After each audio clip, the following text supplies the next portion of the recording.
The manhwa unfolds in a ruthless realm where the strong ceaselessly shed the blood of the weak. In this world of unending carnage, only those with overwhelming power can endure and rise above the chaos. In a dark, dense forest, a creature that looks like a deer is feeding peacefully. But what it doesn't know is that it's being watched and has already been marked as prey by hunters. Hidden in the bushes, our main character gets ready to shoot as someone advises him to stay calm. He then pulls the bowstring back with all his might, preparing for the perfect shot. His companion gives the signal and he lets the arrow fly toward the defenseless animal. However, right as he shoots, a loud sound echoes through the forest and the creature gets spooked by the noise, which sparked the frustration of the instructor, who screamed his name in despair mixed with anger. The man scolded his student severely for failing to catch the prey and breaking the bow instead, while he tried to salvage the situation with a nervous laugh, claiming the bow broke too easily, perhaps due to its age. However, this excuse did not find acceptance with the instructor, who fumed with anger and regret, asserting that he had bought this bow, which he named Angela, new only a week ago. The instructor surrendered to despair, noting that he had known from the first moment that the young man's desire to learn hunting was without a real goal, wondering about the motive that makes someone of the nobility insist on taking up hunting, and suggesting he learn swordsmanship as a more suitable alternative for his social status.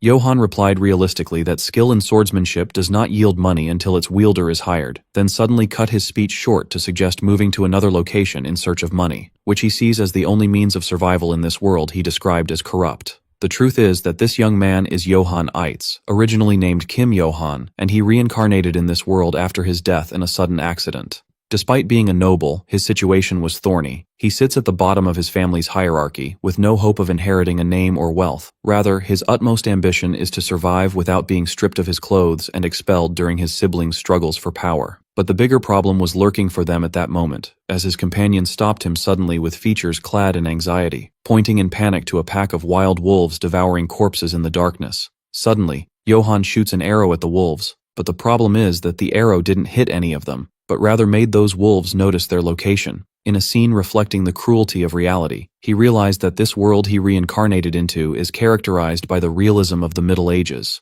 with all its details, and excessive brutality where the dead find no rest even after their perishing. While he wondered if those bodies belonged to people from their village amidst a state of uncertainty, his companion tells him something that cements a single conviction in him that accepts no doubt, that the weak in this world are nothing but prey for the strong. Johann tightened his handstrap firmly, determined not to be prey in this era, and certain of his desperate need for money. At the beginning of his arrival, he wished to possess superpowers or a status window like the heroes of stories, but when he realized this world was devoid of such fantasies, he shifted his goal entirely toward gathering wealth. Money is his key to leaving this province and doing whatever pleases him, whether becoming a merchant or a free farmer, so he decided with obvious eagerness to collect every coin his hand falls upon, whatever the cost. While his eyes shone with a passion for money, his companion called him to show him a plant he found, explaining that it was Little Devil's Grass, a rare herb excellent for stopping bleeding and increasing alertness. While the hunter was boasting of his vast knowledge of herbs, he interrupted him with a single question betraying his material priorities, saying it must be expensive. Johann picked up the plant happily and placed it in his quiver just as he would money. The companion noticed something on the ground, so he picked it up and asked him if this bundle of herbs belongs to him. He denied ownership of it, which sparked the companion's astonishment, who asserted that no one dares to venture this deep into the forest except them.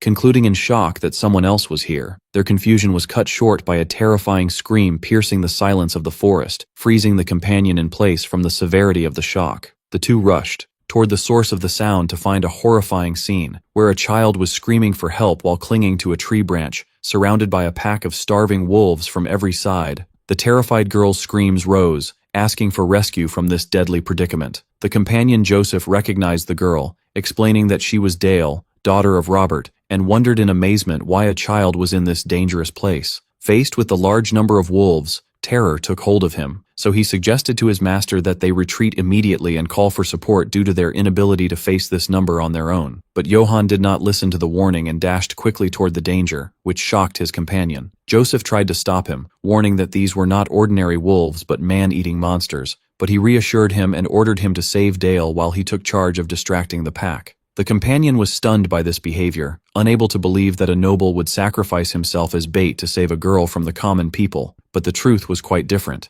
as he was blaming himself for not learning to hunt faster, having discovered that this place was nothing but a gold mine. Johann began counting the wolves, whose number exceeded 10, and instead of fear, He was calculating the massive profits he would reap from selling their fur. He prepared for the confrontation with enthusiasm, calling out to his moneymakers, causing Joseph to look at him in amazement, not understanding what was going on. The young man moved with incredible agility, but he held the sword in a strange way. The wolves rushed toward him quickly like a pack. He was surprised by the speed of the wolf's movement and used his sword to block its attack. The wolf used its powerful bite and broke the sword with total ease, causing Johann shock. While he was distracted, another wolf approached and directed a fatal bite toward his neck, and Joseph screamed his master's name, unable to believe what happened. Meanwhile, within the borders of Eit's territory in the village of Baltradan, the Eit's family inspection procession was moving among the miserable villagers who bowed in fear. Madame Eitz expressed her severe disgust at the foul smell while covering her nose. She was followed by the eldest son, Philip Eitz, mounting his steed, led by the territory's ruler, Gessen Eitz, who cursed this miserable countryside and its usual foul smell. Philip approached his father apologetically, informing him that Johann was nowhere to be found, expressing his disapproval of his audacity to be absent from the inspection procession, then maliciously offered to send soldiers to search for that brat. The ruler ordered his eldest son in a harsh tone to forget about him and stop looking for that fool, adding with clear indifference as he swayed from drunkenness that his death somewhere, like his miserable mother, meant nothing to him. As the procession was about to enter the village, a large pile of hay stacked at the entrance stopped the ruler,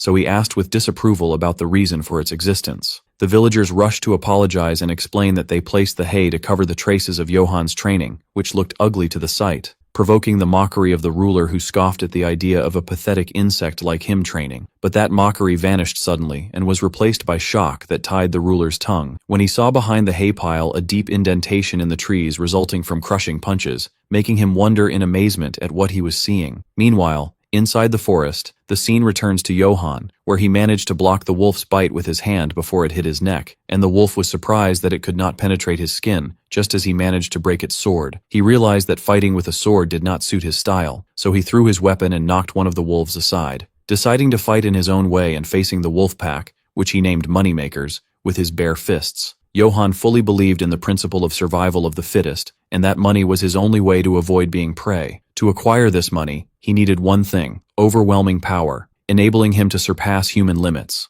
Joseph is shocked when he sees him eliminate a wolf with a single punch, pouncing on them fiercely and eliminating them one by one. He crushed the last wolf with a resounding blow that turned it into a lifeless corpse, in a scene that made his companion tremble in disbelief at such mighty power. While he turned coldly asking about the monetary value of this bounty, this power didn't come from nowhere. Johann had realized since childhood that life in this world was not easy, having suffered from the bullying of his brothers who outranked him in the family hierarchy and who did not hesitate to beat him and call him the illegitimate son who has no mother. With the continued threats and beatings, he understood the cruelty of this world, and became certain that even if he were beaten to death, no one would care about him, and that the only person he could rely on was himself. He wondered what he needed to survive in a world of the Middle Ages, and luckily he possessed an advantage over the people of this era: his modern knowledge acquired in his previous life as a student, where his mind was teeming with information unimaginable to the inhabitants of this world. He decided to utilize sports science and high-intensity training to build his physique, and despite the astonishment of those around him at his consumption of foods they considered leftovers like oats and cabbage, he saw them as superfoods ideal for building a balanced diet that gives him the strength he sought. He set a strict training regimen based on modern sports science combined with practical close-quarters combat arts,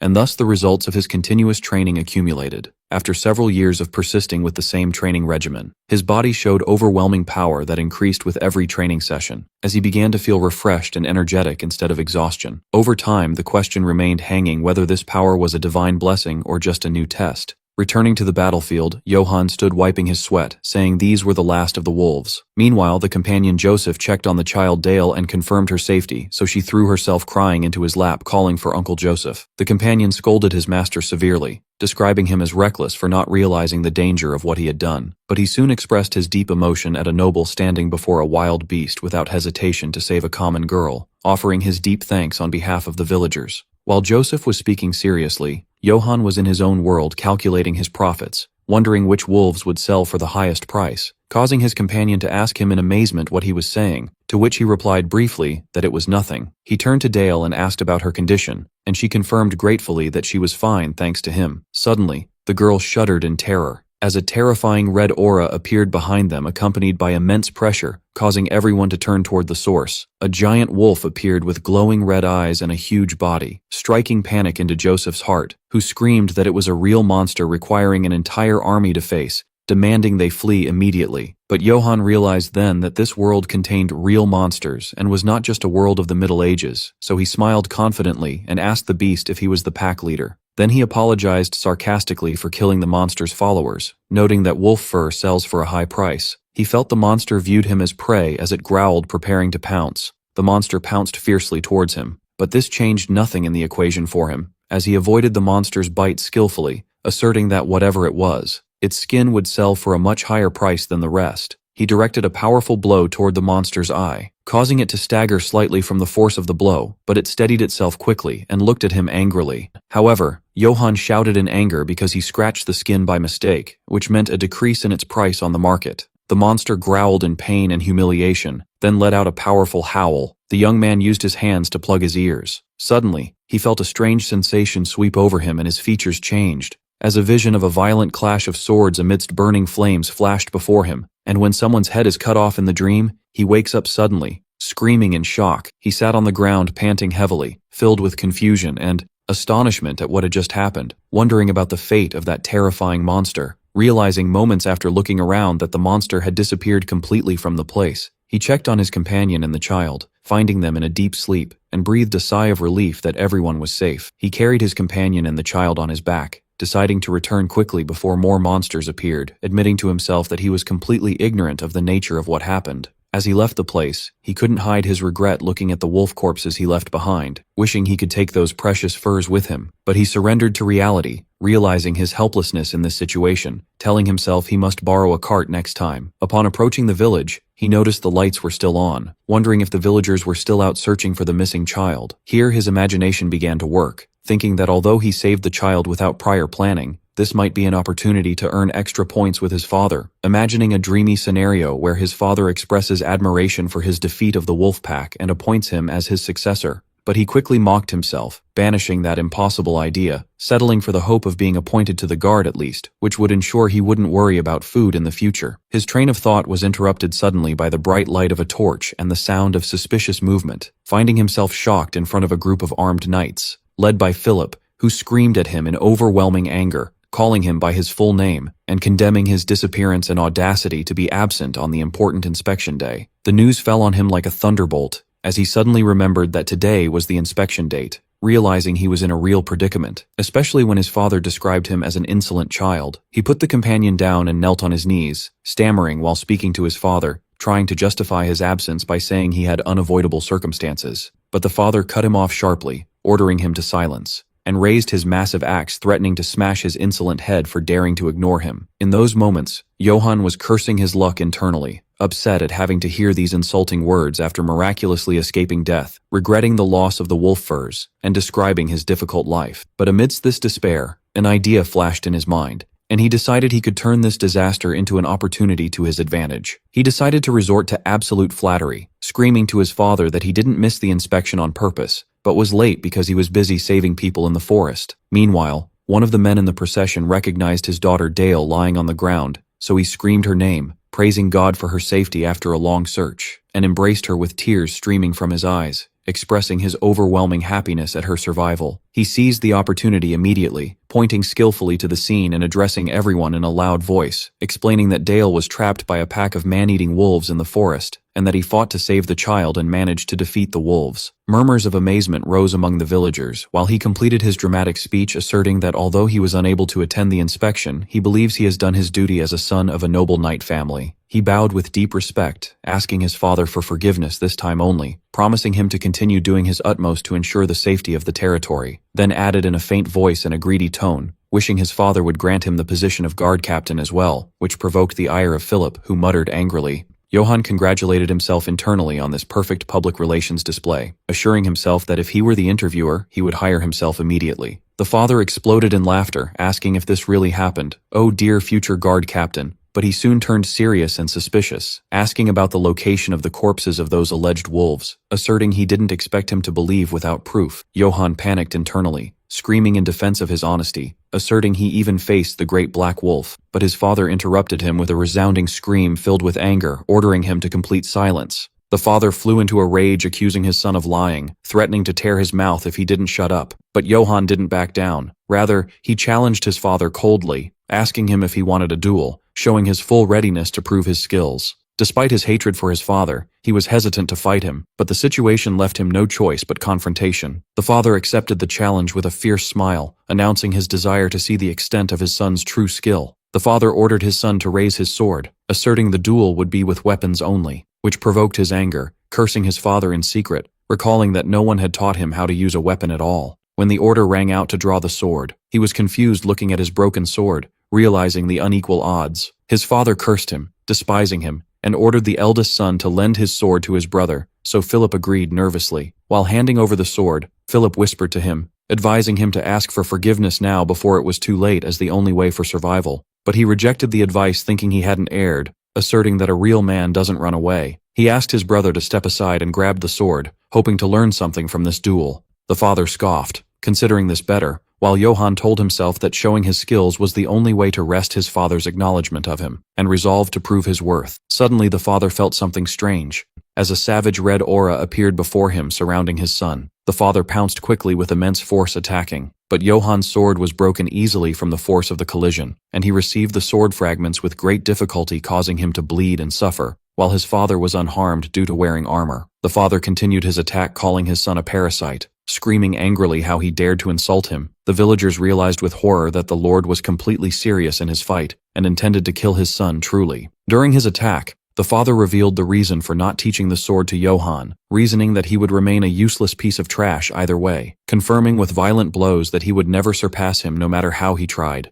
The father screamed insanely, declaring the territory belonged to him alone, and no one, not even the emperor, had the right to take it from him. Johann wondered in amazement if his father had lost his mind due to alcohol. While profuse bleeding hindered his vision, Philip screamed his brother's name in warning, and the father brought down a crushing blow. The son tried to block the attack, but the force of the blow was overwhelming and penetrated his defense, forcing him to admit defeat to himself in that moment. He fell to his knees exhausted, while his father stood over him coldly, ordering him to know his worth and place well, then directed a terrifying threat at him that if he saw him again, he would smash his head without mercy. The father left the place, leaving his son shattered, and this silence was only broken by the voice of one of the villagers calling him Master Johann. Later, the priest Valberg appeared, fuming with anger at Lord Gessen's behavior, describing it as unjust. And despite Johann's warning that someone might hear them, Valberg didn't care, citing his immunity as an envoy from the Vatican. The priest continued his complaining while treating his wounds, asserting that a knight must possess honor, and strongly condemning the father's treatment of his son with such cruelty. Johann tried to calm the situation with a tired smile, saying he was fine and the most important thing was staying alive. But the priest pointed out the absurdity of the situation where the father wore full armor to duel his unarmed son, to which he replied with a sarcastic laugh that his father might have lost his mind from excessive drinking. Johann sat facing his bitter reality,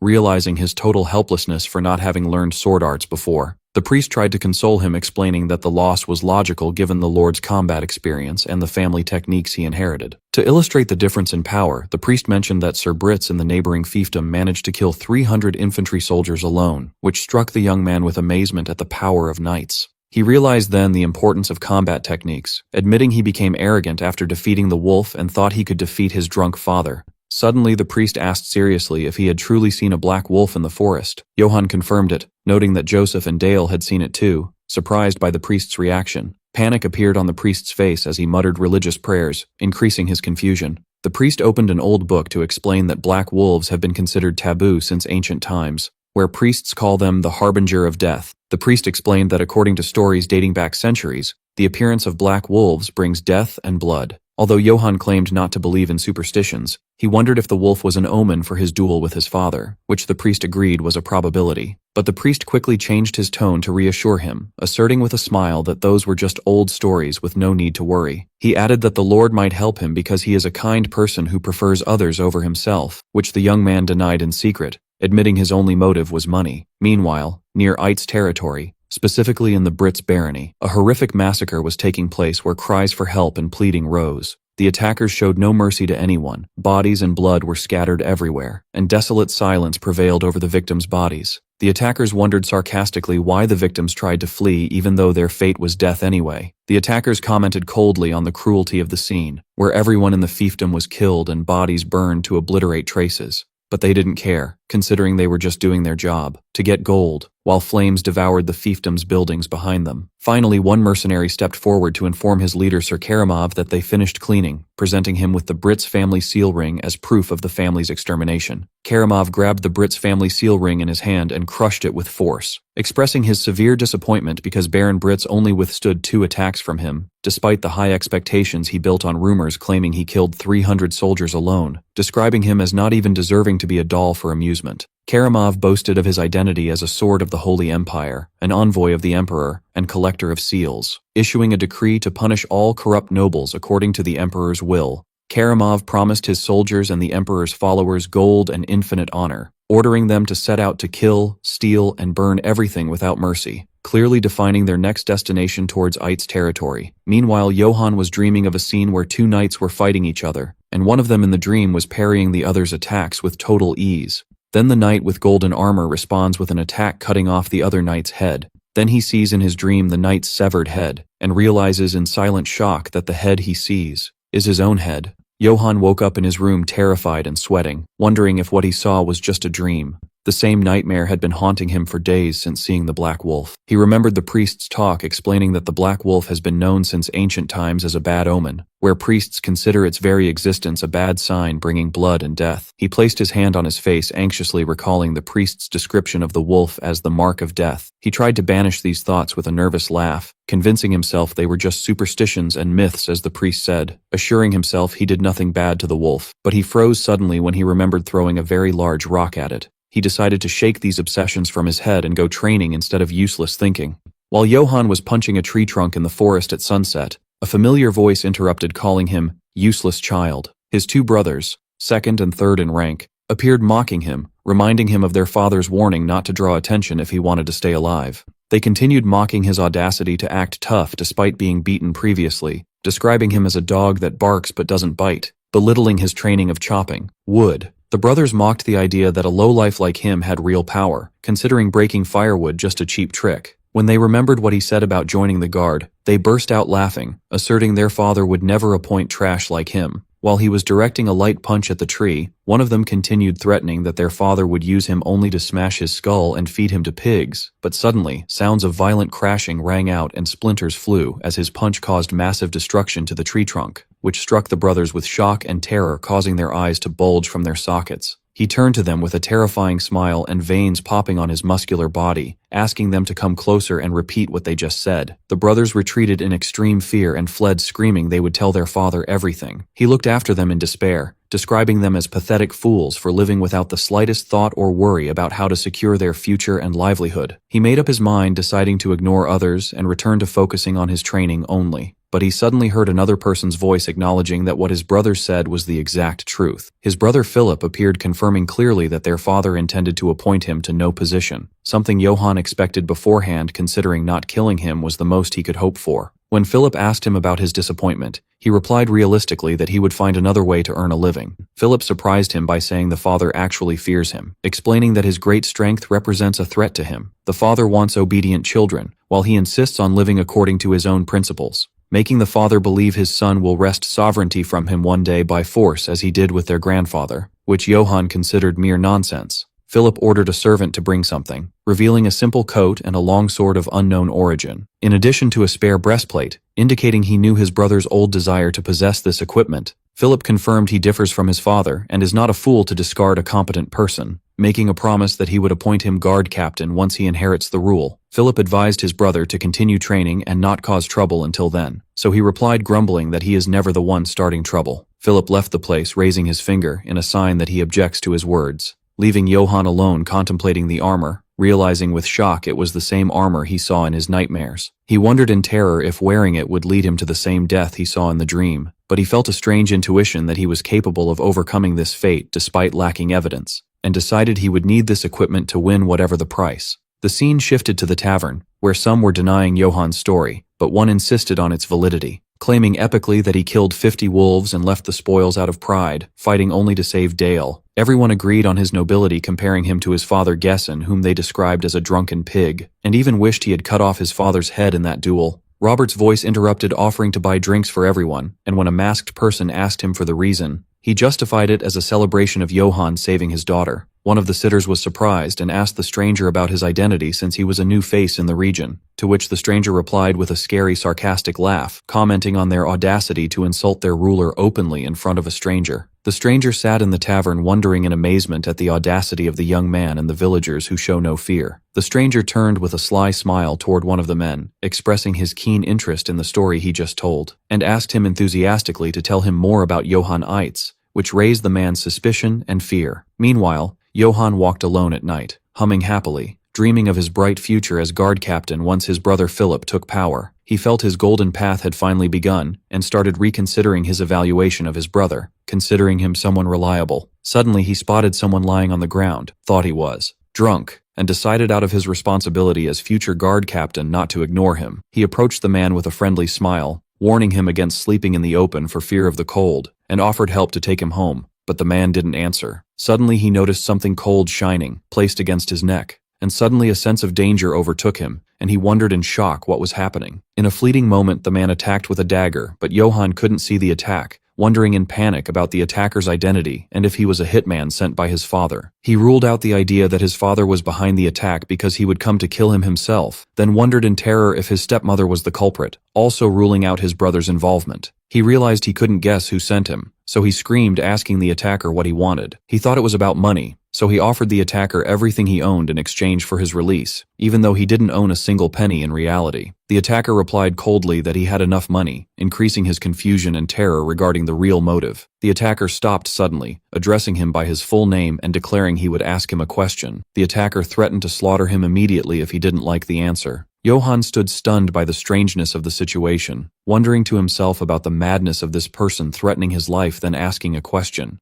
He tried to compose himself, summoning his past experience in job interviews, deciding to answer perfectly to save his life. The attacker announced the start of the interview with a scary smile, and the young man prepared for the confrontation. The attacker surprised Johann with a strange comment, pointing to his strong physique that didn't resemble his pig father, asking suspiciously if he was truly Gessen's son. He froze from shock and confusion, unable to believe this was the question determining his fate. He cursed his luck, thinking of the appropriate answer, then stammered, saying that sometimes a lion might be born from a pig's lineage. A heavy silence prevailed where the attacker showed no reaction, making him think he answered wrong and would die. Suddenly the attacker exploded in loud hysterical laughter, declaring his intense admiration for the answer, but he refused Johann's request to release him. With a demonic look, the attacker announced to him, saying he was now his property. He stood dumbfounded, not understanding the meaning of his words. It turned out this man was Kigal, the Empire's greatest assassin and poison master of the Nessus Guild. He honed his sword skills through countless assassinations, and because his movements resembled a snake, he was later known as the Poison Viper. Kigal suffered from a difficult problem, having failed to find a successor worthy of inheriting his unique swordsmanship skills. Despite his exhaustive search everywhere, even inside the Assassin Guild itself, he found only worthless insects lacking qualifications to succeed him. He remembered moments watching trainees fall before him,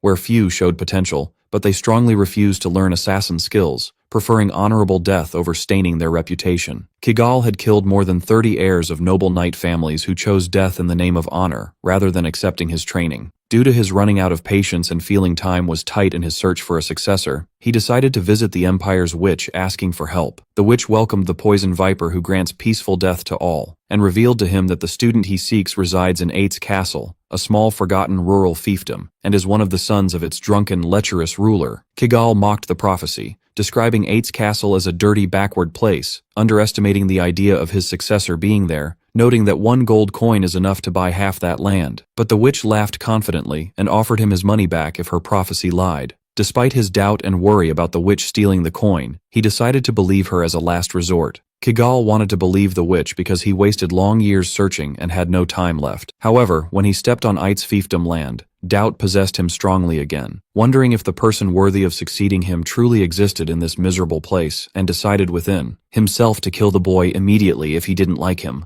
Returning to the present moment, Kigal introduced himself to Johann as the master of the Nessus Guild, declaring strictly he had no more time to waste and that he would become his successor. Then he gave him two choices with no third: death at his hands now, or learning his skills in swordsmanship. Johann stood amazed, not comprehending the situation, and asked him stammering about the amount he had to pay to learn these skills. Kigal got angry, explaining he wouldn't accept money, increasing his astonishment as he didn't believe a guild master of this skill would teach him for free. He rejoiced greatly considering this hitting the jackpot, and asked Kigal eagerly why he took so long, calling him master, expressing that he waited for someone like him all his life. Kigal warned his student that his skills were assassin skills, and learning them would brand him with shame and make him a stain in the history of any knight family, exposing him to scorn all his life. But Johann interrupted him with a desperate scream, asserting he didn't care about honor or shame at all, begging him to teach him. Kigal agreed, surprised by this new type of children. Johann seized the opportunity immediately and asked his new master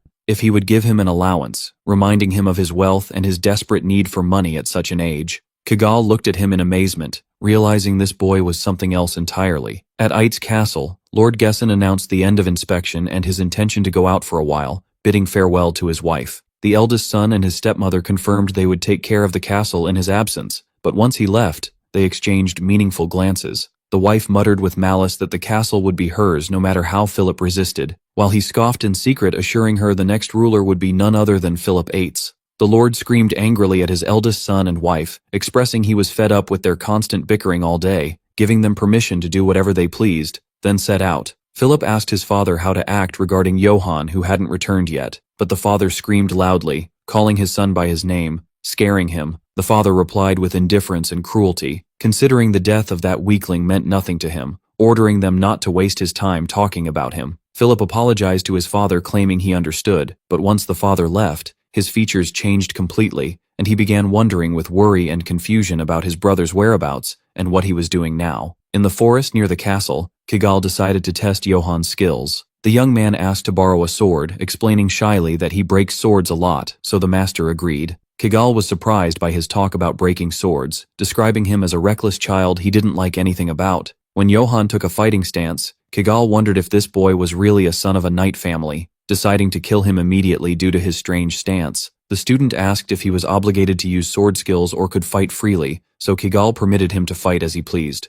Johann smiled slyly when he was permitted to use his fists or rocks or anything, because that wouldn't change the result. He attacked suddenly, and used his fist to break his sword easily, from the force of impact with Kigal's sword, and at that moment the master realized the error of his doubts, and while looking at him in shock, finally admitted the boy's immense strength. Kigal was surprised by the air pressure resulting from Johann's punch, realizing that if that punch hit him, his bones and muscles would be shattered, likening the boy's strength to a lion's, not a human's. But he decided to fight seriously, using a snake-like fighting technique, and Johann wondered in amazement at the master's strange and unexpected movements. He tried to block the attack, but the attack changed its path like a snake, hitting him in the face, and he fell to the ground screaming in pain. Kigal said he managed to hit him with the flat side of the sword, but was stunned because the boy didn't lose consciousness despite the force of the blow, describing it as ridiculous. Kigal praised his student, asserting that if he were born 1,000 years ago he would be a legendary hero. Johann thanked him, but the master added warning of a fatal weakness he had. He declared strictly he would inevitably die if he continued this way, sparking his shock and confusion as he didn't understand the meaning.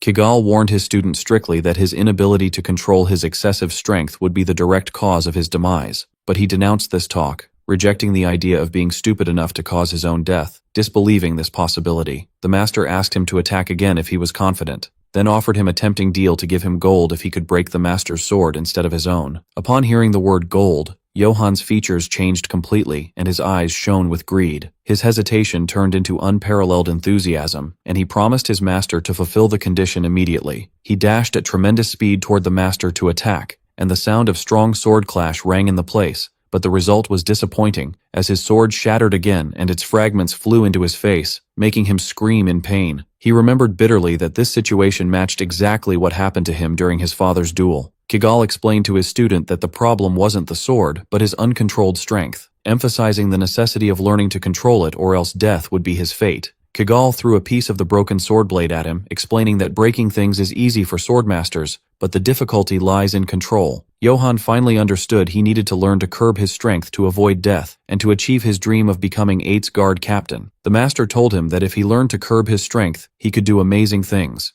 In the blink of an eye, Kigal directed a swift blow at Johann. He was stunned when he saw his metal armor slit in half with a single clean blow. What increased his amazement was that the master used only the sword scabbard, not the blade, explaining that power control enables him to cut anything even without a sharp blade. Kigal smiled, saying he couldn't imagine the extent of power his student would reach when mastering this control. The master announced the end of talk and the start of serious training. When Johann asked anxiously if he would die, Kigal confirmed training would be grueling and might actually lead to death, asking if he was ready. He answered with great enthusiasm in the affirmative. The scene shifted to the quiet castle village, where Johann appeared with a swollen face and clear signs of beating from harsh training. He was talking to himself about the difficulty of controlling his strength, noting he finally learned not to break his sword, but yearned to learn real swordsmanship. Suddenly a commotion caught his attention, and he saw a group of strangers he thought were elves because of their appearance. He screamed at the group leader, asking why they were standing there. The group leader ordered him to leave immediately because the area was restricted. Johann replied sharply, resenting a stranger dictating orders to him. The leader laughed arrogantly, identifying himself as belonging to the Emperor's direct mercenaries. He revealed they were the famous Aquitaine Wolves squad. Instead of fear, Johann screamed in amazement and joy,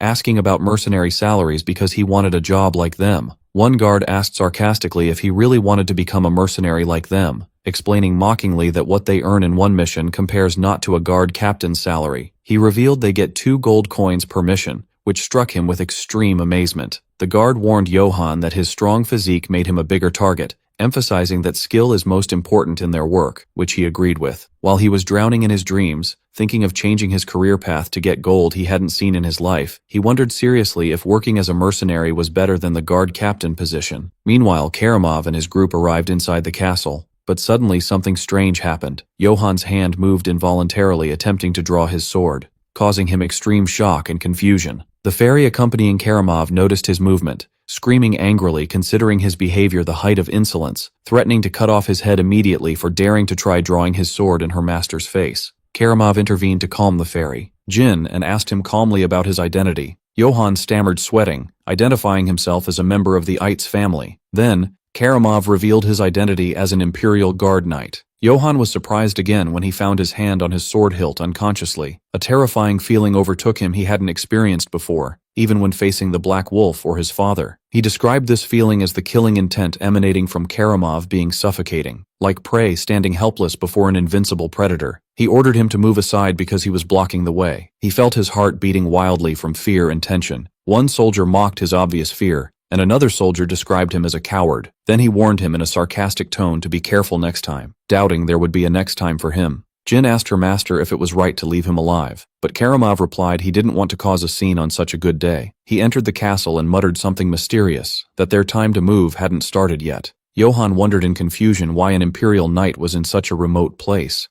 Suddenly Philip appeared, rushing to receive the grand guest. He welcomed Karamov, introducing himself as the next lord of the Eitz family, and asked him eagerly about the reason for his visit. The stepmother expressed her intense admiration for Karamov, describing him as incredibly handsome, and presented her son John as the true heir to the lord, ignoring Philip completely. She continued flirting with Karamov, expressing regret over her early marriage, and offered him entry to the inner castle. Karamov didn't reply to her, but she tried to catch his attention again, yet he ignored her completely. Instead, he asked sharply and seriously about Gessen's whereabouts. Philip objected to addressing his father without titles, considering it inappropriate regardless of status. But the stepmother interrupted him again, defending Karamov as the Empire's greatest knight entitled to address anyone as he pleased, and announced as lady of the house she would handle his reception, hinting at Philip not to object. Philip looked with malice at his stepmother, describing her as cunning for trying to seize the opportunity to appoint her son John heir to the castle. But Karamov interrupted them with a resounding scream, ordering them to silence. He chased everyone away, rudely ordering them to bring him alcohol instead of their chatter. Then he announced coldly he would wait inside the castle until Gessen's arrival. In the dark forest, Johann was swinging his sword with immense force, creating great air pressure,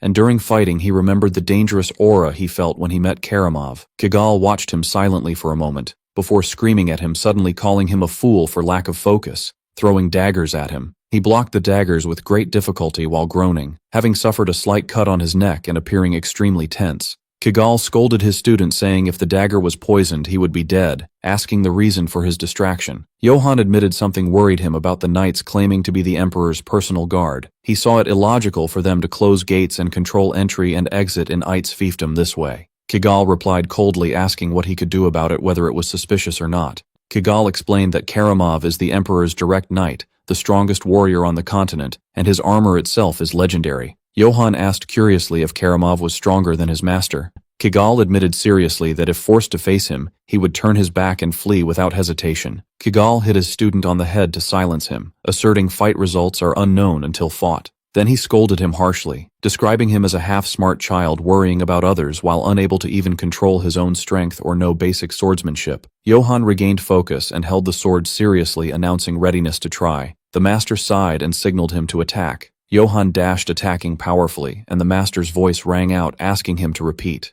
The attacks continued, with Kigal screaming again, every time. He began wondering in confusion why his attacks didn't succeed. He noticed the master used only the sword scabbard, not the blade, yet he couldn't cut it. Kigal explained the secret lies in power flow. He advised his student not to wave the sword blindly, but to transfer power flow and focus it at the sword tip. As Johann waved his sword, he slowly began to grasp the meaning of power control. Kigal noticed the change immediately, as the muffled sound of his student's sword turned sharp.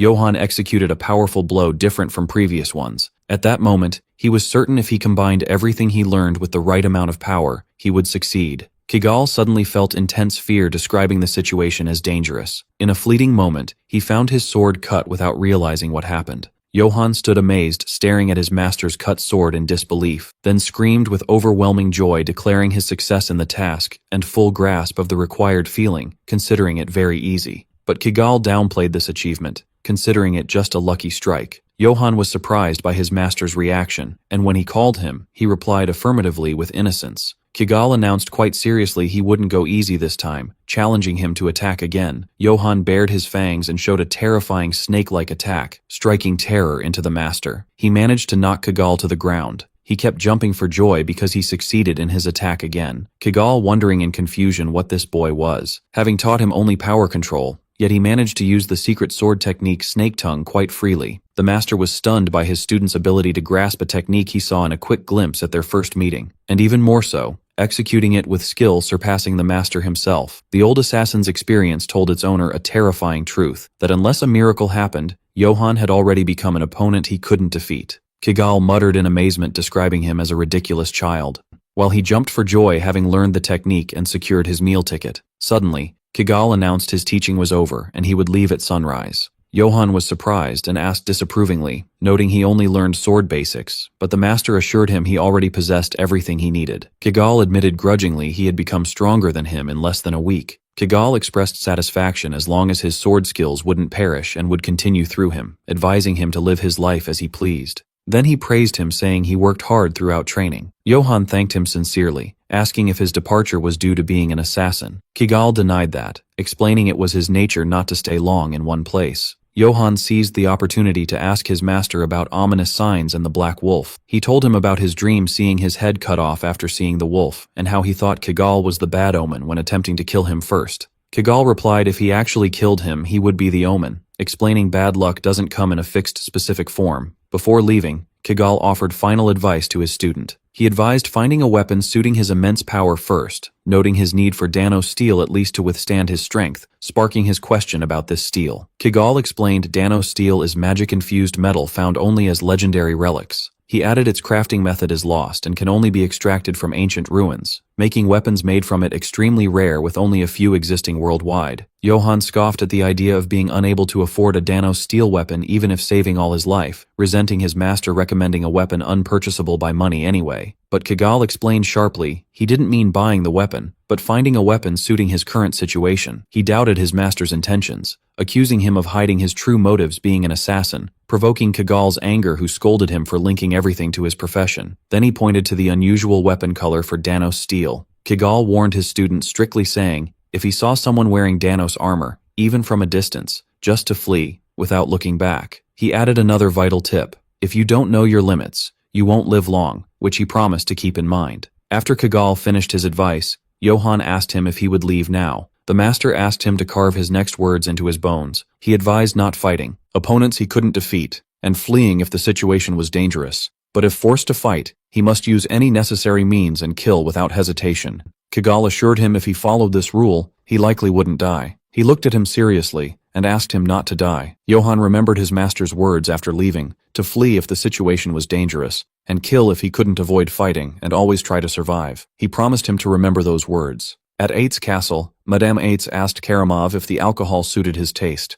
Karamov threw the cup with disgust, saying it tasted like rotten piss, and ordered it taken away. The stepmother tried to salvage the situation coquettishly, considering breaking the cup a costly act, and asked if he didn't like it. The wife lamented, saying the better alcohol was in Lord Gessen's bedroom. She boldly suggested Karamov, tired from his journey, move to a comfortable bedroom instead of staying in the hall. She assured him the Lord's room was very comfortable and wouldn't disappoint him. She approached him, whispering seductively that they were alone and could spend a wonderful time together, asking if he agreed. But Karamov replied with deadly coldness, ordering her to get out of his face. The wife tried maintaining her composure despite the insult, reminding him of tight time, and asked permission to start receiving him, noting the Lord would return late. Suddenly, Karamov's eye flashed with a terrifying red glint. He muttered boredly that he was tired of this situation. Then he announced his decision to start enjoying himself. Karamov clamped down on Madame Aitz's neck, describing the massacre as that entertainment known as murder. Philip watched the scene in shock, trying not to make any sound, so Karamov wouldn't find him. Outside, Johann reached the village outskirts to be surprised by a horrifying scene. He saw flames devouring the entire village, and froze in shock, wondering in amazement why the village was burning. At the same time, Jessen, seeing the same sight, wonders why smoke is coming from his estate. One of the men says he doesn't know, but they should return at once. They ride there as fast as they can, and Jess stops at the gates. The mercs say he finally shows himself after something fun has taken place. He's so slow and dull just as he looks. They call him a pig, telling him to move faster, as Kuramov isn't a very patient man. Jessen enters the gates only to be horrified by the sight of all of his servants and children murdered with horrified expressions on their faces. His heart starts to race and he asks what's going on. Kurama then walks forward, telling him that he's late. Jess asks what he's doing and grabs his axe, then yells it once more, pointing it at him. Kuramov says that he is guilty of the attempted assassination of the emperor and high treason. By his majesty's decree, his house shall be eradicated. Jessen tells him not to be absurd, as this is a purge and they're pinning false charges on him to execute him. He won't go along with it. Kuramov sheath his blade, telling his men to blow the horn, as it's time for him to retrieve the seal of the Ates family and purge everybody in this territory. Also, to erase this entire land from the map as the mercs' eyes fill with bloodlust. They start charging towards the town. After setting it ablaze and killing everybody we can, we see Volberg on his knees, and one of the mercs call him vicious, asking if it's that hard for him to say where the pig's bastard son is hiding. If he doesn't want to open his mouth, he'll send him straight to his god who he adores so much. He then raises his blade, telling him to die, but Jawan sneaks up behind him and cleaves him clean too. Duberg is surprised, asking Jawan what he's doing here. Jawan, though, is more worried about what's happening. Duberg says that he doesn't know either. The Imperial troops are killing villagers on sight. It's possible that Jessen has already been killed too. Jawan is surprised, asking if his father is really dead. Volaberg says that's not all. They're burning the entire village to wipe everything out. Jawan says that he needs to hurry back to the castle, and then he hears a little girl crying and recognizes it. He walks over towards one of the houses that's still ablaze and spots Dell crying. He says that he's glad she's safe and it's dangerous, so come over here. He then sees that her father has been executed and pinned to a pole. She starts crying, talking about her father. John's heart starts to drop, and he recalls how happy he was when he saved his daughter just a week ago, as well as all the memories he shared with the villagers. Also, he begins to feel hella mixed with emotions, but there's nothing he can do about it. He grits his teeth and tells Dell that it's dangerous, so she needs to go with Valberg. Volberg then yells, asking John where he's going as he needs to flee. He starts screaming out for him. Jawan makes his way to the gates and looks up to see his father's head on a pike. The sign says that Jessen has been executed for treason against the emperor, and anyone who retrieves his corpse without permission will be punished for the same crime. One of the mercs recognizes him as the bastard son, asking if he came back to die. John then slashes the pike with his father's head on it, causing it to fall onto the floor, and he tramples the flag. The mercs say that they need to kill him now. Jawan glares at them and starts cutting them into pieces one after the other, single-handedly destroying their entire group. On the inside, he wonders why he's doing this and why he's going back to the castle. Volg was right, as he should be running away, because if he goes back, he'll die for no reason fighting Kuramov. He then hears Philip call out for him as he sees him wearing armor with 3 arrows in his chest. Philip says that he's glad he's alive, but asks why he came back, saying that he needs to run away because if he stays, he'll die. He then takes off his helmet, saying he wanted to give this to him for when he becomes the Lord one day. Jawan looks down at it and starts to have conflicting emotions because his master told him that he needs to understand the difference in skill level as soon as it gets dangerous to run. His opponent is the Emperor's knight and that he should run without looking. When he looks down at the helmet that his brother gave him, he also recalls his master saying if he has to fight, then he must kill. John puts on the helmet saying that time is now. He stands up and confidently walks to the castle gates, pushing it open. The mercs look over at him confused, asking how he got inside when there were so many guards out there. Jawan rears back his fist and yells, telling Karamov to get out here as he deletes one of these dudes' skull in a single punch. He slowly makes his way deeper into the castle until Karamov walks out with his sword that is still dripping with his family's blood. Karamov says that he didn't think the runaway son really survived. He recognizes the fact they met outside the castle before asking if his name was Jawan. Jawan tells him that he's not in the mood to exchange names and that he can just think of him as a pissed-off man. Karamov says he should have kept running because if he did, he could have lived. He supposes he doesn't care about his life at all. And if that's the case, then to come straight at him and get this over with. Jawan yells, saying that he didn't need to tell him that to begin with, as that's what he was going to do. They start trading blows with one another, just like the dreams Jawan was having, and they got to the exact moment where John readied the attack and swung down. Karamov blocked it. As Jawan's sword gets cut by Karmaps, he goes to swing for his head, but Jawan drops the sword and dodges backwards before grabbing another one and charges straight in. Karama smiles, saying that this is fun. He cuts another one of the swords in half, and this happens over and over and over again. As John is continuously grabbing swords off of the mercs that he already killed, he then dodges a big swing from Karamov while he's stuck from the dodge. Karamov comes in to finish it and swings down. Jawan avoids this one, causing Karamov to slice into one of the pillars of the castle, and it begins crumbling. Karamov says this is interesting, and he's far more entertaining than Brits was from within the smoke of the rubble collapsing. One of the mercs get thrown at him. Karamov cuts straight through him, saying that this is truly enjoyable and he wants even more entertainment. Jawan finally manages to grab another sword and comes in with a heavy-ass swing to which Karamov blocks using his arm. But the attack pierces through his armor but also takes a chunk out of his arm, though of course the blade gets broken. Karamov is genuinely surprised as he distances himself. It takes a moment for it to set in because he just cut through his Danis steel armor. Karamov begins trembling as John grabs another blade. Karamov says, "That's impossible, as humans are incapable of harming Danis," asking just who he is. John charges straight in once more and they continue trading blow for blow, while Karamov says that he's never heard of such strength before. But it seems like that's all he is because he's easily blocking all the attacks. And even though he's on the defensive, Jawan can't get in a single meaningful hit. Karamov realizes that he's a brute with only strength and there's no finesse to his attacks. He thrusts forward, Jawan blocks it. Of course, the sword breaks and he quickly grabs another off the floor and readies himself once more. Karamov says that it's just as he expected and he can't even properly block a simple thrust and he's swinging purely by instinct right now. There's no technique behind him, which makes him think that Jessen never taught him real swordsmanship. He can tell that he's dangerous, so he needs to finish this quickly because if he grows, he will become someone nobody can stop. And if he uses that stupid wide slash again, he'll break it, cleaving through the sword, cutting his head off with one swing. John then starts to do exactly as he thought, but it was just a fake as he does a quick change up. Karamov is completely caught off guard and goes to react. Jawan uses Kagel's technique, changing his direction to Karamov's open side. The sword comes into contact with the armor. He manages to deal a very heavy blow in exchange for losing his sword. Karamov starts screaming in pain as his insides start to spill out. He sees John rearing back his fist as he comes and hitting him straight in the side where he just cut him. The Danny's armor begins to dent and we see a massive shockwave from the punch. That's not all, as it explodes out the backside, causing him to spit up a ton of blood. He stabs his sword into the ground while nothing but blood comes out of his mouth. His eyes begin to go a little hazy, and he recognizes it as Kagel's swordsmanship, meaning that Jawan was hiding his true skill all along and that he completely let his guard down. Jawan points a broken blade at his throat, while Karamov continues to bleed out from all the internal damage. There is a literal pool of blood underneath him, and he begins coughing his jaw and lowers his blade and raises his helmet. He drops it onto the floor, asking him why he did all of this. Karamov says that it was all for His Imperial Majesty, as the Holy Empire is now more unstable than ever. His Majesty has unsheathed the Imperial sword to correct the Empire. Before he finishes his next sentence, he starts coughing violently, holding onto his side while spitting up even more blood. He then starts to laugh, telling Jawan he's moved. For decades, he's crossed battlefields and fought countless knights, but he's never encountered anybody as strong as him before, and that he needs him to go with the Empire with him, as His Majesty needs a strong talent like him right now. The Empire's endless gold will grant him glory, and he shall receive vast and fertile lands. He'll see to it as well that His Majesty will appoint him as an Imperial Knight. He becomes the Imperial Sword. He'll get anything he wishes. John thinks about endless gold, but says that it's strange. It's the life that he once dreamed of, but for some reason he doesn't feel anything. He looks down at Kuramov, telling him that he refuses. Kuramov's confused, asking why, and Jawan says that he has not only killed his family, also innocent serfs, people who did no wrong.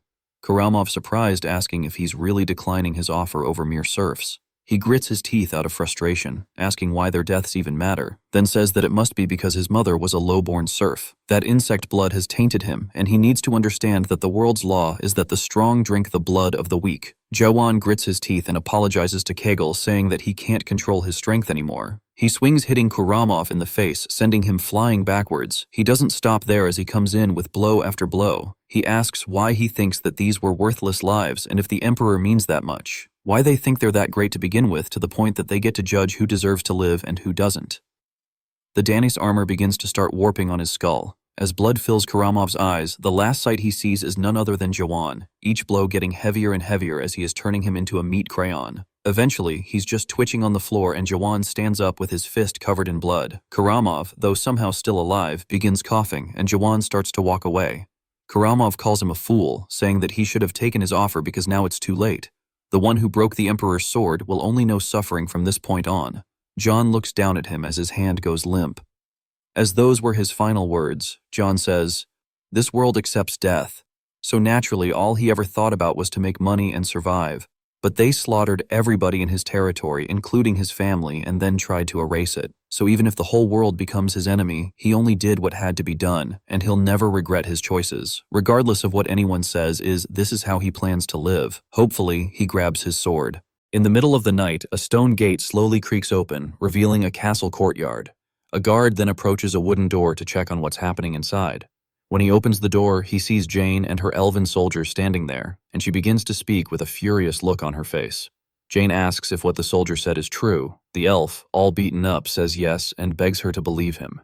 He explains that our hero appeared out of nowhere and started thrashing all the soldiers, and then with his own bare hands, he took out the knight Karamov, leaving her in utter shock. The soldier then says that was the last time they saw Karamov. And Jane is left speechless. She points to the courtyard and asks where the knight's body is if the story is true. The elf maiden shouts that it's absurd and that she needs proof to believe it. The soldier replies that he doesn't understand it either, but he saw everything happen with his own two eyes. Just then, another soldier arrives and announces that the pursuit party is ready. Jane then pulls herself together and starts walking with firm, determined steps. She turns to her troops and gives a clear order to everyone there. She commands them to pursue the target and take him out without hesitation. The elf maiden then reveals that the target of the hunt is our protagonist, Johann. The troops begin to move out to follow their leader's orders. She calls him a traitor and the prime suspect in Karamov's downfall. Jane then screams for them to hunt him down and bring him back one way or another. Meanwhile, our hero is running through the forest with a determined look on his face. Meanwhile, our hero is in the middle of a brawl with several elven soldiers. One of them screams in pain as he's struck by our protagonist. With a swift blow, our boy takes out another soldier without mercy. Jane then warns her troops not to face him alone. She orders them to block off all the roads to wear him down until he can't go on. The soldiers are shocked, wondering if Karamov is really gone. With a determined gaze, Jane says there's one thing they need to do. Their mission is to bring our hero's head to the Emperor. Our boy then remembers the last words of his brother, Philip. He told him to grab a wereroar and run to survive at all costs. In the present, Johann finds the stable and feels a moment of relief. Even so, he glances back suspiciously, still tense from the chase. He drops Karamov's body on the ground and thinks about what to do next. Our hero decides to keep carrying the armor to use as a shield. With great effort, he hefts the heavy body onto his back and continues on his way. Exhausted, he opens the stable door to find his only hope. Inside, he sees his father Gzin's warhorse, an imposing animal. Our protagonist approaches the horse and thanks his brother in his thoughts. With a smile, he says that with this animal, he'll finally be able to get some rest. He then decides his new companion needs a name. The horse stares at our hero with its bright, imposing blue eyes. So, he decides to name the horse Philip in honor of his late brother. Meanwhile, an elven soldier shouts that he saw something shining over there. He's sure it's the gleam of Danis steel and tells everyone to search. Suddenly, one of the soldiers hears a noise and realizes it's the sound of horse hooves. In the next moment, our hero flies past them on top of Philip. Our boy is completely focused on escaping as fast as he possibly can. One of the elves then yells in shock, seeing that it's Johann escaping on horseback. A moment later, our protagonist and his horse vanish into the darkness of the forest. The elven leader gets angry and orders his men to shoot him down. The archers then ready their crossbows and fire in our boy's direction, but the bolts hit Karamob's armor, which he's using as a shield. And just like that, Johann manages to escape through the night under the light of the full moon. He rides all night and finally manages to shake off his pursuers. After a long time, he arrives deep in the Black Forest. Our hero dismounts, exhausted, and thinks that it doesn't feel right to not bury a person, but he pushes that thought aside and focuses on what he really needs to do. The young man looks at Karam's armor and thinks it looks pretty expensive. He then picks up the knight's purple sword, which was lying on the ground. He realizes the weapon is light yet sturdy and remembers that it's made of Danish steel. With the sword in hand, our hero notices it has some strange runes. He then realizes it's an ancient imperial script and gets very curious. A voice in his head says the sword is the crest retriever. Our boy then wonders if it retrieves family crests and thinks the name is kind of creepy. He decides to take the sword and bury the knight's armor for now. Johann thinks it's a waste, but promises that one day he'll come back for it. He then grabs a shovel and starts digging a hole in the middle of the forest. With a lot of effort, our hero manages to finish digging the grave. After a while, he finally finishes burying everything and rests for a bit. Tired, he wonders if what he did was enough to get rid of the body. Our boy remembers that news of the knight's downfall will spread, and he also remembers the knight's last words, saying his future would be nothing but suffering. But he thinks to himself that his life was already tough long before any of this happened. Our hero then reflects on what to do now that he's homeless and broke. Suddenly, a noise in the darkness catches his attention, putting him on high alert. He spins around quickly to see what it is and braces for the worst. And just his luck, it was the same giant black wolf he had encountered before.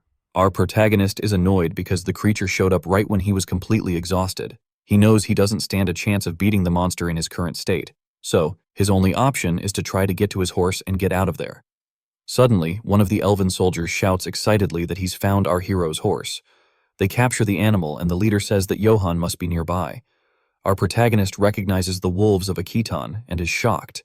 They arrived so quickly. One of the elves spots him in the darkness and points at him with a cry of surprise. Immediately, the entire group aims their crossbows at our boy. Johann gets irritated, knowing there's no way he can fight all of them alone. He's trapped between the giant wolf in front of him and the soldiers right behind him. Our hero realizes there's nowhere to run and falls into total despair. He wonders if this is the end for him. But then something completely unexpected happens because the wolf ignores our boy and starts attacking the elven soldiers without mercy. The creature charges forward with fury and one of the elves screams for help in a panic. Johann is confused, wondering why the monster didn't attack him first, but he soon realizes the wolf is clearing a path for his escape. Our hero understands that this is his only chance to get out of there alive. He knows he has to move because if not now, he will definitely meet his end. So with a yell, our protagonist sprints with all his might towards his horse. He pushes forward through the chaos to escape the situation. Our boy puts his foot in the stirrup and gets ready to mount his animal with a leap. Joan gets on the horse and grips the ree tightly, and as he does, he starts to have some memories of his past. On his horse, our hero flees with a very determined look on his face. He then remembers when he was a child and a much simpler life. In the present, Johann continues his desperate escape through the dark forest.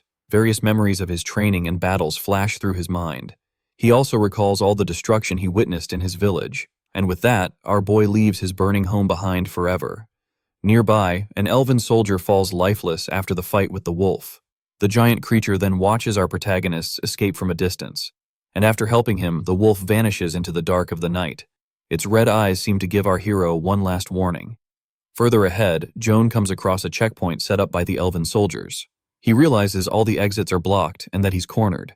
Exhausted, our boy gets off his horse, having not eaten or slept properly. He never imagined he'd be hunted by the wolves of Akiton for 3 days straight. Our hero almost met his end several times because of their attacks. Now he's at his limit and no longer has the strength to hold his sword. He sees more soldiers and wonders if there's really no way out of this. Hiding, our boy is at a loss for what to do in this situation. But suddenly he spots a merchant caravan passing by. Johann then gets the idea to disguise himself as a merchant to escape. He thinks that if he looks like one of them, he might avoid suspicion.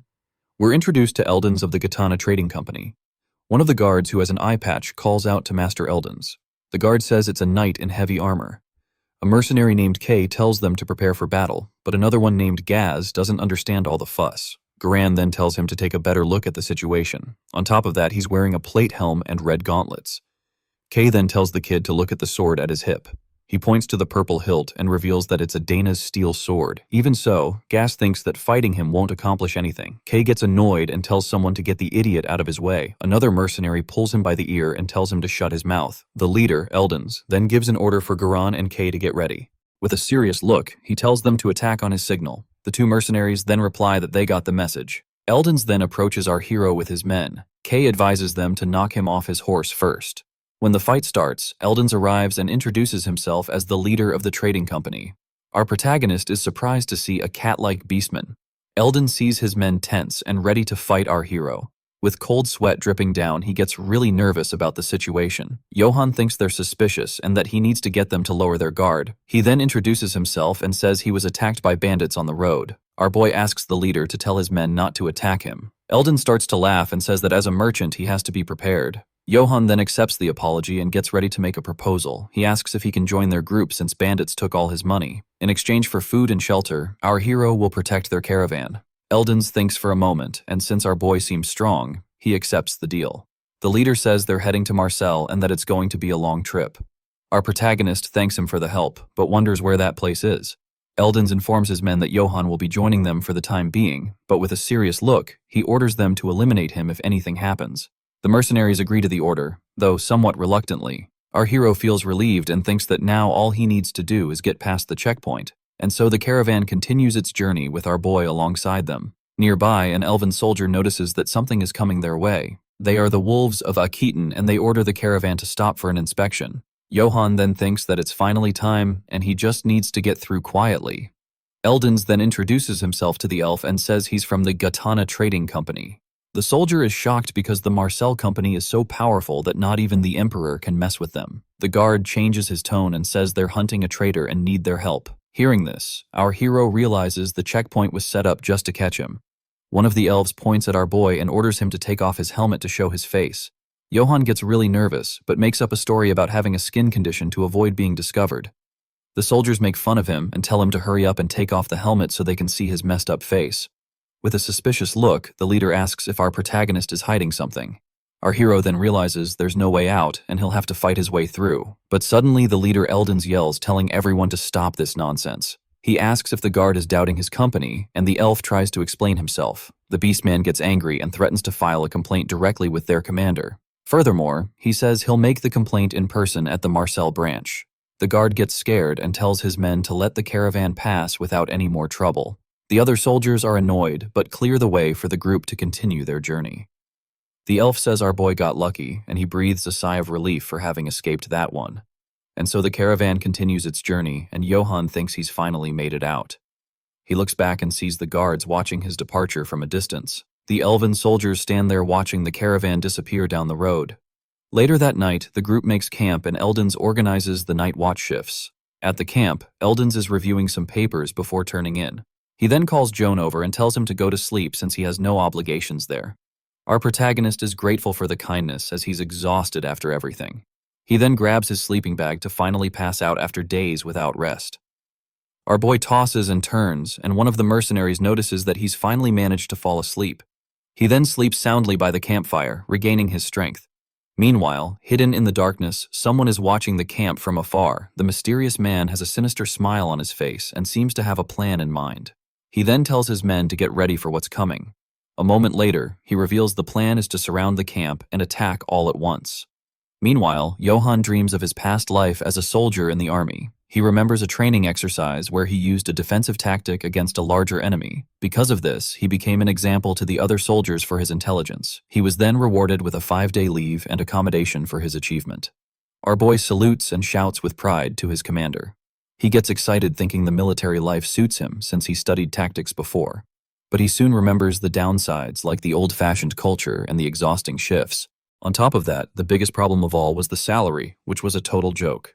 In the dream, he's grabbed and realizes there's no escaping that place. The nightmare ends and our hero wakes up startled and in a cold sweat back at the camp. Our hero wakes up and realizes it was all just a bad dream. He sits up and complains that his whole body is sore because of the nightmare, but suddenly he senses that something strange is happening in the camp. The full moon lights up the sky and a shower of arrows starts raining down out of nowhere.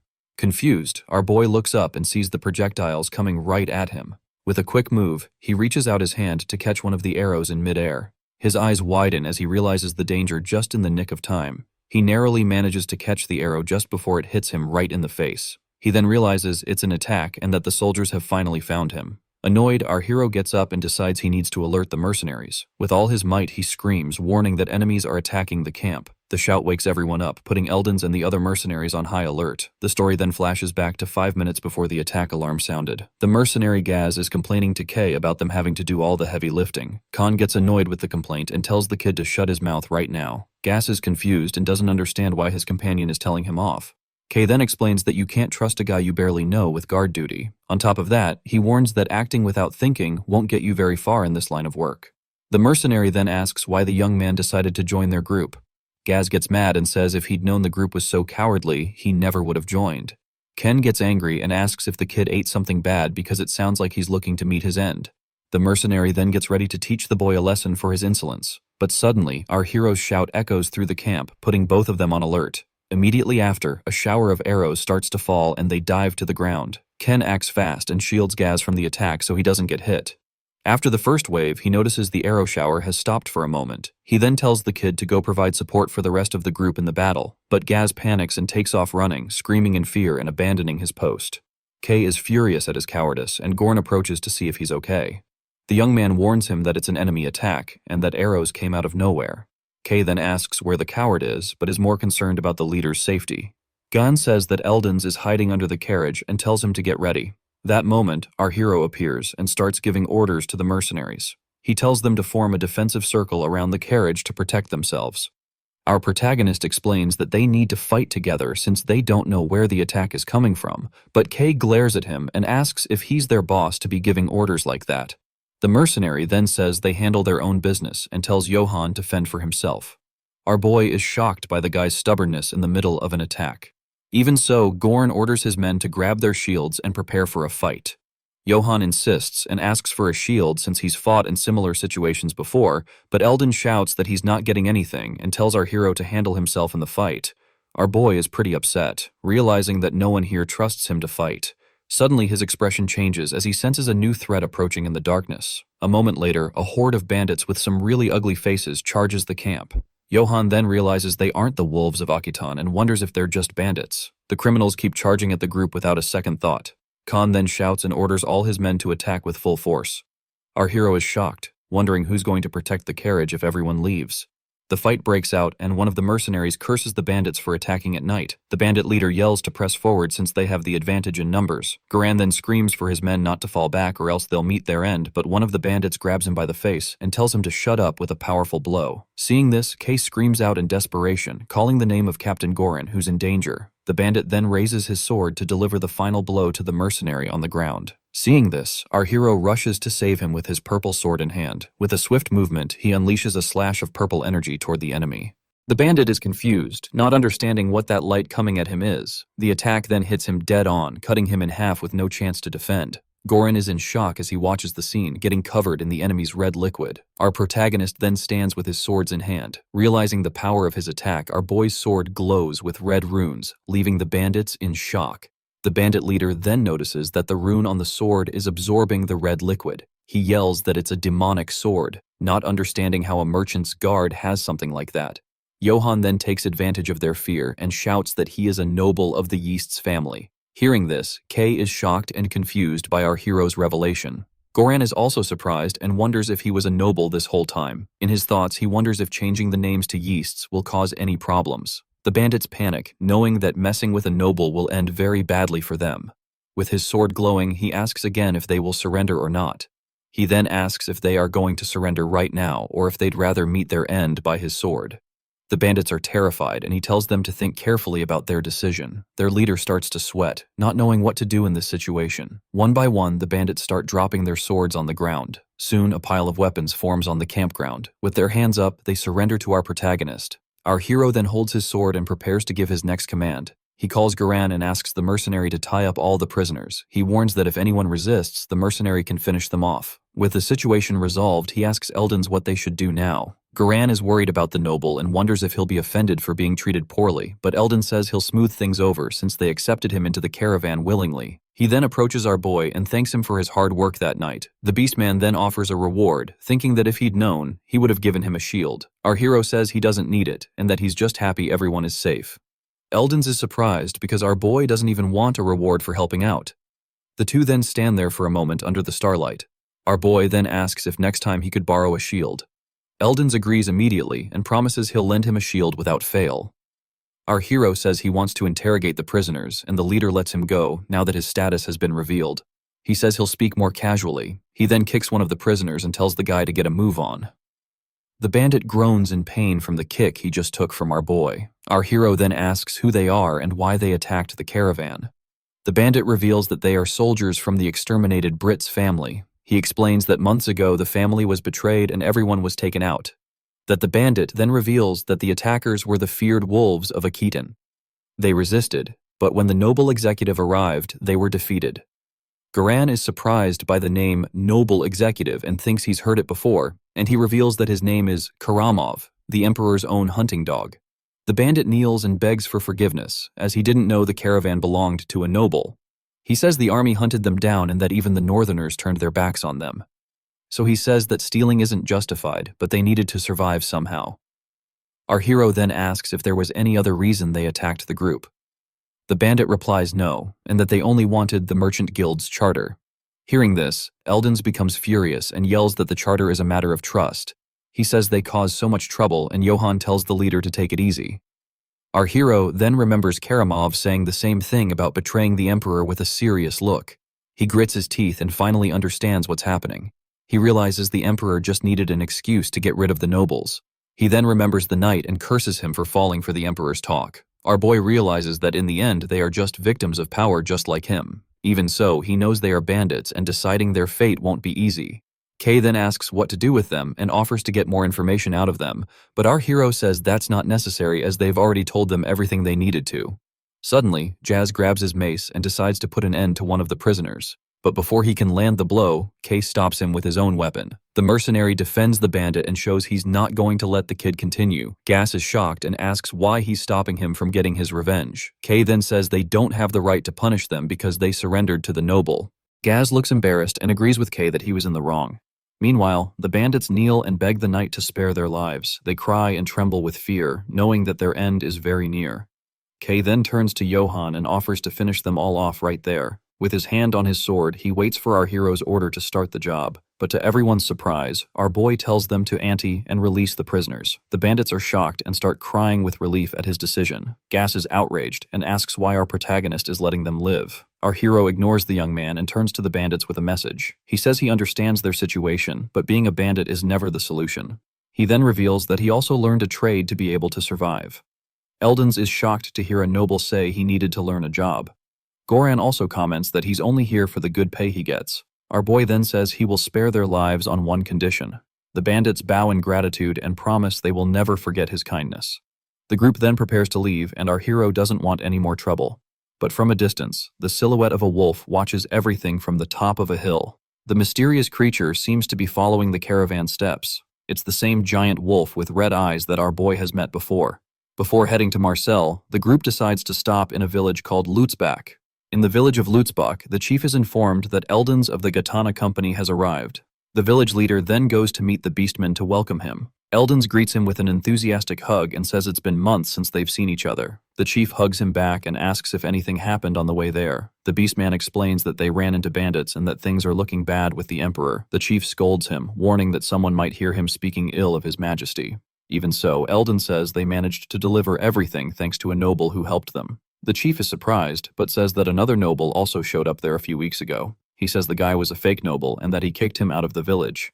Eldon laughs and says his friend hasn't changed his habit of acting without thinking of the consequences, but he assures him that the noble accompanying them is different and very brave. The chief is shocked because the guy didn't even ask for a reward for his good deed. He then thinks that having a knight in the village would be a great help against the bandits. Besides, a real knight would be strong enough to take out an entire group. The chief then invites our hero to stay in the village for a few weeks. Eldons refuses the invitation, but the chief insists and the two start to argue. The beastman then realizes his friend is trying to steal his companion. The chief then changes the subject and asks where the noble knight is. Meanwhile, our hero is sitting under a tree looking very tired. He's starving and about to pass out from weakness. Goran then approaches our hero to talk to him about something. He holds out his hand and offers something to our protagonist. The mercenary hands him a bag of coins and says it's the bandits' money. He explains that they sold everything the bandits had and it brought in a good amount of cash. Our hero asks if they aren't going to take any, and Gore says it was all his doing. Our boy then thinks for a moment about what to do with all that money, but to everyone's surprise, he hands the money bad back to Goran. The mercenary doesn't understand and says the spoils are his by right. Our hero then says he took his share and shows just a few coins. He insists that it's okay, but in his mind he's crying over the lost money. Even so, he knows that staying with the group is better than facing the wolves alone. Goran is touched and says they fought together like true companions. Our boy then shows a single coin and thinks this will make the guy like him even more. With that, he says his goodbyes and gets ready to continue on his way. Goran blushes and thinks that our hero's dignity is that of a true knight. Later, he gathers the other mercenaries to give them an important message. He says that Joan praised their efforts and that he's going to distribute the profits. Excited, he tells everyone to line up to receive their share of the money. The mercenaries are shocked, unable to believe they're actually getting something. They then look at him confused. The mercenaries then get super excited and start cheering in celebration. They raise their fists and shout our hero's name all through the village. Meanwhile, our boy is resting at a nearby inn. He finally manages to sleep in peace with his sword and a pretty funny-looking cap. But in the middle of the night, his room door starts to creak very slowly. And a moment later, the doorknob turns and the door opens carefully. Despite the noise, our hero keeps sleeping, completely unaware. Suddenly, a pair of red eyes appears in the darkness of the room, and an assassin prepares to take our boy out with his dagger. During the night, an assassin creeps up and tries to snatch our hero's sword, but John snaps awake and grabs the man's wrist with an iron grip. The attacker is in total shock. He never expected our boy to be awake. With his eyes glowing in the dark, our main character demands an answer. He then asks if the guy is one of Karamob's goons. The assassin panics and screams for our hero to let him go. Losing his patience, Johan just eats him, smashing him right through a cabinet. Lying on the floor all banged up, the man coughs and whimpers in fear. Our main character then walks over and steps on the attacker's leg. The man screams for help, realizing that Johan isn't your average human. The scene then rewinds 5 minutes back at the same inn. We see the village chief snoring his head off while two young men sneak up the stairs. They are Pra and Gamson, and they're plotting something against our guy. Gamson says that Vulan, the village's strongest guy, is going to take care of Johan. He also mentions that Pell, the horse fanatic, is already out there snatching the animal. Outside, Pell is completely blown away by the war ore and tries to calm it down. Meanwhile, Pra asks Gamson if the noble's sword is really that expensive. Gamson then asks Pra if he's ever seen a sword that could slice a man clean in half. He claims he saw the weapon split an armored soldier in two, easy as pie, and he says the knight is nothing without his sword, but a loud crash startles them, sprawled on the floor. Vulan is terrified as he sees our guy's blue eyes glowing in the darkness. A moment later, our hero drags the man out of the room while he screams for help. Outside, Gamson is completely stunned with no clue what's going on. Pra then grabs him by the shoulders and asks what the heck is happening, but Gamson just screams at him to run if he wants to stay alive. He can feel they've really messed up and wonders who is this guy. Just then, the village chief shows up and asks who the two idiots are. Without answering, the boys bolt out of the inn and into the night. Outside, Pell is already waiting with the horses and says they finally made it. Gamson then yells at him to hurry up and get ready to flee. Pella is confused and asks his friend where Vulan is. Angry, Gamson shouts that Vulan is a goner or is about to meet his end. He then tells everyone to get on their horses so they can get away as fast as possible. Pra says he can't just leave Vulan, but Gamson rushes him, afraid the noble will follow them. Suddenly, a massive explosion rips through the inn, destroying everything. Terrified, the three of them look back, unable to believe what just happened. They then see Joan landing on the roof surrounded by a terrifying red aura. With his eyes glowing, our hero glares at the boys with pure fury. The scene shifts to the outskirts of the Southern Empire in a grim place, and a hand holds a wooden mallet about to smash something. Two soldiers in armor finish nailing up a wooden sign. The notice says that these people stole from a noble, and for that their families have been punished, and the order came from the emperor himself of the Holy Cardian Bizulf Empire. One of the guards then asks what they stole to end up like that. He finds out the crime was stealing 1 chicken and 3 eggs from Baron Deverab. The soldier is shocked to learn they all met such a tragic end, and it was all because of such a small and insignificant crime. Meanwhile, in a tavern at night, the full moon lights up the sky. The caravan leader Eldons is having a quiet dinner at a table. He's enjoying his meal and having a drink to unwind, but a man runs in and says there's a problem involving Mr. Eldons. He reveals that Ganson was caught trying to steal from our hero, Johann. Eldens is startled and spits out his drink, shouting in surprise at the news.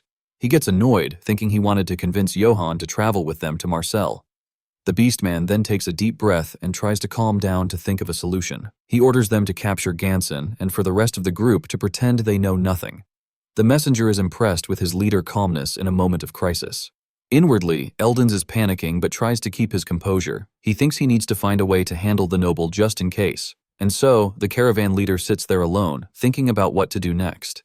Under the full moon, a blue flag flutters atop a wooden house. Inside, the village chief is wrapping up a meeting with other villagers. Suddenly, a man rushes in and shouts that things have gotten ugly. He tells them those troublemakers caught trying to rob the noble. The chief becomes furious and calls the boys useless, slamming his hand on the table. The other villagers panic and ask what they should do. The chief orders them to gather gifts for the noble and to include a slave. With a serious look, he also tells them to prepare for the boy's execution. The boy's parents become desperate and say he can't do that. The chief then completely loses it and throws a chair at them, calling them idiots. He screams, asking if they've already forgotten the emperor's decree. With a determined look, he says they need to act before the noble does. The law states that anyone who covets a noble's property will have their tongue cut out, or they could be sentenced to hanging along with their entire family. The parents are terrified because entire families have been wiped out for this before. The chief explains that it happened just for asking for 1 chicken and 3 eggs. He then yells and asks what they think the noble is going to do now for offending a noble.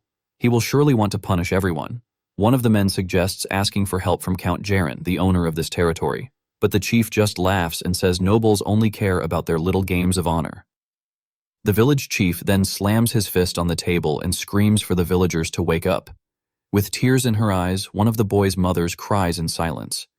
The other villagers just hang their heads without saying a word.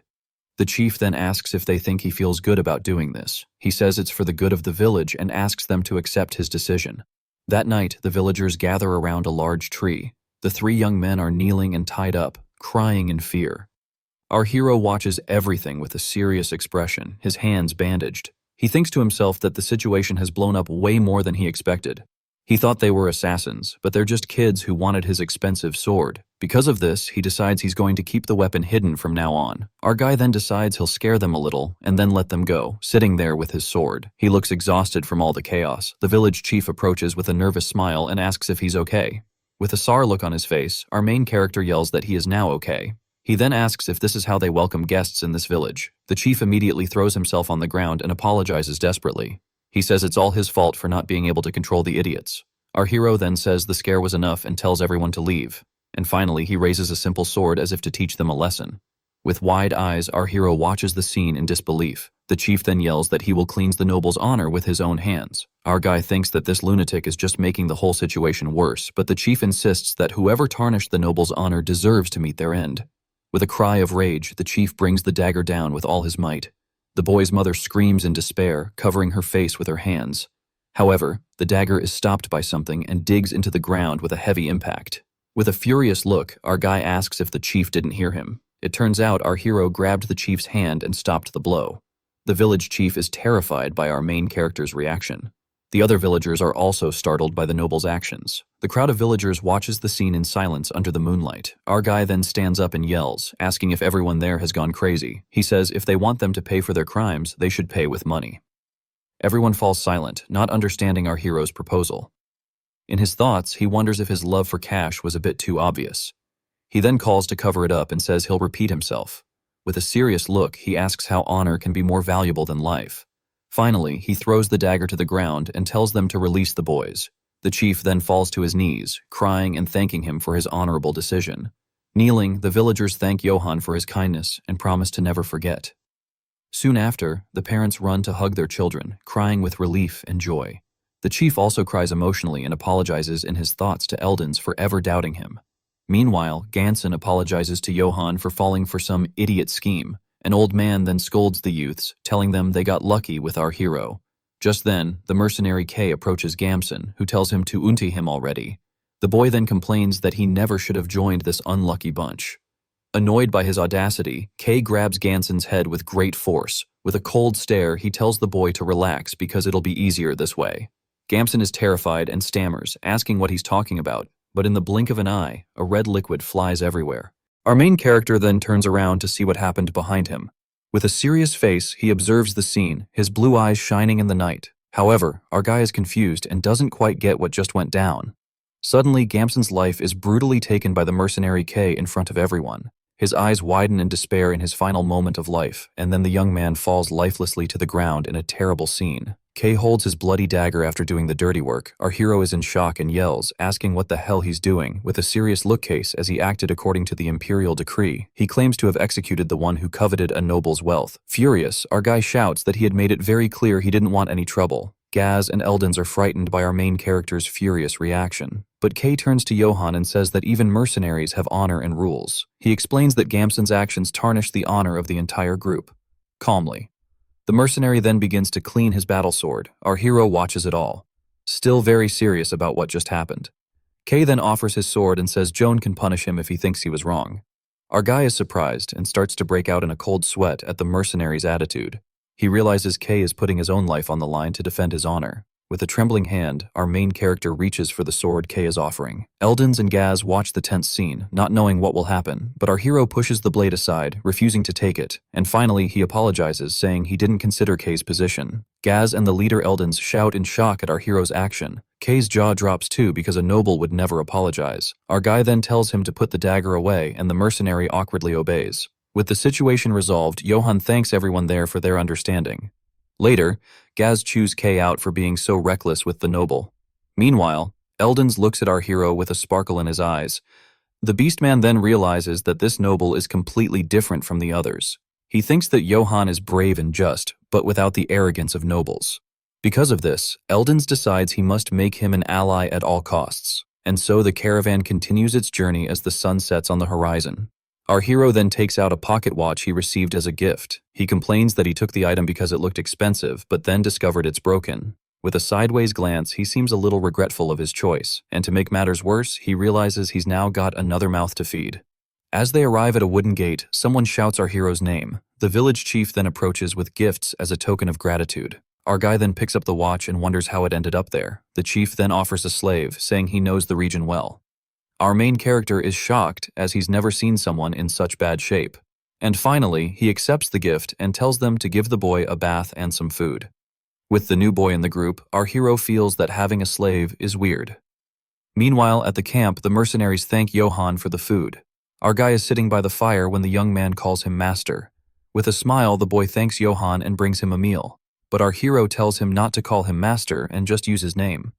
The young man is embarrassed by the request, and our guy doesn't know what to think. Our main character then asks how someone so knowledgeable became a slave. Sitting by the fire, the young man says it's not a very pleasant story, but our hero insists since he knows bad stories too, and the boy agrees. He then explains that he was a weapons and armor seller in the East, but one day, a noble ordered him to smuggle gold for him. Our guy is surprised since that usually results in the death penalty. The young man explains that he needed money to help his sick siblings, and so he delivered the gold as the noble had instructed. However, the noble himself reported him using a fake mustache as a disguise. Our hero then realizes the noble used him and then threw him away. The boy reveals he didn't even get a trial because of the imperial decree. Our main character then gets angry and asks if he managed to help his siblings. With tears in his eyes, the young man says the guard stole all the money. He then cries and apologizes, saying he just got something in his eye. Our hero watches everything with a serious and thoughtful expression. He then realizes that this world is just too sick and cruel, because if you're weak, the nobles will exploit you, and no one dares to complain, like the soldiers from the Blitz family who became bandits to survive, or the people of Lute's back who were forced to sacrifice their own children, and even Goyd who was used and discarded by the nobility without a second thought. Our guy then wonders if this is right and finds it all very pathetic, but he remembers that he's being hunted and could meet his end at any moment. With that in mind, our main character calls out to Goyd, who answers, startled. He then says that they're comrades now and that they have to survive together. Goyd is surprised and blushes at our hero's words. Suddenly, a mercenary runs up to them and yells that a monster has appeared. Our guy sighed, tired, as it seems he won't get a minute of peace. He then gets up and runs with the soldier to see what's happening. Goody stays behind thinking about the promise to survive together. Our hero then joins the other mercenaries hiding in the bushes. They see a red aura and confirm that there's a monster nearby. With a serious look, our guy prepares himself for what's coming. As he stands there, someone from the back tells him to get down, but with a smile on his face, our main character says that it's okay. Our hero then orders the mercenaries to lower their weapons. With a smile, he says it's all right and they don't need to worry. Kay and Gaz are confused by the order, but our guy repeats it lower them. He then says he's going to check out the situation and walks toward the forest. The mercenaries are worried as fighting monsters requires special skills. Besides, they can't take any risks since their mission is to protect their leader, Eldens. Our guy then feels a familiar and chilling presence approaching. He sees a red aura and a pressure that freezes the soul coming from the darkness. It's the glowing red eyes in the dark that our hero already knows. It's the Black Wolf of Ilman, and he's sure it's the same one from before. He remembers that last time the wolf helped him by attacking the soldiers. Our main character knows the creature could have attacked him at any moment, but with a smile, he realizes the wolf has no intention of hurting him. Our hero then tells the monster to stop hiding and show itself. With a snarl, the giant wolf emerges from the darkness with its red eyes.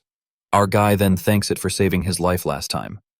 The mercenaries are shocked and wonder if Johann is a monster tamer. The wolf then gets closer and starts sniffing our main character's face. The creature then begins to lick our hero in a very affectionate way. The mercenaries are left with their mouths wide open, not understanding a thing that's going on. Our hero then tells everyone not to be scared because the wolf isn't evil. He reveals that the creature is actually the Dawn's messenger. With an excited smile, the leader Eldens seems to recognize the name, but our guy is confused, not understanding what the beastman is talking about. Eldens then recounts an old song from the Eastern Empire to explain. The legend speaks of a warrior who gave a name to a wolf on a night of war. The name was the Dawn's messenger, and the wolf bowed before the warrior with blue eyes. The wolf led the warrior in battles across the continent. At the end of the war, the hero brought peace, but met his end soon after. The wolf then mourned for 3 days and traveled to where heroes were needed. The legendary creature was the Dawn's messenger with bright blue eyes.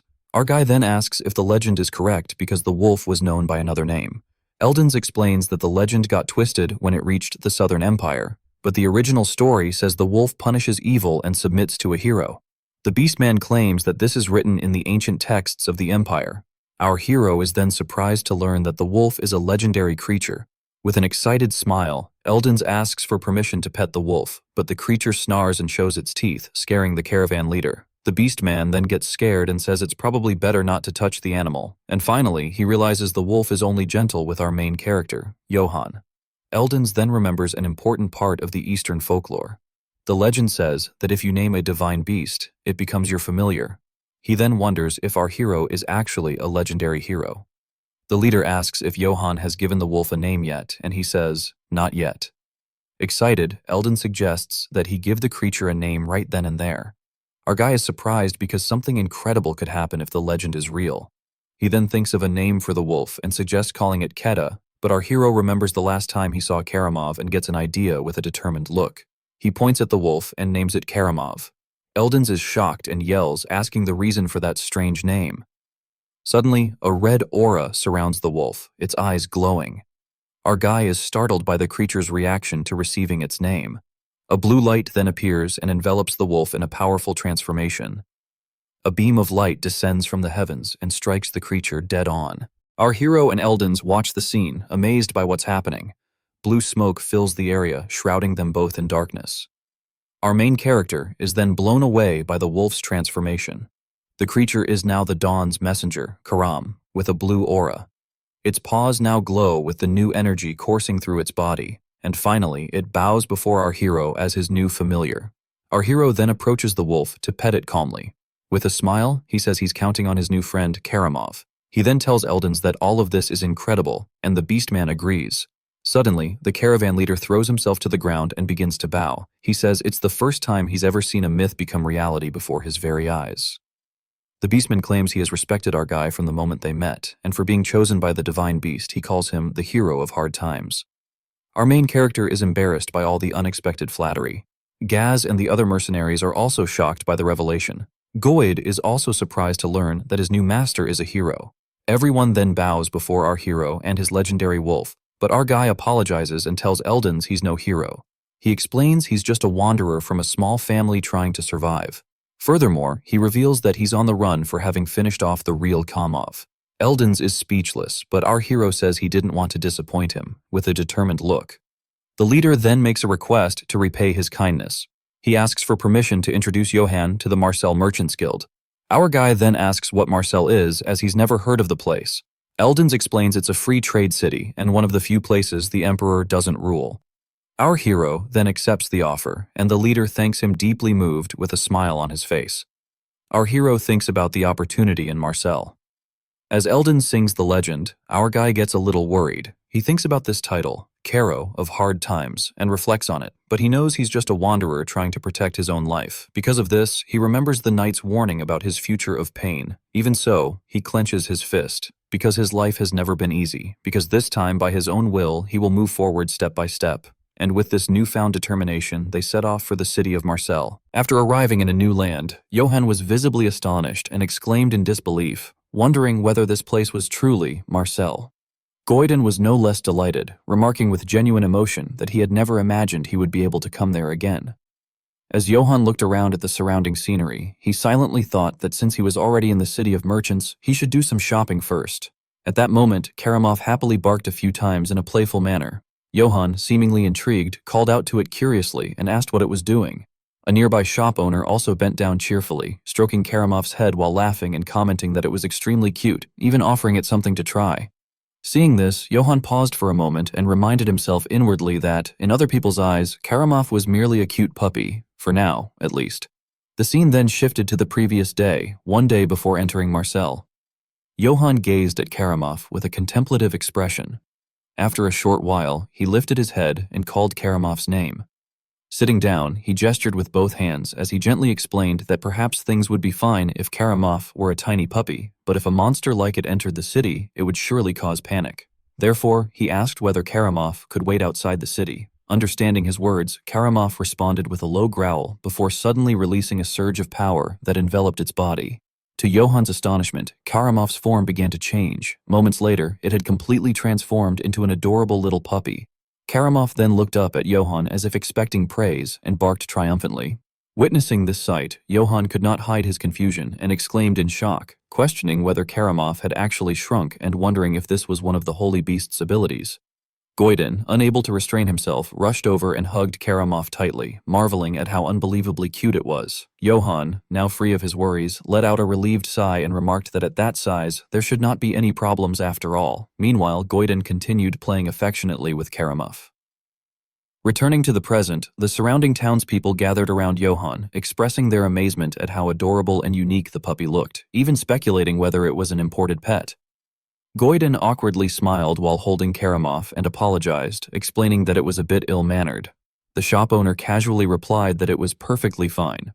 Johann, however, grew increasingly uneasy, thinking that drawing attention to himself would not benefit him at all and that he should leave quickly, especially since he was currently on the run. While he was still lost in thought, Goiden called out to him from behind, addressing him as Lord Johann. With sparkling eyes and great enthusiasm, Goiden proposed that if Johann purchased a large bag for carrying items, along with some oil and vinegar, he would take responsibility for equipment maintenance from then on. Hearing this, Johann reacted with mild surprise. Realizing aloud that Goiden had once been an arms merchant, he then spread his hands and admitted that he only had 4 silver coins, questioning whether it was really possible to buy everything they needed.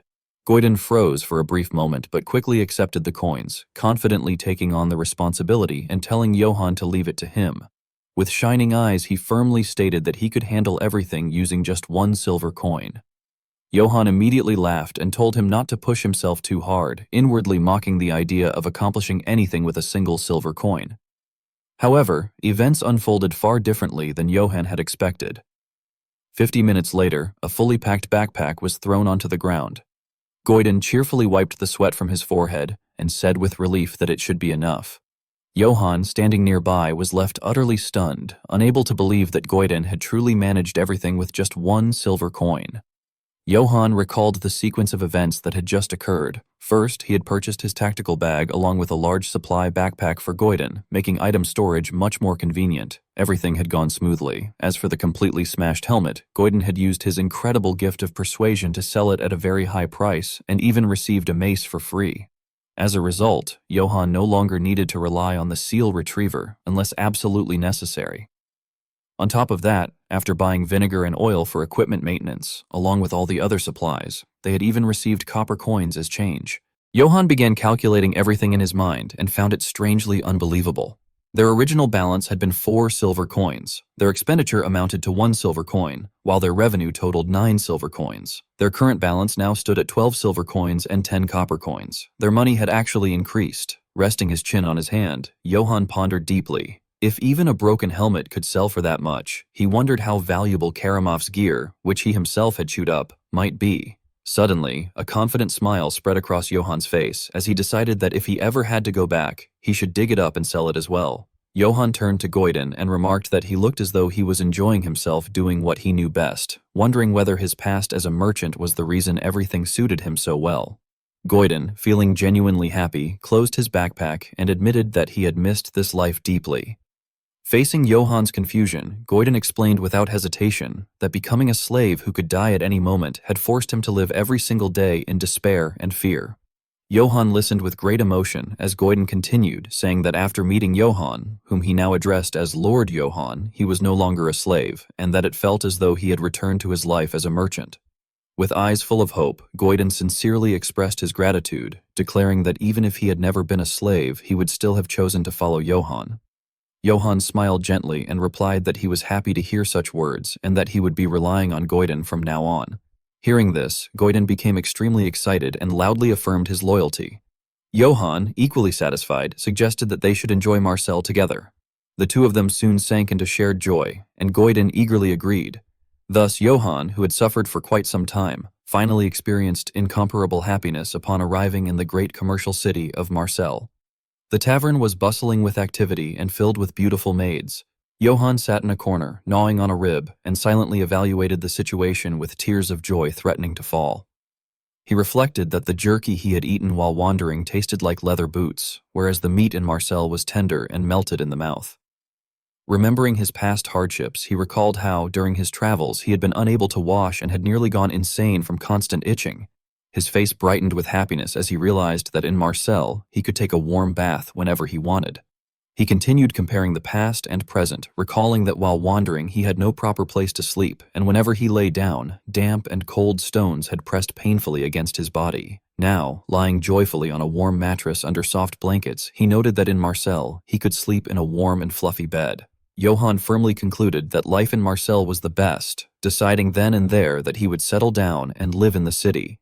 And so, Johann dreamed of a happy settlement in Marcel. However, fate did not roll the dice in his favor. The next day, at Marcel City Square, Johann continued his culinary sweep of the city. While happily chewing on grilled skewers, he mused about how peaceful everything felt and wondered how long it had been since he had last walked the streets in such comfort.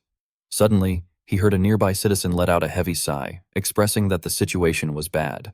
The man lamented that there had been yet another bandit attack. An elderly woman beside him helplessly added that she had heard Dave's daughter had been the victim this time, and that the bandits had even taken all the new stock. Johann continued eating his skewer while listening in. The woman went on to say that she was terrified of what news the next day might bring, questioning how anyone could live in peace with bandits running rampant like this. Walking beside Johann, Goiden whispered to him that it seemed there were bandits around Marcel as well, which likely explained why the town's atmosphere felt so tense. Before Goiden could finish speaking, a loud shout suddenly rang out ahead. A violent member of the Wolves of Aquitaine was yelling angrily at an elderly man, insisting that he had already said he would pay later and demanding to know whether the man understood who he was. The bandit, clearly agitated, kept ordering the old man to just give him one meat skewer, claiming that he had not eaten anything for 4 days. This man was a straggler from the mercenary group Wolves of Aquitaine, who had lost his main unit while chasing Johann and had wandered into Marcel merely to survive. He continued insisting that he would pay the money later, but suddenly froze in place in shock. Johann noticed that the man's face turned pale as he let out a strangled cry, simultaneously pointing directly at him. The Wolves of Aquitaine member rushed toward Johann while gripping the hilt of his sword, stammering in rage and disbelief. Johann clenched his teeth anxiously, realizing that the Wolves of Aquitaine had indeed tracked him all the way to Marcel and acknowledging inwardly that the situation was bad. His thoughts churned violently as he concluded that fighting here would do him no good at all. At that moment, the Wolves of Aquitaine mercenary leaped into the air, preparing to strike Johann down with a killing blow. Just as it seemed everything was truly over, a sharp steel blade flashed horizontally through the air. In an instant, the man's head was severed and fell to the ground. Nearby civilians screamed in terror as the severed head rolled to a stop, crying out in shock and disbelief. Bradil was the one who had just delivered that sword strike. From atop his horse, he angrily complained that he had thought the man was a bandit, only to realize that he was merely a petty robber, and he criticized the poor state of public safety that allowed all kinds of trash to crawl out. After that, Bradil turned his gaze toward Johann and asked with concern whether the wanderer was hurt anywhere. Goiden hesitated slightly before replying that he was not injured and expressed his gratitude, while Johann remained standing there in a daze. Hearing the response, Bradil felt relieved and broke into a bright smile, remarking that it was a relief and reminding them to always be careful. As soon as he finished speaking, he spurred his horse forward and loudly called out to gather attention. Lowering his head, he shouted at the top of his lungs to address the citizens of Marseille, causing everyone nearby to flinch and turn to look at him. Bradil continued riding forward, and behind him followed a large cavalry unit lined up in perfect formation. Identifying himself as Bradil, the oak tree mercenary captain, he lifted his head firmly and reassured the crowd not to worry. He then confidently declared that the 500-strong oak tree mercenaries would surely wipe out the bandit horde and make Marseille safe once again. Goiden could not help but look at him with admiration and exclaimed inwardly how amazing it was to see them in person. Johann, feeling curious, wondered whether they were famous. Goiden quickly explained that the oak tree mercenaries were indeed renowned as one of the top mercenary groups in the empire, and he confidently added that he had heard about bandits around Marseille and assumed the mercenaries had been hired to eliminate them. After hearing all this, Johann lowered his head and fell silent, as though lost in thought. His mind returned to the moment he had been attacked, and he realized that if it had not been for that man's help just now, his identity would have been exposed. Quietly staring at the skewer of roasted meat in his hand, Johann told himself that if that had happened, being hunted by the Empire would have made it impossible for him to remain in Marseille any longer. The ominous prophecies echoed once more in his subconscious, foretelling that his life ahead would be filled with nothing but pain. Johann bit his lip tightly in anguish, holding back his tears as those dark thoughts dragged him down. He forced himself to snap out of it, reminding himself that he was still a fugitive.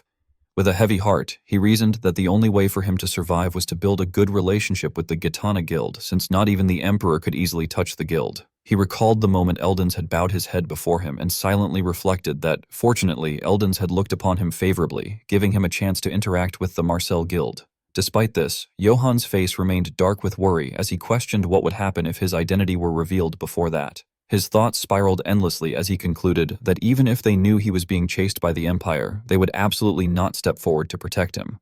He firmly asserted to himself that if his identity were discovered before he established a solid relationship with Gitana, he would certainly be dead. Clenching his fist, Johann steeled his resolve. The goal was clear. He had to meet the Gitana Guild and seek protection from the Empire. His eyes shone with unprecedented determination as he resolved that until he built trust with the guild, his identity must never be revealed. At that moment, a voice called out to him from behind. A flag fluttered overhead as a woman respectfully bowed and introduced herself as Ivelka, the exclusive maid of the Gitana Guild. She went on to explain that she had heard of Johann's impressive exploits through Lord Eldans, and that the guild wished to form a deep connection with him, or possibly with his family.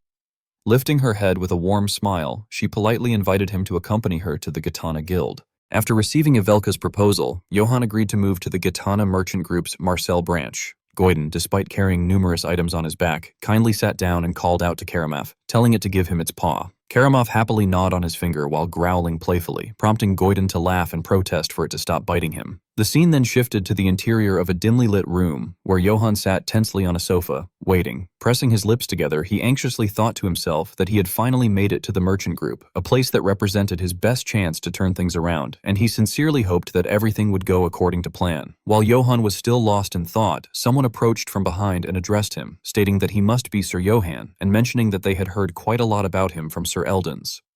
The woman slowly stepped closer and expressed that it was an honor to officially meet him. She then bowed politely and introduced herself as Ion, the branch manager of the Gitana Merchant Group in Marseille. Raising her head with a friendly smile, Ion remarked that it was a pleasure. Johann hurriedly stood up and politely introduced himself as Johann of the Eights family, adding that the pleasure was all his. Ion cheerfully agreed and gestured for them to have some tea while discussing the details. Johann immediately accepted the suggestion, saying that it sounded like a plan. Once the hot tea was served, Ion happily explained that it was a trade good imported from the Mediterranean region and expressed her hope that it would suit Johann's palate.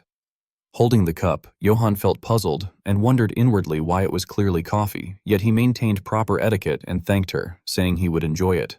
After taking a sip, he offered his observation that the aroma was quite striking and deduced that it was a tea brewed from roasted fruit seeds. Upon hearing this, Iona was delighted and firmly affirmed that Johann had assessed the situation precisely, praising his sharp eye and remarking that it was rare for someone to recognize it so easily. She then smoothly changed the subject and suggested that they move on to business. Speaking frankly, Iona stated that her group believed they already had a good understanding of why Sir Johann had come to them. The moment Johann heard this, he was so shocked that he spat out the tea he had just taken a sip of.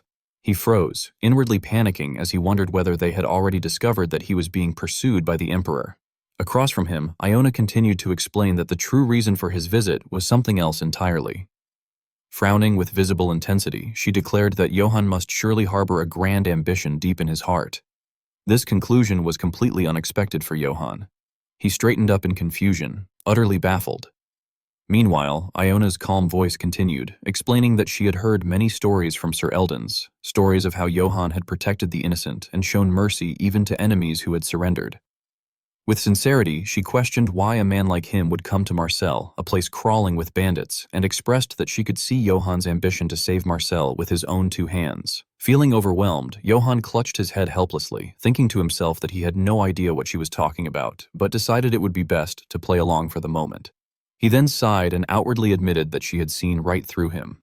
Iona responded with a warm, understanding smile, remarking that ambition was not a bad thing at all, but rather a virtue for those worthy of it. Her expression suddenly darkened as she leaned closer to Johann and whispered that the Gitana merchant group loved to support the ambitions of those who truly had what it took. Johann immediately sensed the true nature of the situation and inwardly exclaimed that this was exactly what he had been waiting for, the unmistakable scent of a deal. Extending her hand, Iona continued by adding that, if Johann was interested, she could even introduce him to the governor of Marcel. This condition caused Johann's resolve to waver. He lifted his head in shock, realizing that the governor was essentially the city's mayor, and that this meant he could gain not only the backing of the merchant group, but also the mayor himself. Excitement surged within him as he calculated that, if that happened, even the emperor's grandfather would find it a tremendous headache to lay a hand on him. He concluded inwardly that he had to accept this deal, no matter what. Letting out a hearty laugh, Johann expressed his appreciation for the offer, but asked cautiously if he could know exactly what this so-called sponsorship entailed. Iona answered with complete confidence, explaining that sponsorship from the Gitana merchant group meant access to every service they provided, including restaurants, inns, and even entertainment, all enjoyed under the name of Gitana. She added playfully that, of course, if Johann became too greedy, they would have no choice but to cut him off. After a brief pause, she raised a finger and stated that there was, however, one condition. Turning serious, Iona declared that Johann must promise them a single thing. Whenever the Gitana merchant group had need of him, he would fight under their banner. Johann, equally serious now, asked whether that meant they wanted him to deal with the bandits threatening the town. Iona quickly denied this and clarified that the Oak mercenary group had already been dispatched to handle the bandits. She explained that they had something else in mind for him. Proceeding with great caution, Johann asked what this something else was. In response, Iona smiled meaningfully and confidently tapped her temple as she explained that recently, the number of shopkeepers acting against the Gitana merchant group had been increasing. These shopkeepers claimed that Gitana was monopolizing the market, and as their complaints grew louder, they had become an increasingly troublesome nuisance. A frightening glint flashed across Iona's face as she stated that they wanted Johann to eliminate those disgruntled shopkeepers, and, if possible, their children as well, adding coldly that this was their only condition. Fixing Johann with an intense, piercing stare, she asked whether he accepted their proposal. Johann sat there with his arms crossed, thinking for a long time. His lips pressed tightly together and his eyes lowered, as though he were wrestling with an extremely important decision. By the time the conversation ended, the sun was already beginning to set. With a darkened expression, Johann left the Marcel branch of the Gitana merchant group. The moment Goidan saw him, he stood up cheerfully and asked whether Johann was back and if the meeting with the merchant group had gone well. Johann stood there silently, saying nothing. Growing uneasy, Goidan called out to him once more, addressing him again in concern. At that very moment, Johann suddenly broke into a smile. Overflowing with excitement, he enthusiastically declared to Goidan that they should go and live the high life together. This abrupt shift in his attitude left Goidan completely stunned, as he blankly wondered what Johann meant by living the high life. To clarify the reason behind Johann's sudden change, the narration returned to an earlier moment, 1 hour prior. At that time, Johann had responded to Iona by firmly declining her proposal. He explained that in a massive city like this, it was only natural for people to complain about distribution monopolies. However, he hesitated briefly before bowing his head and expressing his deep unease, stating that killing people instead of resolving matters through dialogue, especially involving children, was something he could not accept. Johann then resolutely declared that he would not kill innocent people for such a reason and insisted that the deal should be treated as if it had never happened. Upon hearing his answer, Iona's expression darkened noticeably. She stared at Johann in silence, while he met her gaze with equal determination. Moments later, she suddenly smiled. Iona then congratulated Johann, stating that he had passed. This unexpected reaction left Johann bewildered, prompting him to wonder what she meant. Iona nodded and explained that the entire situation had been a test to determine whether Johann was truly worthy of their support. She addressed him as a righteous knight and politely asked for forgiveness for her rudeness. Still somewhat flustered, Johann quickly asked about the alleged monopoly and the complaints surrounding it. With a cheerful smile, Iona clarified that the Getana merchant group had never monopolized distribution, nor had they earned resentment from local shops. On the contrary, she explained that the group provided high-quality goods at fair market prices and was actually quite popular among merchants.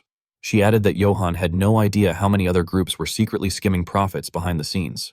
Once again, Iona brought up the condition she had mentioned earlier, clarifying that she was not asking Johann to rush into a war zone immediately. She honestly explained that since the Oak mercenary group was already out hunting bandits, Johann could, for the time being, simply relax and enjoy Gitana's hospitality. After laying everything out, Iona smiled brightly and extended her hand, asking Johann whether he would join hands with her. Having fully understood the situation, Johann smiled gently and eagerly reached out in response, agreeing to the partnership. The two clasped hands in what felt like a solemn promise, invoking the grace of St. Luark and expressing hope that their alliance would be mutually beneficial. Returning to the present, Goiden was still visibly confused and asked what Johann actually meant by living the high life. Johann, whose cheeks had flushed red with happiness, explained enthusiastically that living the high life meant going out to eat something incredibly expensive. On the Gitana merchant group's tab, no less.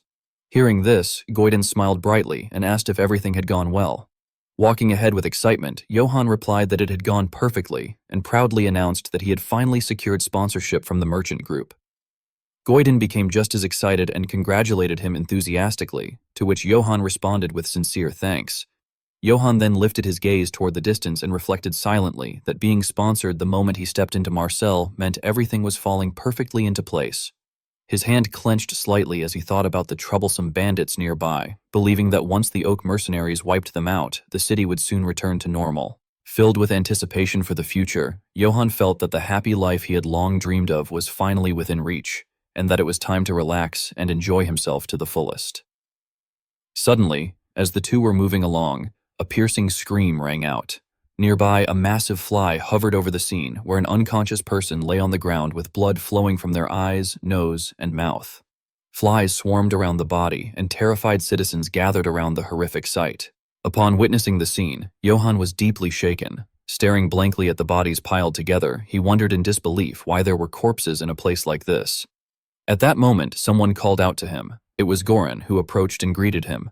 Johann turned toward him in mild surprise and asked whether Goran knew what was happening. Goran looked toward the bodies and spoke sorrowfully, explaining that the bandits around Marseille had become increasingly depraved. He stated that they had been murdering the families of the city's merchants and dumping their bodies like this, effectively holding the city of Marseille hostage.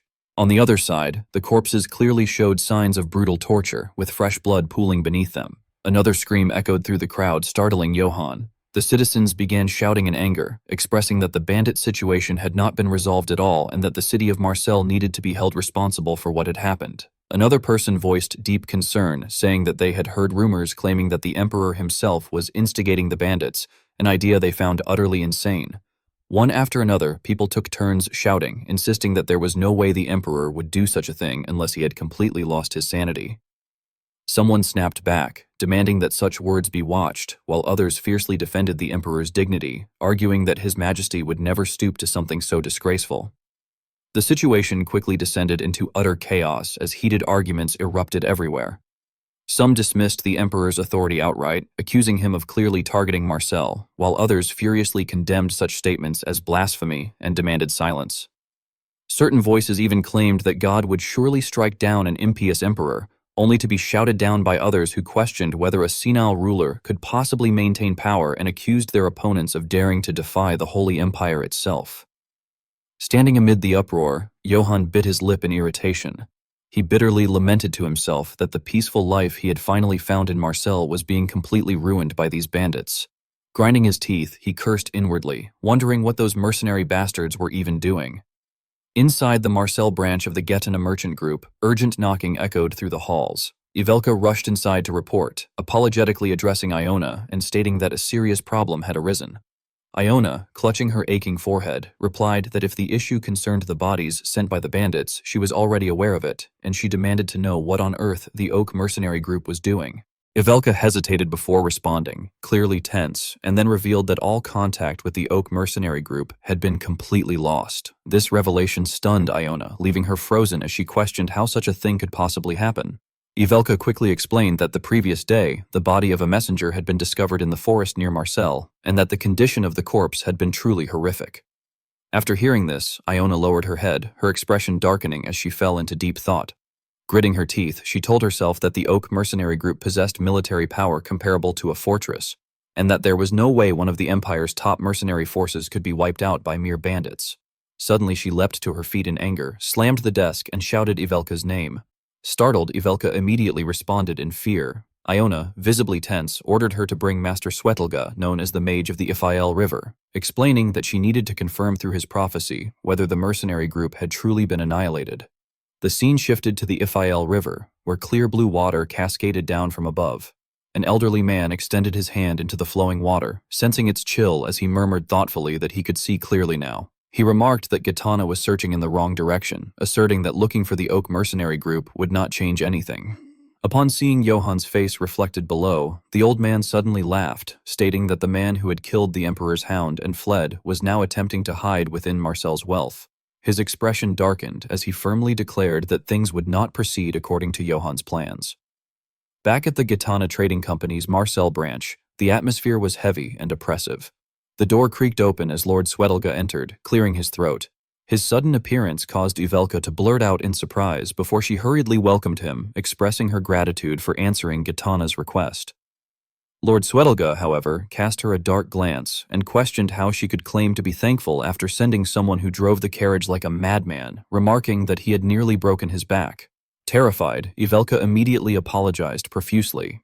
She then turned to announce that she would go fetch Lady Iona, only for Lord Swetelga to stop her, saying it was unnecessary. Confused, Ivelka asked for clarification, prompting Lord Swetelga to explain that if the matter had truly been urgent, Iona would have come herself. Ivelka stood frozen in awkward silence, unsure how to respond. As she seemed about to speak, Lord Swetelga sternly warned her not to make him repeat himself. She instantly complied, affirming her obedience. Taking a seat, Lord Swetelga cleared his throat once more, stroked his long beard, and stated that according to the voice of the Yahello River, he was destined to meet someone there. At the same time, outside the building, Lohan looked up in excitement at the Marseille branch of the Ghetana Trading Company before him. He reflected that the day he would finally meet Marseille's governor had arrived. Filled with determination, he resolved to win the governor's favor, settle down permanently in Marseille, put an end to his wandering life, and escape being hunted by the emperor. He proudly acknowledged to himself that he had made it to the second round of an interview at a major corporation. Throughout the long corridor, only Lohan's footsteps echoed. As he walked, he muttered to himself with a hint of excitement, wondering what the governor might like and thinking that perhaps he should have asked Ion beforehand. Suddenly Karamov came to an abrupt halt and let out a low growl. Finding this strange, Lohan asked what was wrong with him. At that moment he realized that Lord Swetelga was standing right in front of them. Stroking his beard, the old man calmly remarked that the name Karamov did not seem fitting for a divine beast. Seeing Lord Swetelga before him, Johann could not help but feel tense. Inwardly, he questioned how this old man could possibly know that Karamov was a divine beast. Without hesitation, Johann directly asked who the man was. Lord Swetelga paused briefly before replying that it seemed Johann did not know him. He then introduced himself straightforwardly, stating that his name was Swetelga and that he was the sage of the Yahello River, repeating the title as if to emphasize it. Johann narrowed his eyes slightly and expressed his doubt, murmuring about the word sage. Seemingly understanding Johann's hesitation, Swetelga summarized it simply by saying that he was a mage. Only then did realization dawn on Johann. He reacted in astonishment, his face flushing with excitement as he recalled that this world truly had magic. Growing more animated, he exclaimed to himself that although he had come to meet the governor, he had unexpectedly encountered a mage as well, and that big cities were indeed different. Johann then rushed forward and hugged Swetelga tightly, expressing that it was an honor to meet him and confessing that he had always wanted to meet a mage at least once in his life. Those words made Swetelga blush deeply. Embarrassed, he awkwardly asked if that was really so, but then hesitantly pointed out that for someone being hunted by the Emperor, Johann seemed to be doing rather well. Johann instantly froze in place, his eyes widening in shock as he asked how Swetelga knew about that. Calmly stroking his long beard, Swetelga explained that it was through magic, specifically through the mystery of the Yahello River. He stated that through the river he was able to see both the past and the future. At that point, Johann could no longer remain cheerful. With a serious expression, he asked whether Swetelga intended to report him to the Emperor. Looking straight at Johann, Swetelga calmly asked why he would do such a thing. Johann was deeply shaken by this response, his eyes filled with confusion. Turning slightly, Swetelga explained that Johann should consider who he truly was. He described himself as one who knew the secrets of the Yahello River, a seeker of mysteries within the laws of nature, and declared that he had no interest whatsoever in the petty political struggles of the secular world. He firmly stated that only the voice of the Yahello River moved him. Johann began to feel curious about that place and silently repeated the name of the Yahello River in his mind. Swetelga glanced at him and continued, adding that if he had intended to report Johann, he would have done so quietly and questioned why he would openly mention it right in front of him otherwise. Only then was Johann able to breathe a sigh of relief. Smiling faintly to reassure himself, he admitted inwardly that Swetelga was right. Regaining his composure in an instant, Johann suddenly grabbed Swetelga's hand and earnestly asked if he could hear about magic from him and whether that would be acceptable. Caught off guard and still embarrassed, Swetelga let out a confused sound. Looking into Johann's eyes, which were overflowing with excitement, he could not help but feel puzzled, wondering what was wrong with this man and thinking that a normal knight should have behaved very differently. He recalled how people in the past had looked down on him, mocking mages as cowardly scholars who knew nothing of honor in battle and spent their days muttering eerie nonsense. Returning to the present, Swetelga suddenly realized that this must be the reason why he was so confused. He could not understand why this knight was lighting up with excitement over magic. Johann continued pressing eagerly, asking how magic was used and whether even an ordinary person like himself could use it. Faced with such enthusiasm, Swetelga grew unaccustomed and hesitated awkwardly. In contrast, Johann had already begun plotting for his own future, thinking that this was his chance to learn magic and become a magic swordsman, and believing that if he achieved that, his chances of survival would surely increase. Swetelga took a small step back and stroked his beard to calm himself before finally agreeing. He stated that their meeting was a matter of fate and that it was not as though he could not tell Johann about magic. Johann looked up with a hint of disappointment and let out a small sound of reaction. Swetelga then continued, adding that teaching him outright for free would be too boring. He proposed that if Johann managed to win even a single round in a game against him, he would teach him magic. Still somewhat dazed, Johann reacted with mild dismay before lifting his head in confusion and asking what kind of game Swetelga meant, wondering if it was chess and suggesting whether they could do something else instead, such as arm wrestling. In Johann's imagination, he could easily defeat Swetelga in an arm wrestling match, and he even envisioned himself shouting triumphantly. At the same time, a reminder surfaced in his mind, warning him not to use his strength against the elderly or the weak. Hearing this, Swetelga could not help but laugh, remarking that arm wrestling would obviously give Johann the advantage, though he clarified that he was not referring to chess and instructed Johann to follow him instead. As he turned and walked away, Swetelga confidently stated that although the game of kings was entertaining, it could not compare to the game of gods. Johann followed behind with growing unease, silently wondering what the so-called game of gods might be. Swetelga then produced a go board and placed 2 small containers on the table. Johann, overwhelmed with tension, nearly cried out as he realized what it was. Upon seeing several stones already placed on the board, he immediately recognized that it was Go. Noticing Johann frozen in place, Swetelga told him to sit down for the time being. Stroking his chin, Swetelga asked whether it looked complicated and reassured him not to worry, promising to go easy on him. On the other hand, Johann reassured himself internally that luck was once again on his side. He recalled his past with pride, remembering that he had once won a 4th Dan Go tournament. With a confident smile, he convinced himself that he could win. As he picked up a handful of stones, he admitted to himself that he did not know how skilled the old man truly was, but he firmly resolved that he would defeat him. Across from him, Swetelga began the match by announcing that he would start with an easy move. Johann, full of confidence, told himself that victory was certain. He responded politely, expressing his thanks in advance. As Johann made his opening move, an intense energy radiated from him, and he inwardly declared that he would make Swetelga's knowledge of magic his own. 50 minutes later, the atmosphere grew heavier than ever. Johann stared intently at Swetelga, straining under the pressure. Swetelga lifted his head and let out a deep sigh. Johann hesitantly addressed him, but before he could finish, Swetelga abruptly widened his eyes and asked to take back a few moves.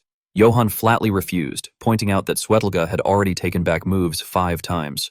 In frustration, Swetelga slammed his fist onto the board, sending stones flying everywhere. In agony, he exclaimed that none of this made sense and questioned how he could be losing in the game of gods. He then stared at Johann in disbelief, demanding to know whether this was truly Johann's first time playing and declaring that even the Sultan of the Eastern Empire had never surpassed him. Johann concealed the truth and laughed gently, attributing Swetelga's loss to how well he taught. Hearing this, Swetelga grew embarrassed and cleared his throat. He then raised one finger and proposed another match, stating that if he lost again, he would give Johann a gift that would help him in life. Johann was secretly overjoyed, reacting with excitement and speculating whether the gift might be a magical item. After clearing his throat and pretending to deliberate, Johann agreed on the condition that Swetelga specify how many handicap stones he wanted. Swetelga became visibly tense, blushing as he struggled to regain his composure before finally asking for 3 handicap stones. Johann accepted without hesitation and made the first move, announcing that they should begin. Sometime later, under dim lighting and in near silence, Swetelga curiously asked why Johann, being of noble birth, was so interested in magic. Johann frowned and explained helplessly that the emperor wanted him dead and that it would be better to have more tools at his disposal. Swetelga studied Johann's move and asserted that if Johann intended to use magic for combat, they should stop there, as the knowledge he could offer was not meant for that purpose. Johann was stunned by this revelation and questioned whether magic truly could not be used in combat. This visibly irritated Swetelga, who asked whether Johann had seriously planned to fight using magic. Lowering his head as he picked up another handful of stones, Swetelga stated that although he had made a promise, he would at least answer that question. He explained that he had heard of individuals who did apply magic to combat. Johann excitedly interrupted, expressing his delight upon learning that such people existed. Swetelga immediately raised his voice and demanded that Johann listen first. Johann froze in confusion and fell silent. He listened as Swetelga explained that those commonly referred to as mages were primarily people who uncovered the mysteries of nature, some through the wind, others through fire, and a few through the smoke of burning sulfur. Swetelga calmly recounted that a certain fool had once even bragged about discovering a mystery within the Black Forest. As Johann listened, he silently assessed the story, thinking to himself that the last part sounded strangely personal. Swetelga continued his explanation, stating that those discovered mysteries were known as spirits, and that mages borrowed the power of those spirits. He then offered a cautious warning, explaining that spirits usually lent their power without asking for anything in return, but that there were times when their whims demanded a fatal price. Fixing his gaze firmly on Johann, Swetelga emphasized that even if one came into contact with a mystery, one had to be careful not to go against its will. Johann reacted quickly, nodding as he replied that he understood, though his thoughts were already in turmoil. He reflected inwardly on how dangerous the setting of this world truly was, deciding that he would not risk his life trying to explore the laws of nature. His inner voice grew subdued as he abandoned the idea of becoming a magic swordsman altogether, doubting whether magic items even existed in the first place. No wonder, he mused, things had gone so smoothly for him until now. At that moment, a shout suddenly echoed through the area, as someone exclaimed in shock that Lord Swetelga was present. Hurried footsteps rang out in the hallway outside. Iona angrily demanded to know why she had not been informed earlier. In response, Ivelka panicked as she explained that Swetelga had strongly insisted that no one be told. Still fuming, Iona complained that mages were truly troublesome to deal with, adding that she had even told him the situation was urgent. Before long, they arrived at their destination. Someone pointed out that Swetelga was indeed there. Iona, wearing a friendly expression, opened the door to greet him, but the sight before her was a grave and tense atmosphere between Swetelga and Johann. She froze in confusion, letting out a small, startled sound. Panic rose within her as she realized that Swetelga was once again teasing someone with the so-called game of gods, and that this time it appeared to be Sir Johann. Bewildered, she let out another confused sound. Suddenly, Swetelga sprang to his feet in agitation, pleading to be allowed to take back a single move. Johann, utterly helpless, called out to him. Meanwhile, Iona stared in disbelief, wondering how it was possible that Lord Swetelga was actually losing in the game of gods. Her curiosity deepened as she looked at Johann, who was smiling brightly across the board, and she questioned just what kind of person Sir Johann truly was. Johann, filled with excitement, urged him to simply accept his loss. At that point, Iona spoke up again, exclaiming in surprise as she greeted Lord Swetelga, remarking that she had not realized he was there. She approached him warmly and remarked that if he had come to Marcel, he should have contacted her, asking whether he had been enjoying a pleasant time with Sir Johann. Swetelga laughed heartily as he stroked his long beard, replying that he had merely been playing a few games with the knight. Iona responded in understanding. Using her arrival as an excuse, Swetelga moved to disperse the chessboard, remarking that since the branch manager had arrived, they would unfortunately have to end the game there. Johann, who had been preparing to make his next move, froze when he saw that the board had already been cleared. Just then, Swetelga placed 2 flasks, one red and one blue, onto the table and instructed Johann to take them. Johann stared at them in confusion and asked what they were. Swetelga swiftly explained that he had not forgotten his promise, revealing that they were water flasks containing the final secrets of the Yahello River, known respectively as the Water of Wrath and the Water of Blessing. At that moment, at the Oak Tree Mercenaries' outpost, fear was clearly etched into someone's eyes. The 3-member squad had all drawn their swords, trembling as they stammered in terror, expressing their disbelief at what they were seeing. Before them stood a mysterious entity that continuously radiated an overwhelming killing intent. With a twisted face and an abnormal body, the being finally revealed itself. The murderous aura it released was so oppressive that it threatened to drive any human mind into madness. The leader of the mercenary group, Bradil, fell into panic and shouted in hysteria that the creature was not a bandit. After that outburst, nothing remained in Bradil's eyes except pure horror. Throughout the silent forest, piercing screams echoed endlessly as someone let out a final, agonized cry. The scene then shifted back to the Gitana Trading Company, Marcel branch. Johann, visibly excited, held his reward and questioned whether the 2 items he received were the Water of Wrath and the Water of Blessing.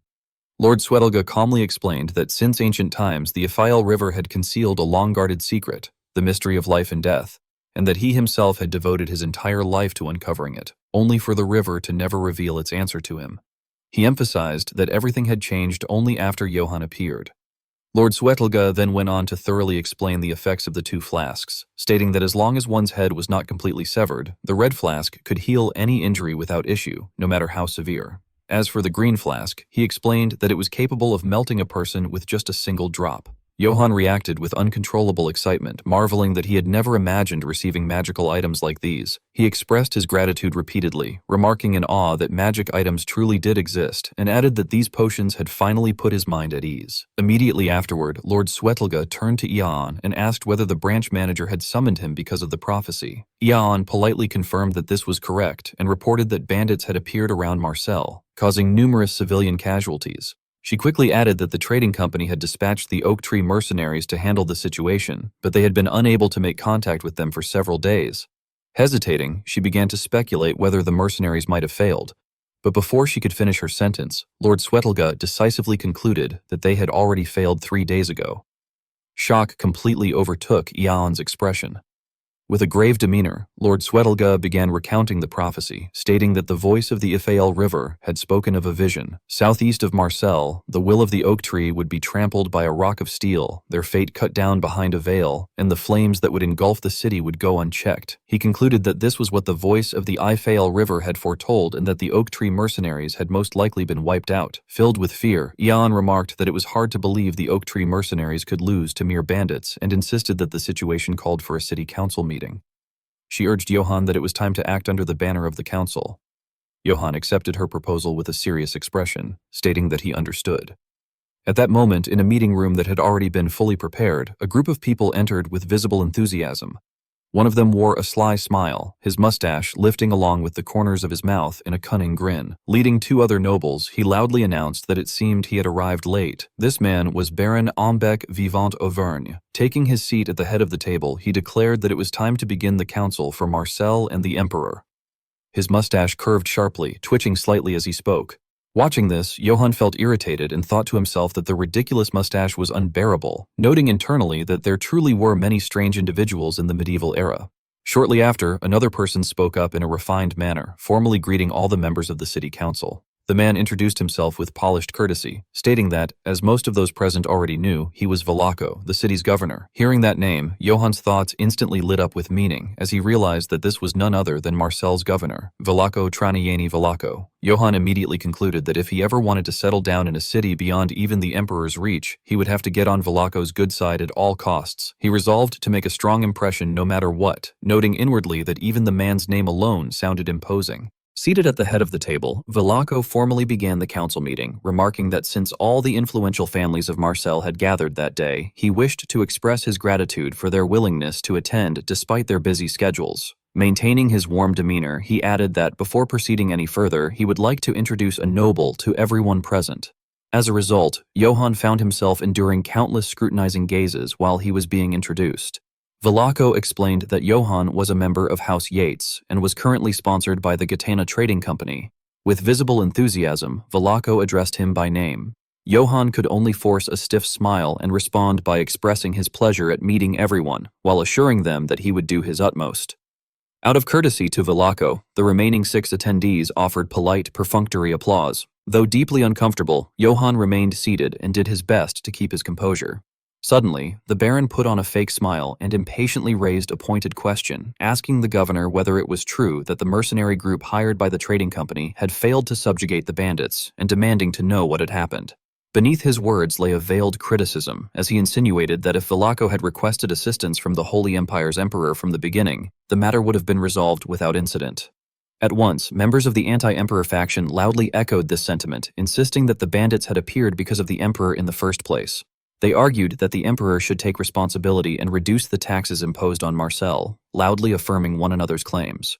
Naturally, the pro-emperor faction fired back without hesitation, angrily ordering their opponents to hold their tongues and demanding to know how they dared insult His Majesty the Emperor given the current state of affairs, condemning such remarks as outright blasphemy. The situation rapidly devolved into a fierce argument. The anti-emperor side accused the emperor of orchestrating a shallow scheme, claiming that he had deliberately allowed the bandits to run rampant in order to plunge the city into chaos, only to later justify stationing imperial troops there. The opposing side immediately demanded proof, hurling insults and accusing the others of lashing out merely because their hired mercenaries had proven useless. Caught in the middle, Johan felt utterly lost, likening the experience to a duck listening to thunder. He internally lamented that he could not understand a single word of what the politicians were saying, and that the noise alone made his head ache. At the same time, a different anxiety gnawed at him as he realized that many of the people present openly supported the emperor, and that if his own situation were exposed, he would once again be in grave danger. Despite the endless debate, Vlaco remained calm and unshaken. Abruptly, he spoke in a low, cold voice, firmly calling for order. The sheer pressure of his authority silenced the nobles instantly, leaving not a single person daring to utter another word. Even Johan was stunned by the overwhelming force Vlaco exuded. Eon cleared her throat and stepped forward to speak. Acting on Vlaco's behalf, she smiled brightly and stated that the governor understood everyone's concerns and had prepared a backup plan. She then decisively revealed that this plan involved forming a second subjugation force to strike the bandits directly at their source. The proposal left everyone utterly stunned, and shocked reactions rippled through the room. Only the Baron managed to maintain his habitual false smile, praising Vlaco as expectedly wise and remarking that the Emperor valued Marcel's peace above all else. He continued to needle the governor by adding that all Vlaco needed to do was give the word, and imperial troops would be dispatched at any time. Hearing this, Johan was genuinely terrified, realizing that if the Emperor's troops were sent, he might truly be captured and executed this time. Turning his gaze toward the head of the council, he desperately pleaded in his heart for Vlaco to reject the suggestion. With impeccable courtesy, Vlaco directly refused the proposal. He acknowledged that Sir Ainbeck had contributed greatly to the city council and expressed his personal gratitude for that assistance, but nonetheless stated that he must respectfully decline. Using his sharp and uncompromising reasoning, Vlaco decisively crushed Baron's proposal. He stated that His Majesty was most likely occupied with the recent rebellion in the north and that he wished to lighten the Emperor's burden, even if only slightly.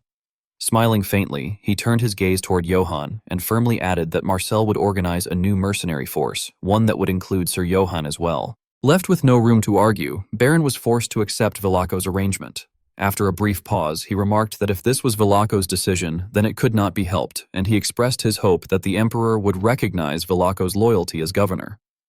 Among those present, the one who felt the most relieved was undoubtedly Johann. He silently breathed a sigh of relief and thanked his luck inwardly. At the same time, he began to reassess the noble known as Baron, suspecting that the mustached man was likely aligned with the pro-emperor faction. From the way Baron and the governor interacted, Johann sensed that the two were very close, which made him wonder uneasily whether he would truly be safe. His head throbbed as he recalled Eldan's words about Marcel being untouchable even by the emperor, a claim that now seemed far less certain than it once had. Eon then stepped forward to formally conclude the council meeting, announcing that the session was adjourned and informing everyone that the council members had prepared a modest tea gathering, which he encouraged all of them to attend. After everyone else had departed, the only one who remained behind was Baron. Just as Johann was about to rise and head to the tea gathering, someone called out to him, asking whether Sir Johann could spare some time.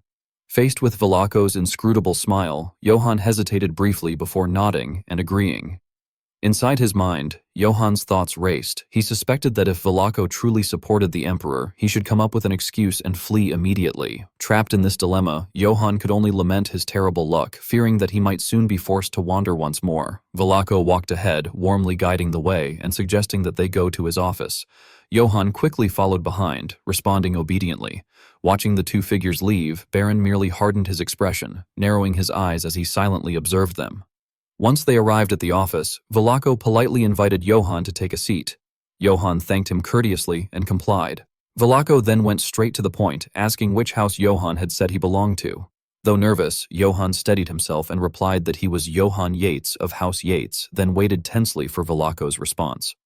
Contrary to Johann's anxiety, Vlaco reacted with unexpected enthusiasm, remarking that he understood now and repeating the name House Yates in surprise, exclaiming that this was where Johann was from.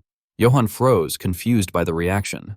Vlaco then launched into an animated explanation, describing House Yates as a rather special family renowned for its northern specialty, date palm-infused liquor, a drink famous among those in the know.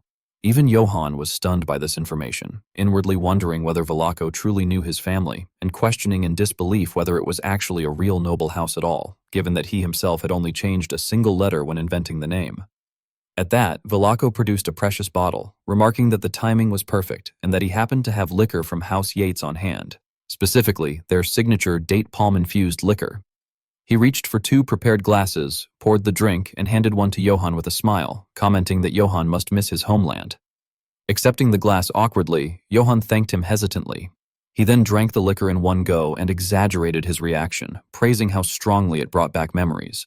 In truth, he admitted to himself that he had no idea what it was supposed to taste like, and had not even known such a drink existed. Vlaco remained strangely calm and said that he was glad to hear that.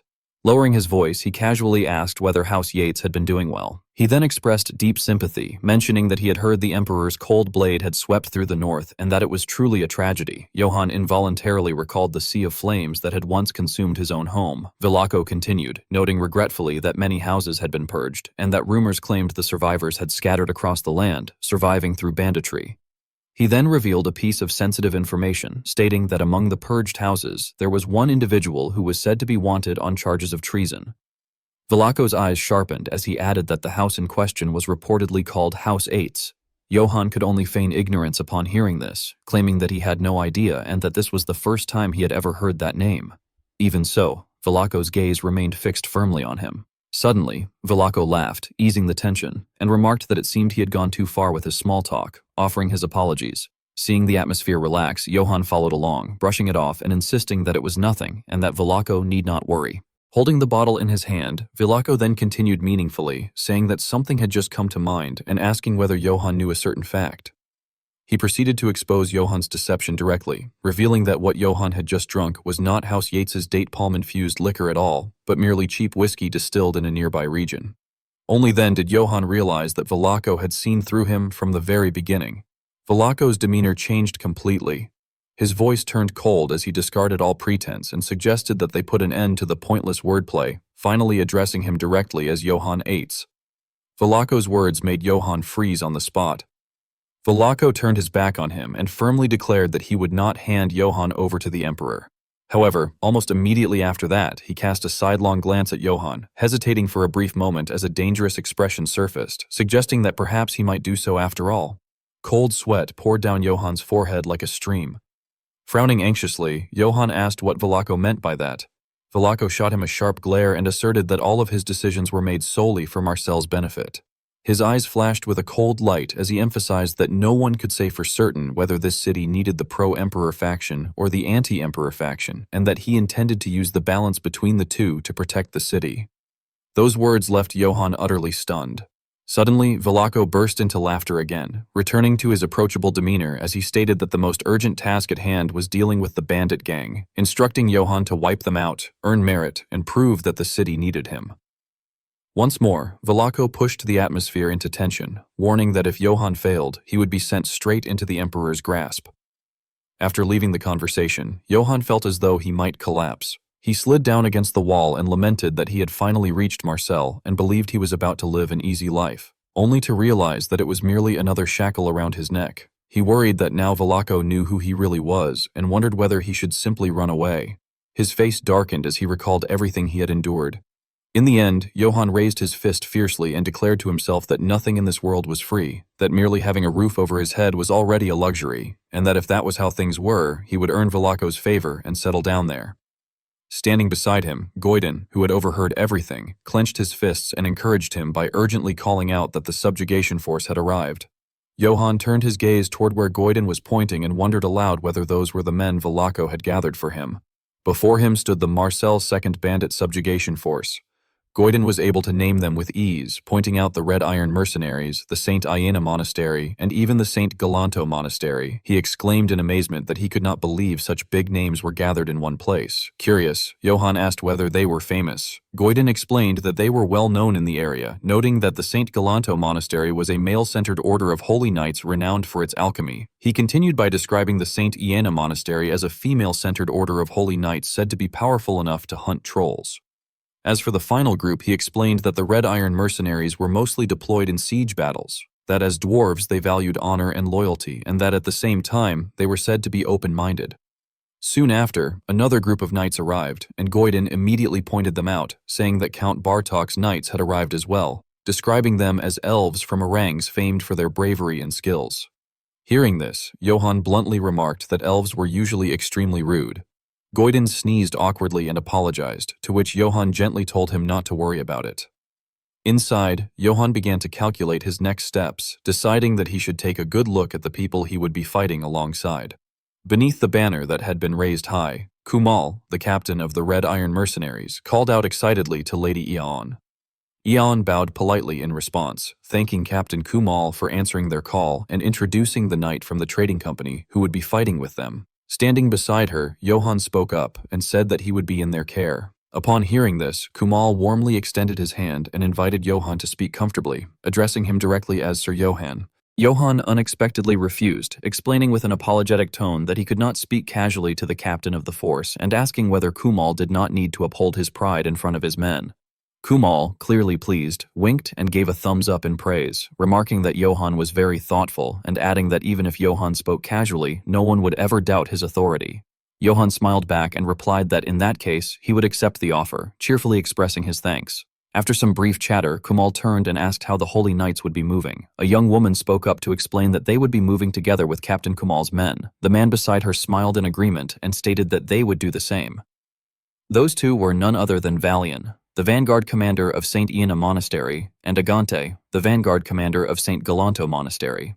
Kumal placed a hand over his chest and sincerely stated that he, Kumal, offered his thanks for the Holy Knight's consideration. Watching this exchange, Johann could not help but form his own impression, wondering what was up with that dwarf and noting that he was surprisingly decent.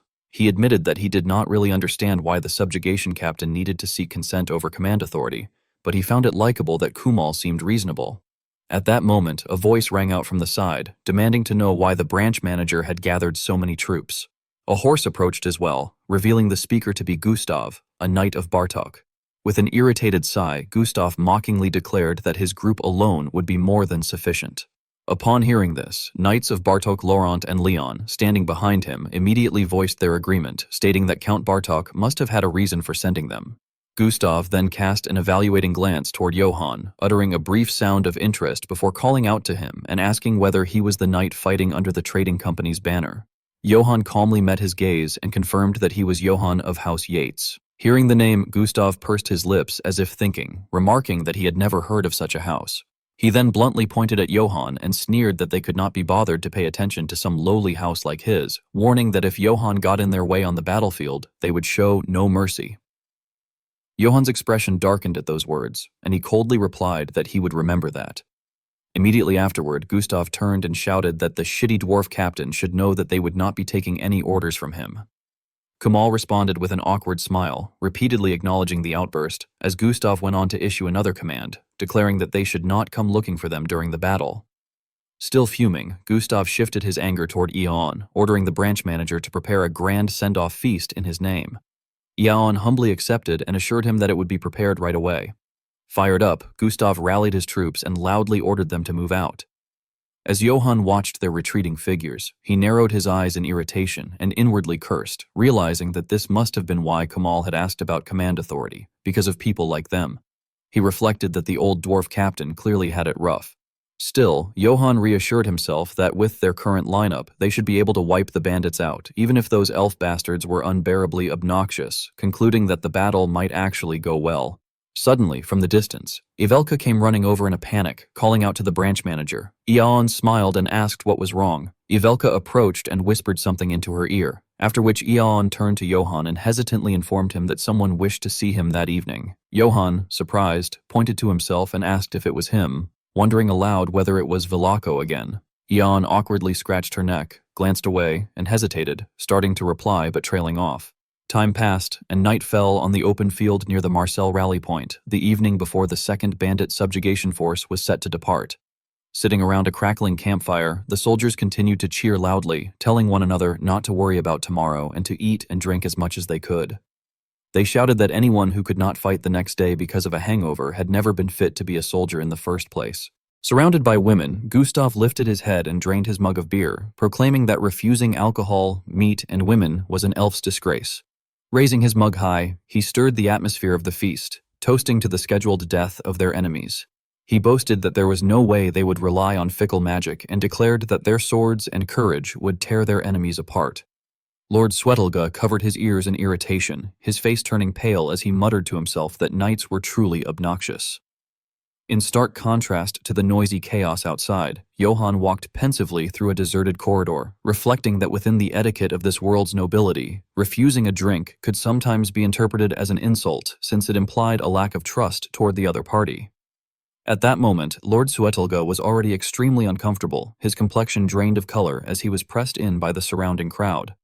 Upon returning to the quiet tower, Johann raised his hand to knock on the door, only to hear a voice from inside telling him to enter.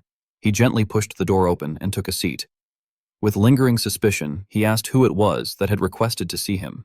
The person sitting across from him ordered him to sit there first. Noticing the bottle of alcohol and the large goblet on the table, Johann began to feel uneasy.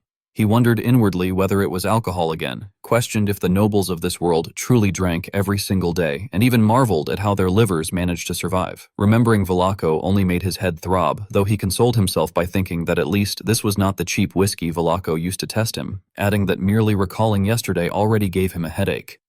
The man across from him began pouring a black liquid into the glass and smiled as he remarked that Johann was the noble scheduled to march out the next day to wipe out the bandits, and suggested that Johann's motivation was obviously money. Johann found the remark somewhat laughable and responded by asking who the man was and why he would ask such a rude question the moment they met.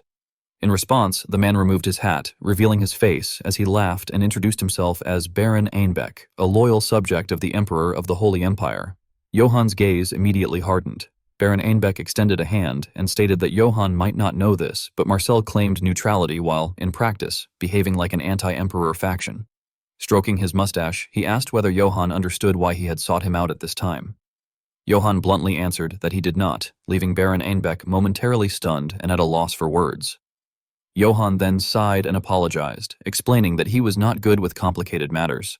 He admitted to himself that he felt exhausted by schemes and calculations, reasoning that getting entangled with the pro-emperor faction would bring him no benefit, and that he intended to keep his head down and leave.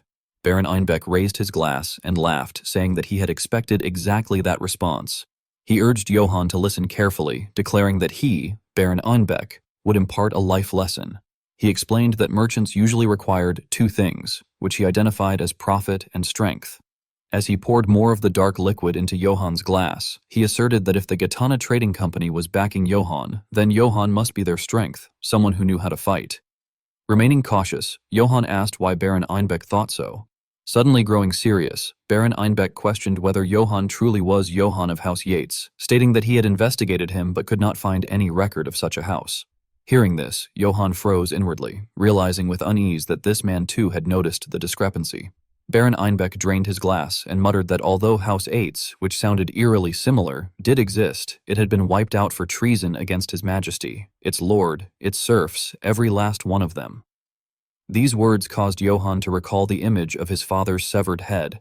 Unaware of Johann's change in demeanor, Baron Einbeck continued speaking, remarking that in any case, a nameless house was of no use to a trading company. Whether Johann was Yates or Yates did not matter, as the reason he had been taken in at Marseille was because they had seen his strength. Johann finally spoke plainly, asking what Baron Einbeck wanted from him. Pointing directly at him, Baron Einbeck stated his condition. Johann was not to participate in the bandit subjugation the next day, but instead use his strength for His Majesty. He promised that if Johann agreed, he would receive a reward greater than anything any trading company could offer. After Baron Einbeck finished speaking, Johann lowered his head and remained silent. After some time, he murmured to himself about the chance to become part of the Empire's core, to receive formal knighthood, and to obtain a vast and fertile domain. He then concluded inwardly that if he were to follow Baron Einbeck and the Emperor, only dazzling glory and peace would lie ahead of him. This stirred Baron Einbeck into extreme excitement. He pointed forward and shouted in delight, repeatedly affirming his agreement. Johann immediately played along, remarking that it was simply the way of the world for the weak to shed blood while the strong drank it. He expressed, with an appearance of sincerity, that it was only natural for the weak to be slaughtered by bandits, calling it fate if one wished. Hearing this, Baron Einbeck could no longer restrain himself. He pointed at his own head and roared in agreement, declaring that the one who lost was always at fault, praising Johann for having his head screwed on straight as he burst into loud laughter. Facing the Baron's excitement, Johann merely smiled calmly. He then coldly refused the proposal outright. This caused Baron Einbeck to freeze for a moment before shouting in shock, unable to believe what he had just heard. Johann fell silent for a brief moment before recounting a story. He said that a few months earlier, a man claiming to bear the Emperor's command had entered his domain and slaughtered his innocent family and people. His eyes burned with rage as he added that the man had made him a similar offer at the time, asking him to become the Emperor's sword.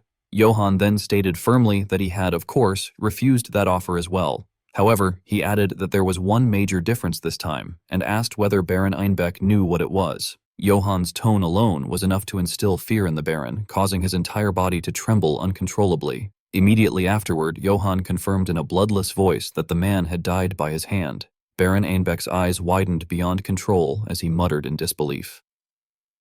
Johann, now resolute and unyielding, repeated that he had crushed the head of the Emperor's direct knight without hesitation, for the sake of the serfs who had been treated like worms and scattered across the ground. The revelation left Baron Einbeck utterly stunned, his mouth hanging open as he stammered in shock, questioning whether Karamov was truly dead. At that moment, Johann stood up, his face darkening as he revealed the truth. He stated that Baron Einbeck was correct, and that he himself was the sole survivor of House Atz, which had been completely wiped out. Upon hearing this, Baron Einbeck's body trembled even more violently. Johann reached out and took hold of the wine cup on the table, raised it, and drank it dry in one motion. At the same time, Baron Einbeck collapsed to his knees, shaking as he cursed weakly, insisting that such a thing could not be possible, and questioning why Johann would do something so foolish. As soon as the Baron finished speaking, Johann crushed the wine cup in his hand. He then slammed his fist down onto the table with tremendous force, shattering it completely. Witnessing this, Baron Einbeck could no longer close his mouth, his body trembling in terror as he wondered how Johann could have crushed both a pewter cup and a table with his bare hands. He then heard Johann coldly declare that he would wipe out the bandits himself, not for the Emperor, and not for Marcel. Johann frowned in irritation and fixed Baron Einbeck with a sharp, threatening gaze. He stated that since the Baron had given him a life lesson, he would return the favor with a piece of advice. It would be in Baron Einbeck's best interest not to tell anyone what he had seen or heard that night. He warned that if the Baron ignored this advice, then the next time they met, it would not be a cup or a table that he crushed, but the Baron himself. After delivering this warning, Johann slammed the door shut and left. His condition at that moment was dreadful. As he walked away, Johann ground his teeth in fury, cursing the Baron internally and questioning whether that bastard truly believed he could say whatever he wanted and still get his way. Suddenly, Johann's footsteps faltered. He sensed something wrong within his body and grew confused. His vision began to blur as he realized with discomfort that his heart felt as though it were burning and that he could no longer breathe properly. Blood began pouring from his nostrils as darkness closed in around him. In a panic, Johann wondered whether this was poison. Only then did he recall the wine on the table. The cup he had drained completely. Johann collapsed face first into his own pool of blood, cursing repeatedly in his mind, unable to accept that he would be taken down in such a manner. In truth, everything had already gone exactly according to Baron Einbeck's calculations. His face was filled with murderous intent as he finally allowed himself a deeply satisfied smile, pleased with the success of his plan. As night fell near the Marcel gathering point, the open space filled with lively celebration, with people eating, drinking, and dancing around the bonfire. Several women surrounded Goiden, admiring him and remarking that he was very cute while asking whether he was also part of a mercenary group. They teased that he was too skinny and suggested that staying among sweaty old men would not be fun, adding that he should come play with them and do something that felt good. As they pressed him tightly against themselves while questioning him, Goiden felt suffocated and groaned in discomfort before blushing intensely and hastily running away. The girls watched his retreating figure and joked that he had run away, adding that they had wanted to dress him up cutely. After escaping the crowd, Goiden cried uncontrollably while walking along a silent corridor, repeatedly calling out for Johann and saying that the place was too frightening. Still crying, he shouted that Suetiga was also having a hard time and insisted that they should return quickly. Suddenly, Goiden stopped when he noticed an arm in front of him, becoming pale and widening his eyes in panic. He immediately crouched beside Johann Eitz and screamed Johann's name in shock. Johann lay motionless on the floor, with fresh blood flowing from his nose and mouth. Goiden's hands trembled as he reached out, stammering in fear as he wondered how such a thing could happen, noting that Johann was bleeding heavily and asking what had happened to him. He then lifted Johann and held him in his arms while raising his head and shouting for help, calling out to ask if anyone was there and pleading for assistance because Johann appeared to be dying. Looking down at Johann, whose eyes had rolled back, Goiden sobbed in panic, begging him to hold on. Johann's vision was chaotic at that moment. He hurriedly submerged his head into a container filled with water and repeatedly drank from it while panting heavily. Goiden approached from behind, still frightened. Johann turned toward him and called his name, and Goiden immediately responded respectfully. Goiden recalled how, earlier, he had been crying loudly while desperately pouring a potion into Johann's mouth, insisting that it was the potion Suetiga had given them and urging him to drink it quickly. Johann turned toward him while gasping for breath and expressed deep gratitude, saying that Goiden had found him in the corridor and that he had survived thanks to him. Goiden blushed in embarrassment and smiled modestly, replying that it had been nothing and explaining that he had panicked without realizing that Johann possessed the water of blessing. Johann then raised his head and expressed gratitude toward Suetiga, stating that without the water of blessing he would have certainly died. Lord Suetiga laughed and responded that there was no need for so much gratitude. He then glanced at Johann and scolded him, stating that Johann had done something foolish by seeking out the Baron of Einbeck, despite knowing that the Baron belonged to the pro-Emperor faction. Lord Suetiga angrily added that if Johann intended to act recklessly again, he should at least die quickly so that the remaining water of blessing could be conserved. Johann laughed helplessly and replied that about half of it remained and promised that he would use it wisely from then on. Lord Suetiga dismissed the matter and shifted the conversation, asking whether Johann had ultimately captured the Baron of Einbeck, adding that they would need the Baron to prove the charges. Johann raised his head wearily and explained that by the time he arrived, the Baron had already fled and was not there. He recalled how he had searched for him, shouting for Einbeck to come out while cursing him angrily. Johann had also led Goran and Khan in the search, repeatedly shouting threats that Einbeck had dared to poison the liquor and declaring that he would no longer show mercy. After tracking for some time, Goran eventually reported that the man Johann mentioned appeared to have already escaped. Khan looked around and remarked in amazement that this was how nobles lived.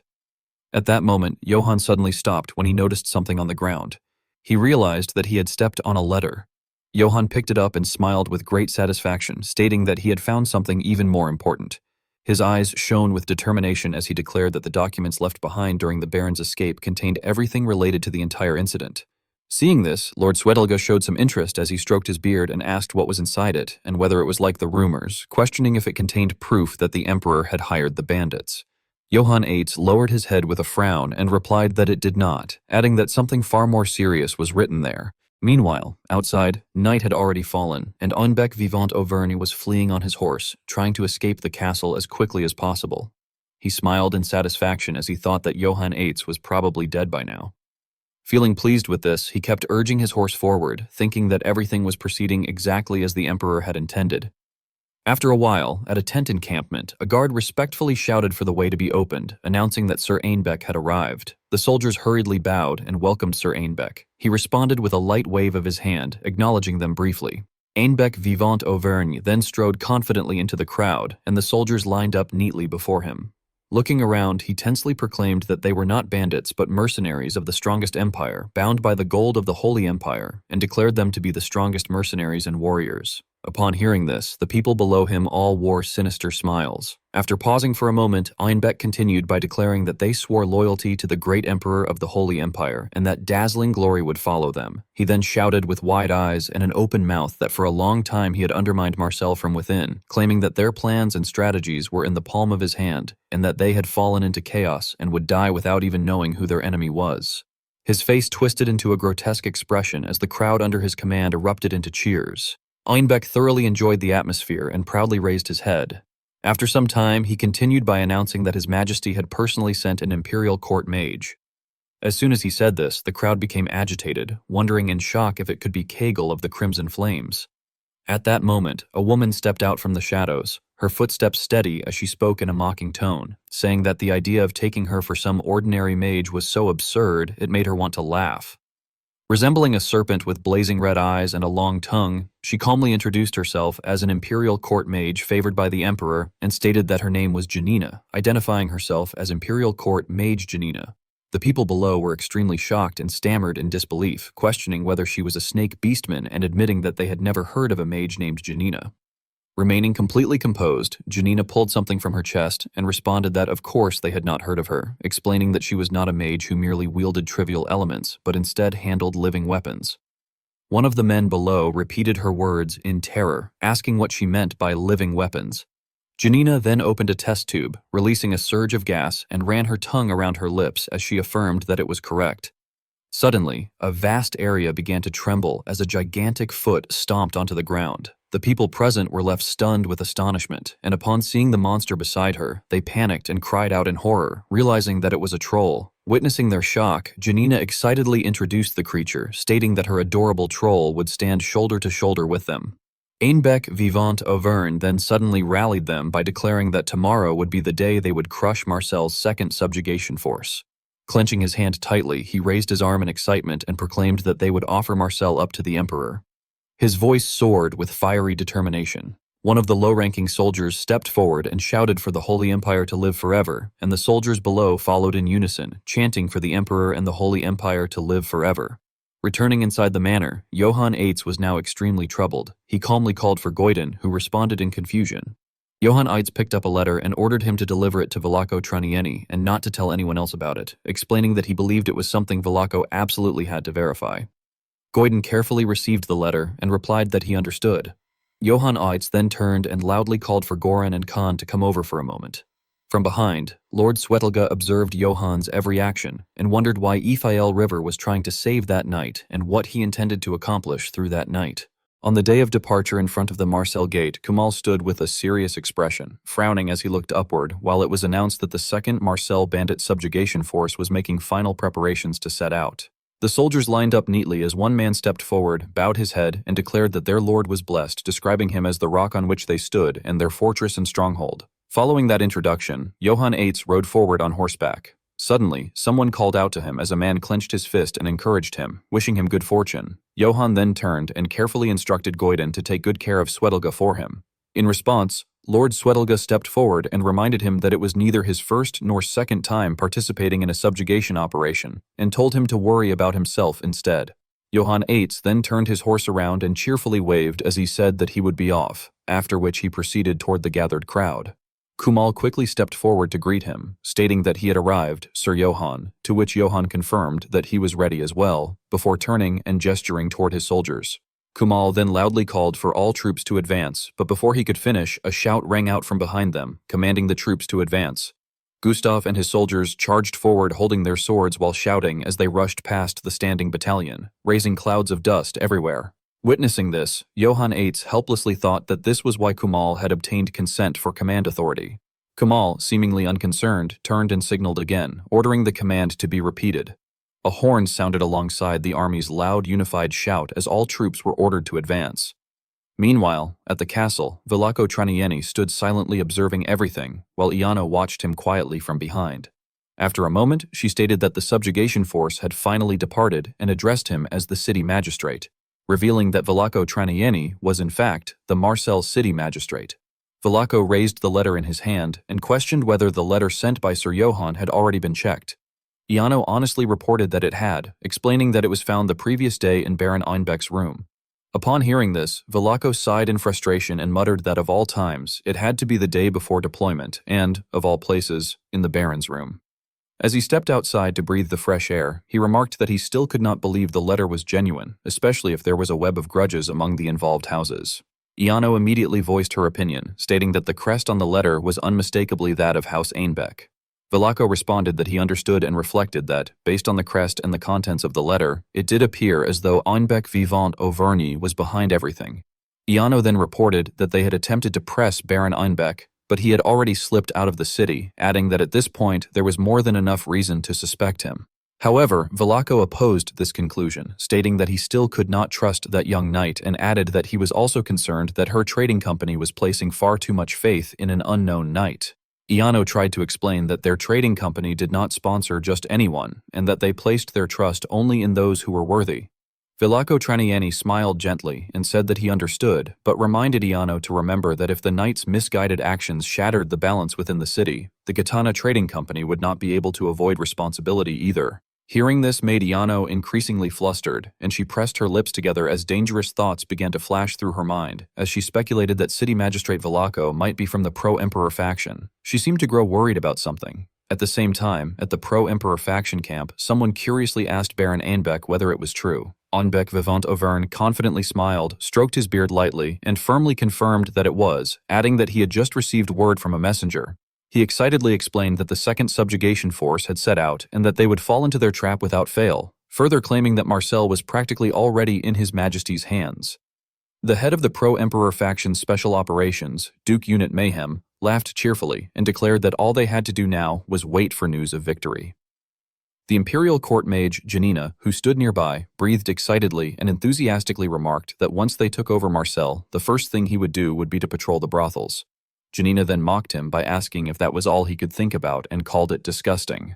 Einbeck Vivant Auvergne could only awkwardly stroke his beard. Noticing that Einbeck seemed restless, Duke Unit Mayhem asked why he looked so pale. Einbeck Vivant Auvergne waved his hand and tried to appear calm, saying there was no need to worry, though his eyes awkwardly glanced downward as sweat poured from him. He then turned to address Lady Janina and cautiously asked whether she had heard anything about Sir Karamov. Though flustered, he carefully elaborated that he meant whether something might have gone wrong during the expedition, such as a serious injury. His words left both of them confused about what he meant. A moment later, Janina burst out laughing and mockingly questioned the idea of Sir Karamov suffering a serious injury. Duke Unit Mayhem also laughed and said that it was a ridiculous joke. Janina's expression darkened as she stated that Karamov was the Empire's strongest even in swordsmanship, and confidently asserted that he was practically covered from head to toe in legendary equipment, meaning he alone formed the core of the Empire's military power. She continued praising him, declaring that something happening to such a man was impossible. Einbeck Vivant Auvergne awkwardly laughed and agreed, but inwardly he sighed with relief as he recalled Johann Eitz's words, concluding that it truly had been a lie. He thought that a low-born nobody had dared to try to deceive him and felt satisfied that he had killed him, believing that even if the man had lived, he would have been worthless. Elsewhere, Johann Eitz stood in a quieter area when he noticed something and expressed confusion. He looked ahead suspiciously and observed that it seemed Gustav's unit had swept through the area thoroughly. Seeing the black smoke rising ahead and the scattered corpses, he confirmed that it certainly appeared that way. A soldier from Gustav's unit boldly stepped forward and mockingly asked whether they were finally arriving, calling them extremely slow and remarking that it was to be expected of dwarves. Kumal warmly stepped forward, pointed at the soldier, and corrected him by stating that he himself was a dwarf, but unlike them, Sir Johann was a noble, and therefore the soldier should show some respect. Kumal then became serious, pointed at his own ears, and threatened to crush the soldier's pointed ears if he repeated his insult, which made the soldier angrily demand to know what he had said. Watching this scene from behind, Johann Eitz felt bewildered and realized that elves and dwarves truly did not get along. He then spoke up to calm the situation and told Captain Kumal that it was enough. Kumal exhaled and apologized. Johann Eitz then turned to the soldier and questioned whether there had been fighting there and asked where everyone had gone after the battle.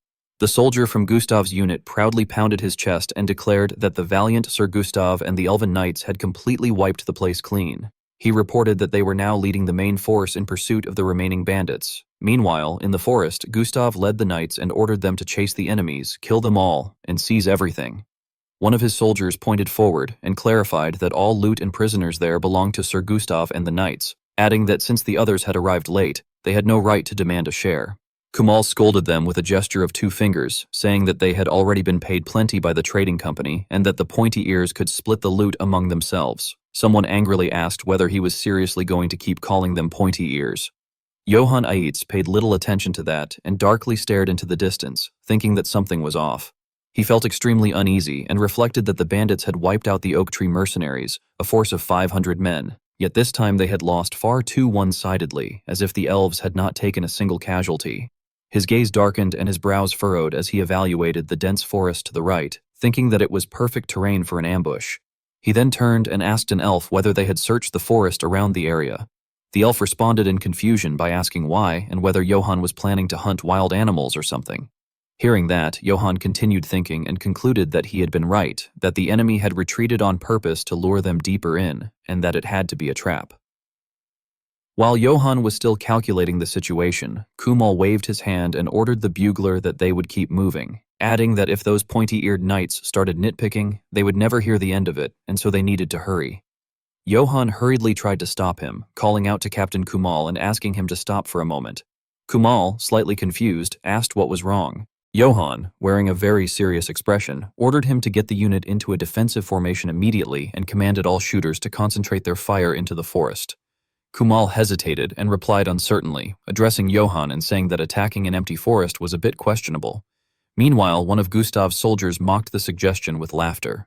Johann glanced behind him and explained that if there was an enemy lying in ambush in that forest, the terrain would put them in serious danger and that they needed to make sure before passing through.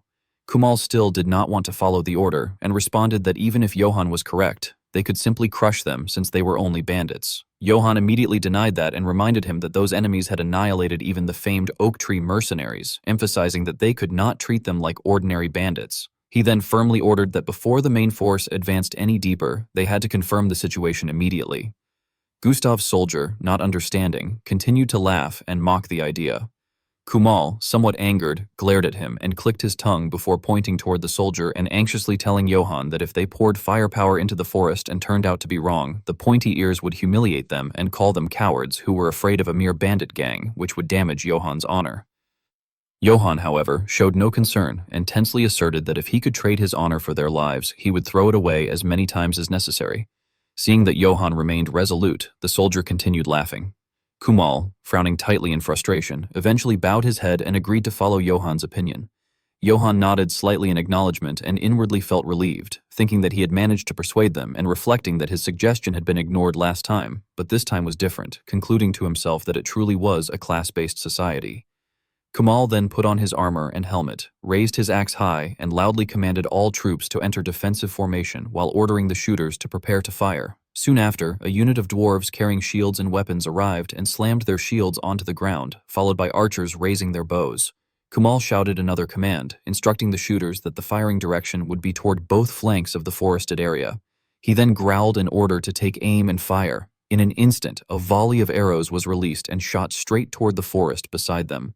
The arrows struck against armored surfaces and deflected outward. Gustav's soldiers muttered in shock, stammering in disbelief at what had happened. Kumal also could not believe it and exclaimed in astonishment that there truly had been an ambush, before realizing with even greater alarm that, more importantly, it was not a bandit gang. Johann Eitz fell silent as he raised the letter in his hand and seriously asked whether they had ever heard of the Bullhead mercenaries. Khan thought for a moment and replied that he had, adding that even among mercenary groups, they were fairly well known. As he recalled what he knew, he mentioned that there was an all-elf mercenary group called the Wolves of Akiton, and that people said the Bullheads were even more expensive than them. Seeing how well informed he was, Johann Eitz asked him to tell him everything he knew about them. Without hiding anything, Khan explained that for mercenaries, they were strangely shrouded in secrecy, that their hiring fee was high, and that they did not accept just any job. Resting his chin on his hand in thought, he went on to say that, from what was known, their movements resembled a herd of enraged bulls. He continued by explaining that they charged straight into the center of the enemy formation, broke through the defensive line, and collapsed the enemy from within. This made Johann Eitz uneasy, and he wondered if they used penetration tactics, remarking to himself that it sounded somewhat like Germany's Blitz tactics from World War II. Goran hesitantly stepped forward and asked whether that meant they would be facing them the next day. Johann Eitz confirmed without hesitation that it was true, firmly reminding them that the enemy they would fight the following day would not be a mere band of thieves, but the Emperor's elite mercenaries. Khan became visibly flustered and cleared his throat as he advised Sir Johann that if they were to encounter them the next day, he would strongly recommend retreating no matter what. He firmly emphasized that they should avoid a head-on clash at all costs. Curious, Johann Eitz asked why that was. Khan then explained that if they fought them directly, they would stand no chance. He added that although it was only a rumor he had heard, it was said that they could command a minotaur. Johann Eitz froze at those words, his eyes widening in shock. He lowered his head and covered his face, recalling that he had heard about it when he was a child, the hero-slayer minotaur. A terrifying image surfaced in his mind as he remembered that it was said to possess a massive body and overwhelming strength, and that it was a monster with intelligence close to that of a human. Countless warriors and knights had supposedly challenged it, and every single one of them had been slaughtered. Goran let out an awkward breath and told him not to worry. Clenching his fists confidently, he declared that the next day they would risk their lives to help him retreat. Khan, seeing this, could only hold his forehead helplessly and remarked that as for the payment, they would take it if they survived. Hearing that, Johann Eitz smiled in satisfaction and confidently stated that he had been planning to ask for their help anyway. Goran exclaimed in surprise before eagerly adding that they had wanted to see that bull-headed bastard for themselves as well. From behind, Khan awkwardly glanced elsewhere and muttered that they would probably have to run without even getting a proper look at it. Johann Eitz suddenly became serious and called out to Goran and Khan, telling them that he appreciated the sentiment, but that he was going to ask the two of them for something else. Hearing that, Goran looked slightly confused and asked what he meant by something else. The next morning, after everyone had gathered, two mysterious figures hiding behind the bushes whispered to each other, wondering why those Marcel bastards were acting so indecisively and changing their formation, and questioning whether they had noticed what was going on. At that very moment, a barrage of arrows suddenly rained down from the sky toward them, leaving them bewildered. By the time they regained their senses, it was already too late, as the rain of arrows had pierced through their bodies and they could only groan in pain. The commotion alerted the people on the other side, and a guard shouted loudly that the enemy was attacking and that the bullhead mercenaries were upon them, ordering everyone to prepare to charge. A heavy footstep stomped onto the ground as soon as the command ended, drawing immediate attention. It turned out to be the hero-slayer Minotaur, who was growling fiercely before forcefully putting on his helmet. He then loudly ordered the bullhead mercenaries to move forward and advance. On the opposite side, the dwarven army was also ready to fight, shouting for readiness and ordering to fire. Fireballs were launched, yet the bullhead mercenaries continued to charge forward with unstoppable momentum, their well-equipped feet pounding rapidly ahead. After a while, they abruptly halted and formed an impeccably straight line, with the hero-slayer Minotaur standing at the very center of the formation. He let out a thunderous roar, prompting the entire army to raise their weapons with burning determination before charging straight ahead. Kumal hesitated slightly and remarked that those must be the bullhead mercenaries he had only heard about. Witnessing the scene, Johann Eitz could not help but be astonished and observed that although they had prepared in advance, it had still turned into a frontal collision, concluding that he had to do something. He then turned and ordered Captain Kumal to brace for impact, warning that the enemy was going to charge straight at them, and added anxiously that he would somehow deal with that charging formation. This left Kumal extremely flustered, and he widened his eyes in alarm, reminding Sir Johann that going alone was too dangerous. However, before he could finish speaking, he saw Johann Eitz spur his horse and ride off. Kumal quickly turned back and shouted for everyone to listen up, commanding the warriors of the Red Iron Mercenaries and declaring that the Bullhead Mercenaries were trying to test their might.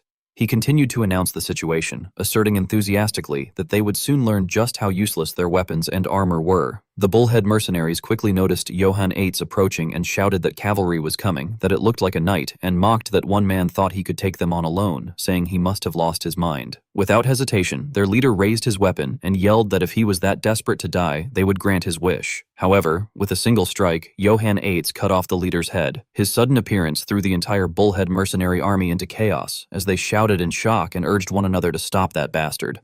One of them tried to stay calm and shouted for everyone to remain in formation, warning that he was trying to smash their formation and ordering them to maintain the breakthrough formation.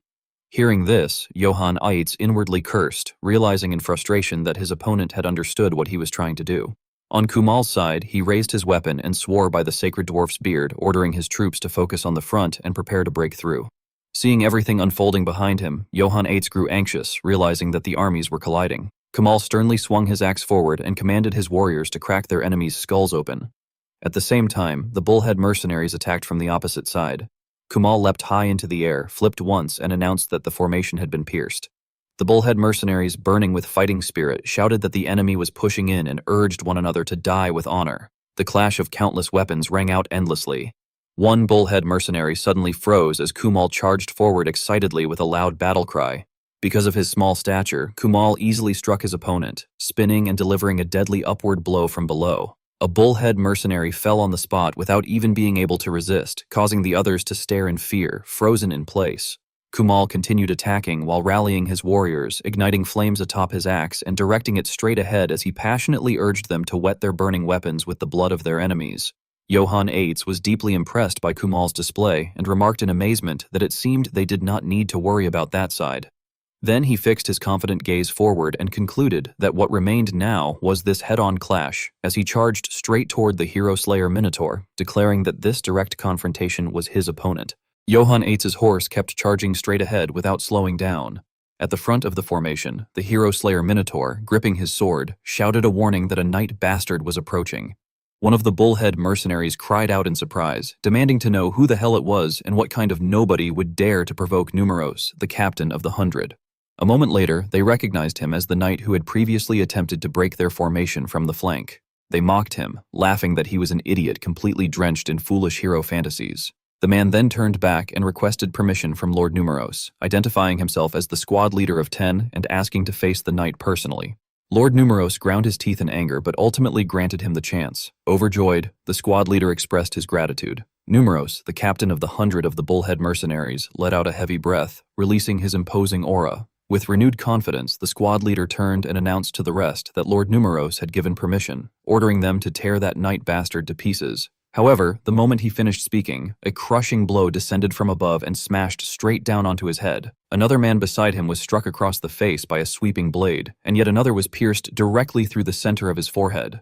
Johann Eitz cut down all the bullhead mercenaries who dared to step forward in a single charge. The remaining men stared in disbelief, stammering that even the squad leader of 10 had been taken out in such a short time. Without hesitation, Johann Eitz advanced directly toward Lord Numeros. A faint smile curved on his lips as he silently assessed his opponent, realizing that real minotaurs truly did exist. Inwardly, he recalled Khan's words and acknowledged that the rumor Khan had mentioned appeared to be true. He then raised his head and loudly asked whether the one before him was the captain of those mercenaries. Enraged, Lord Numeros ordered him to get off his horse. Johann Eitz was momentarily confused, wondering why the command had come so suddenly. Numeros then explained that when he chopped Johann into pieces, the horse might get hurt, adding calmly that he liked the way the horse carried itself and therefore demanded that Johann dismount. The bullhead mercenaries burst into laughter, jeering that this was where the knight would die. Some greedily claimed his boots, saying they would fit perfectly, while another called dibs on his armor. Johann Eitz, however, did not react to their taunts. He quietly dismounted, stating that he would not want the horse to be harmed either, as it had been named after his brother. He then drew his sword and declared that if he won, he would make stew out of Numeros's tail. With arrogant confidence, he pointed his blade straight at Lord Numeros and challenged him to come at him, insulting him as a gift-set-looking bastard. Lord Numeros froze in confusion, repeating the strange phrase, gift set, in bewilderment, unable to understand it since it was an expression that existed only in the modern world. Johann Eitz, oblivious to this cultural gap, continued to sneer mockingly. In the next instant, Lord Numeros stomped forward and charged, roaring furiously to build momentum. From the opposite side, Johann Eitz also rushed forward, both warriors raising their weapons high. As Lord Numeros swung his axe downward, Johann leapt up just in time to evade the strike. He landed, bracing one hand against the ground to steady himself. Numeros roared again and lunged forward.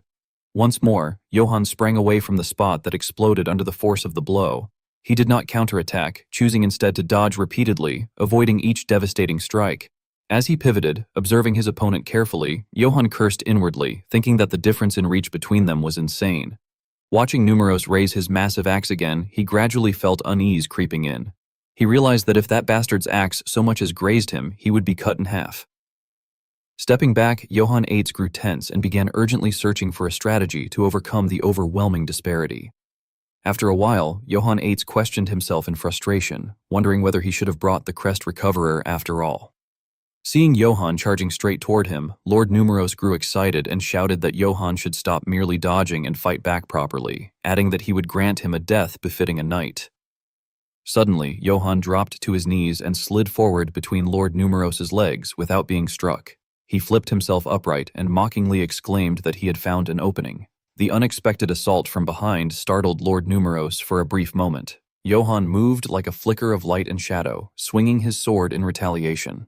In the end, he struck upward from beneath Lord Numeros, and his blade directly severed the latter's most vulnerable part.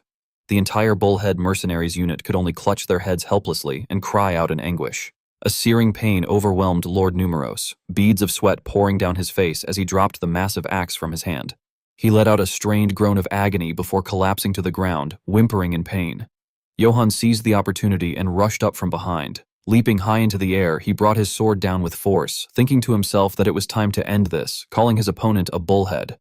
On the other side of the battlefield, Kumal's forces were locked in fierce combat with the Bullhead Mercenaries. They shouted to break every one of those bastards' iron horns and to press the attack, arguing that if they became entangled at close range, the ox-headed freaks would be at a greater disadvantage. The Bullhead Mercenaries roared back that their enemies were nothing but fools and that they should overwhelm them with sheer strength. At that moment, Agente stepped forward and addressed his brothers, urging them to begin and asking God to forgive them. He then raised his head and drank a vial of potion. The Bullhead Mercenaries looked on in confusion, wondering what those men were. All at once, the formation erupted with power as someone shouted in alarm that they were holy knights from the St. Galanto Monastery. Others cried out that the holy knights had gone berserk and warned their comrades to stay sharp. Fresh blood splattered everywhere as decisive sword strikes cut down numerous Bullhead Mercenaries in swift succession. One enraged soldier screamed that the drug-crazed bastard would be crushed, yet he was easily slain. Valian appeared from behind and acted with ruthless decisiveness, killing a towering Bullhead Mercenary with a single strike. She then extended her hand and urged Brother Agante to rise, reminding him that there were still people who needed his help. His eyes gleamed with fervor as he declared that screams were hymns and fresh blood was holy water, and that the light would be with them. Though anxious, the Bullhead Mercenaries' leader continued to rally his men, shouting that they must not fall back. They clung to the belief that Lord Numeros would crush that knightly bastard and return to aid them. However, matters did not unfold as they had imagined. Lord Numeros's mask had been knocked away, and his blood stained Johann 8's sword. Lying on the ground, Lord Numeros gasped heavily in pain and exhaustion. Johann coldly asked whether he had any last words before dying, addressing him as a hero slayer. At those words, Lord Numeros trembled in fear. The Bullhead Mercenaries removed their helmets as well. Struggling to sit up, Lord Numeros apologized for having spoken out of turn and begged the knight to spare his life. In a calm voice, Johann told him that he needed to make stew and ordered him to stick his tail out. Helplessly, Lord Numeros muttered that even if Johann killed him, it would not benefit the knight's honor. He then confessed that he was not a real minotaur. Johann, taken aback, demanded to know what he meant. Lord Numeros explained that he was only a half-minotaur, neither as strong as a pureblood nor as intelligent. Even if Johann killed him, it would not count as a true achievement. Hearing this, Johann frowned in irritation and let out a sigh, saying he had no idea what achievement or honor he was talking about. Abruptly, Johann spun around and shouted for the bugler. He ordered him to inform those who had gone ahead and to tell them that they had been defeated. The men responded in unison that they understood, addressing him respectfully as Sir Knight. Lord Numeros exhaled in despair, muttering that they were finished. Johann then pointed at him and mockingly called him a bone broth gift set, issuing another command. Bewildered, Lord Numeros stammered in disbelief, asking if he meant him. Johann sternly warned that there was something he needed him to witness and ordered him to tell only the truth. Lord Numeros's face darkened with confusion as he let out a trembling, uncertain sound. On the other side, the Bullhead Mercenaries were still shouting encouragement to one another, urging their comrades not to fall back. They declared that Lord Numeros would be joining them soon and insisted that they only had to hold on until then. Suddenly, an unfamiliar sound rang out, drawing their attention. Startled, they began asking one another what the sound could be. In that moment, realization dawned upon them, and they could hardly believe the truth, that the captain of the 100 had been defeated by a single knight. Kumal, panting heavily, let out a breath and remarked that it was truly unfortunate for them. From what he could see, their captain had been utterly destroyed by their knight. Raising his axe high into the air, he shouted for the bugler to sound the victory call. proclaiming that this marked the first victory of the battle. The scene then shifted back to the Gitana Trading Company's Marcel branch. Iano laughed cheerfully as she informed the city magistrate that they had good news, explaining that the suppression force had secured its first victory. Velako Tranieni smiled faintly and replied that he had already heard the report, adding that the Elf Knights of Bartok had done remarkable work. However, Iano hesitated before continuing, reporting with visible unease that they had unfortunately lost contact with the Knights. Shocked, he shouted in disbelief, asking what she had just said. Trying to steady himself, Velako Tranieni lowered his voice and repeated her words, questioning what lost contact meant. He insisted that there was no way the Elf Knights could have been defeated by mere bandits. Lowering her gaze, Iano responded that if it had been an ordinary bandit gang, that assumption would have been correct. However, as Sir Johann had claimed, the enemy had been a mercenary group concealing their true identity. She then handed over a densely written document that had just arrived and cautiously asked him to read through it. Summarizing its contents, Iano explained that the Bullhead mercenaries had confessed to everything, stating that the entire incident had been instigated by the Baron of Einbeck. After finishing the document, Velako Tranieni held his head with a weary expression. Velako Tranieni hesitated before speculating that if he had admitted to the charges, it meant he had been captured alive. He wondered in disbelief who in the world could possibly accomplish something so absurd. Upon hearing this, Iano merely smiled gently, before revealing that there was indeed someone who had done exactly that absurd thing. Wearing a bewildered expression, Velako Tranieni turned to her and asked who that person could be. Meanwhile, outside on the battlefield, Johann Eitz had successfully subdued and taken control of all the Bullhead mercenaries. Inside the quiet room, a loud call suddenly rang out, causing Johann Eitz to start and lift his head as someone called out to him as Sir Johann. After recognizing who stood before him, he greeted him, saying that Swedelga had returned. Lord Swedelga calmly praised him, telling him that he had worked hard. At that moment, Goiden excitedly ran in, shouting for Sir Johann repeatedly. Lord Swedelga had no choice but to remind him to calm down. Johann Eitz slowly rose to his feet and remarked that they had come a long way to return to the outpost. However, Lord Swedelga told him not to get up, saying that he had pushed himself hard and should simply rest. Goiden then said that he had heard everything and began recounting the rumors he had come across, saying that people claimed Johann had swung his mace once and a whirlwind had burst out, taking down 50 men in a single strike. He even made a loud BAM sound effect and jumped up excitedly, saying that was how it had happened. This left Johann Eitz holding his head helplessly with an awkward laugh as he told Goiden not to exaggerate and to praise the warriors who had fought alongside him as well. In truth, however, he was thinking the complete opposite, wishing that Goiden would praise him even more, loudly enough for Velako to hear.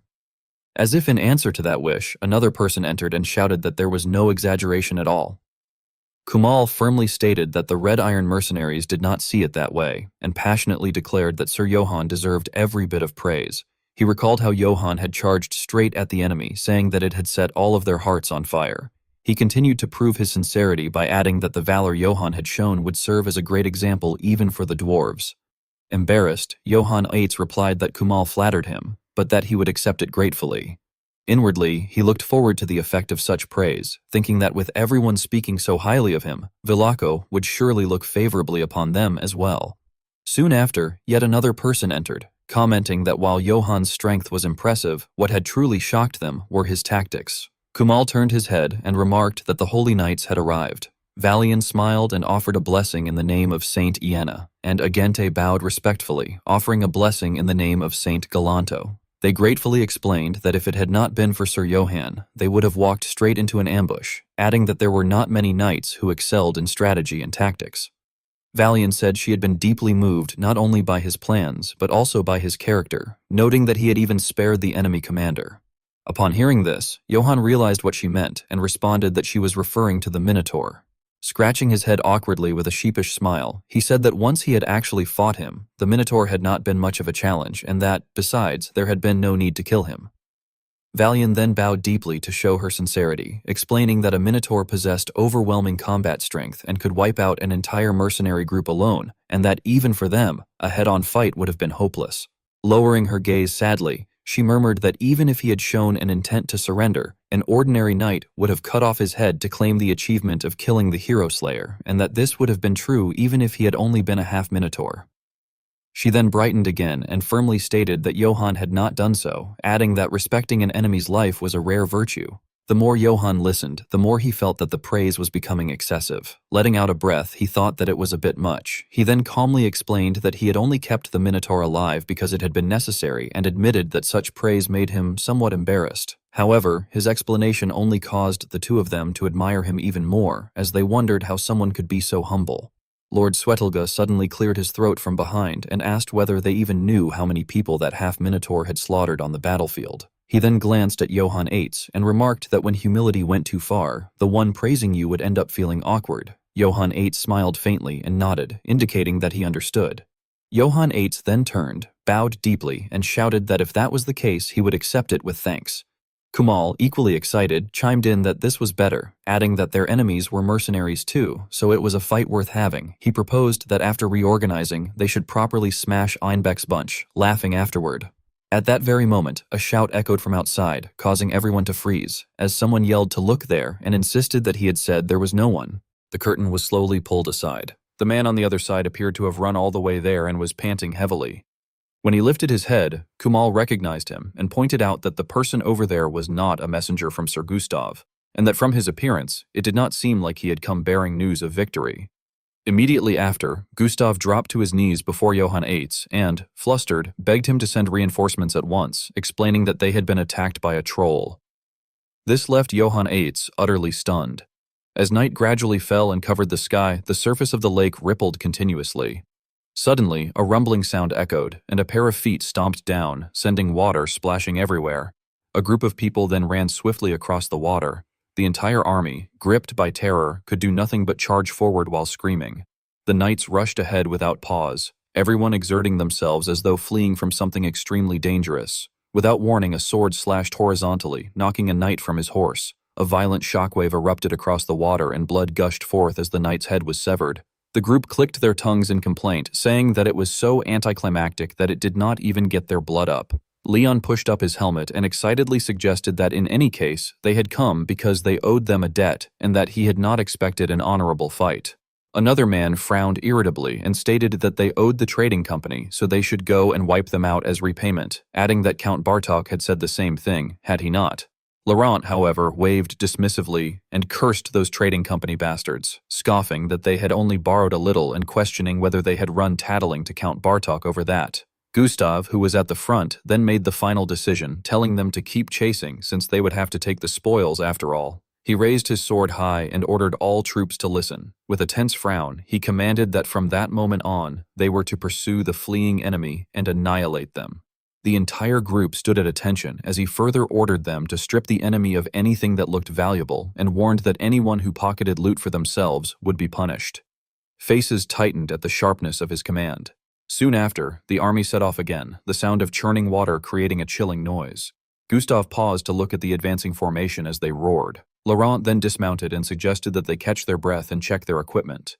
Leon, unable to restrain his admiration of the scenery, remarked that he had not known there was a place like that near Marseille. Gustav, however, tensely observed that it was the kind of place that made one's skin crawl, as though something were about to leap out, adding that it was perfect for bandits to hide in, like filthy sewer rats. Suddenly, the water began to ripple violently, bubbles rising to the surface. Leon perceptively noted that someone was coming. They all turned in the same direction. Seeing a figure dressed like one of their own, he speculated that it looked like one of their soldiers and questioned whether he was already back, remarking that there was no way they could have finished the annihilation that quickly. The man, drenched and disheveled, pointed forward and stammered to the knight. The others shouted in alarm, demanding to know what it was. They barely heard him cry out for help before something dragged him down into the water. A massive explosion erupted, and a towering column of water obscured their vision. Gustav swiftly drew the sword at his waist. His face twisted in fear as he trembled and asked what that had been. Before them stood a massive troll, growling, its roar echoing through the mountains and forests. That was everything that had happened to their army. Returning to the present, Gustav painfully explained that they had fallen into a trap set by those bastards, saying that the bandits had vanished, and then a troll had descended upon them. After hearing the story, Johann Eitz fell into brief contemplation and remarked that he had known it. It had been a trap to lure them deeper in. However, he questioned whether Gustav was saying they were controlling a troll, noting that there had been nothing about that in Einbeck's letter. Gustav ground his teeth as he reported that the 3 knights of Bartok were still there, then shouted as he begged them to save the men. Kumal hesitated slightly and turned to Johann Autz, asking what everyone thought. Valian wavered, saying that it was their creed not to turn their backs on those in trouble, but she trailed off in uncertainty. Agente bowed his head and stated that for now, they would follow Kumal's judgment. At that moment, Johann Autz turned and asked Valian and Sister Janina what kind of creature a troll was, adding that it would be easier to decide once they knew. Valian grew serious and recounted that she had defeated a troll before, but to be completely honest, without the help of a god, it was a being humans could not stand against. From her words alone, it was clear that a troll was an extremely dangerous monster, very likely to cause great harm to humans. She explained that a troll's hide was tougher than rock and its muscles were like ropes made of steel, so resilient that most attacks would not even affect it. Drawing from her experience, she added that the monstrous strength born from its overwhelming size was beyond what humans could endure, and that what was truly horrifying was something even worse. Meanwhile, on the battlefield, Leon was still desperately trying to slash through the troll's horned scales, cursing it as a damned monster. However, no miracle occurred. Valian carefully explained that even if someone managed to pierce that hide and muscle and leave a wound, it would heal immediately as if nothing had happened. The wound on the troll's back gradually closed before their eyes. Witnessing this scene nearly broke Leon, who muttered that it could not be real before shouting at Laurent to snap out of it and move instead of just standing there. The horrifying events left everyone stunned. Gustav panicked and pleaded that there was no time for this and begged them to help. Johann Autz then turned to Valian and asked what she thought and whether she would go to rescue them. She calmly replied that she would do so if Kumal permitted it. However, she also stated the harsh truth that even if they ran at full speed, the knights would likely have already entered their eternal rest. Hearing this, Gustav could only stare in despair. Kumal let out a sigh and addressed the elf soldier, apologizing and saying that he did not think they could send a rescue party. He sincerely explained that their mission was not yet finished and that even if they went now, there was no guarantee the knights would still be alive. Suddenly, Johann Autz called out to Captain Kumal and confidently declared that he would go. The others cried out in shock, questioning Sir Johann in disbelief. Kumal anxiously tried to dissuade him, warning that this was not something to take lightly. Nevertheless, Johann remained firm, stating that with brave warriors like them present, it would not be a serious problem if he were the one to step away, and that if they were sending a rescue party, he would go. Kumal's face turned pale with worry as he pointed out that they had just heard how likely it was that going now would be meaningless and would only put Johann in danger as well. Johann countered by asking what if they were still alive, declaring that he could not stand by and watch their deaths. Kumal was moved by his resolve. Johann pressed further, asking whether, if even one of them was alive, it would not be worth rescuing them. Valian and Agente were so touched that they could not hold back their tears as they exclaimed in admiration. Johann then knelt to meet Kumal at eye level and requested that he be sent. Kumal let out a conflicted breath before finally relenting, exclaiming that Sir Johann surprised him every time and agreeing to organize a rescue party. Goiden sobbed emotionally, wondering just how noble Sir Johann's character was. Lord Swetelga merely replied indifferently that to him, Johann's motives were obvious. At that very moment, Johann Autz had his own calculations in mind when making the decision. He reasoned that even if the opponent was a troll, elf knights were not weak either, and if they hurried, they might be able to carry out a rescue. He also recalled that they were said to be from Aranx, and that he had heard the elves there were wealthy. Thinking about a reward filled him with renewed motivation, and he resolved to squeeze a huge payout out of them. A candle was lit, and its glow illuminated the dark surroundings. From somewhere in the room, a voice reported that a dispatch notice had arrived from the scouts, stating that the elf knights had fallen into the trap. Hearing this, Duke Unit Mayhem folded his arms and let out a sinister laugh, clearly thrilled by the development, remarking excitedly that if the elf knights of Aranx were wiped out like that, then the relationship between the city magistrate of Marseille and Aranx would surely be finished. Janina immediately cautioned him not to celebrate yet. Lowering her head as she lit a small flame, she reminded the others that they had failed to draw in the main punitive force and that the bullhead mercenaries had surrendered. She added that, according to what she had heard, a considerable number of the Emperor's gold coins had been spent on hiring them. After a moment, she wondered aloud what could have possibly happened for them to surrender so easily. Einbeck Vivant Auvergne stroked his beard anxiously and responded that the bullhead mercenaries had been disposable from the very beginning anyway. Duke Unit Mayhem looked somewhat puzzled and remarked that it was the first time he had heard of that. Janina bluntly questioned whether he had just made that up. In response, Einbeck Vivant Auvergne produced a sealed envelope, which surprised the two of them as they recognized the crest upon it. He calmly reassured them that his real plan lay elsewhere and told them not to worry.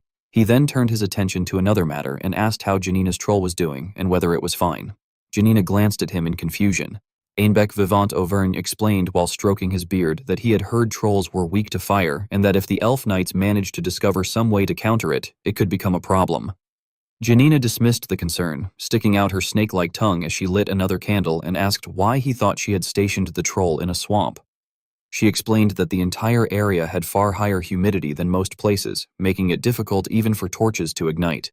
She then looked at Duke Unit Mayhem and added that ordinary fire would not mean much to a troll in the first place. Hearing this, Duke Unit Mayhem became excited and commented that in that case, there was nothing to worry about.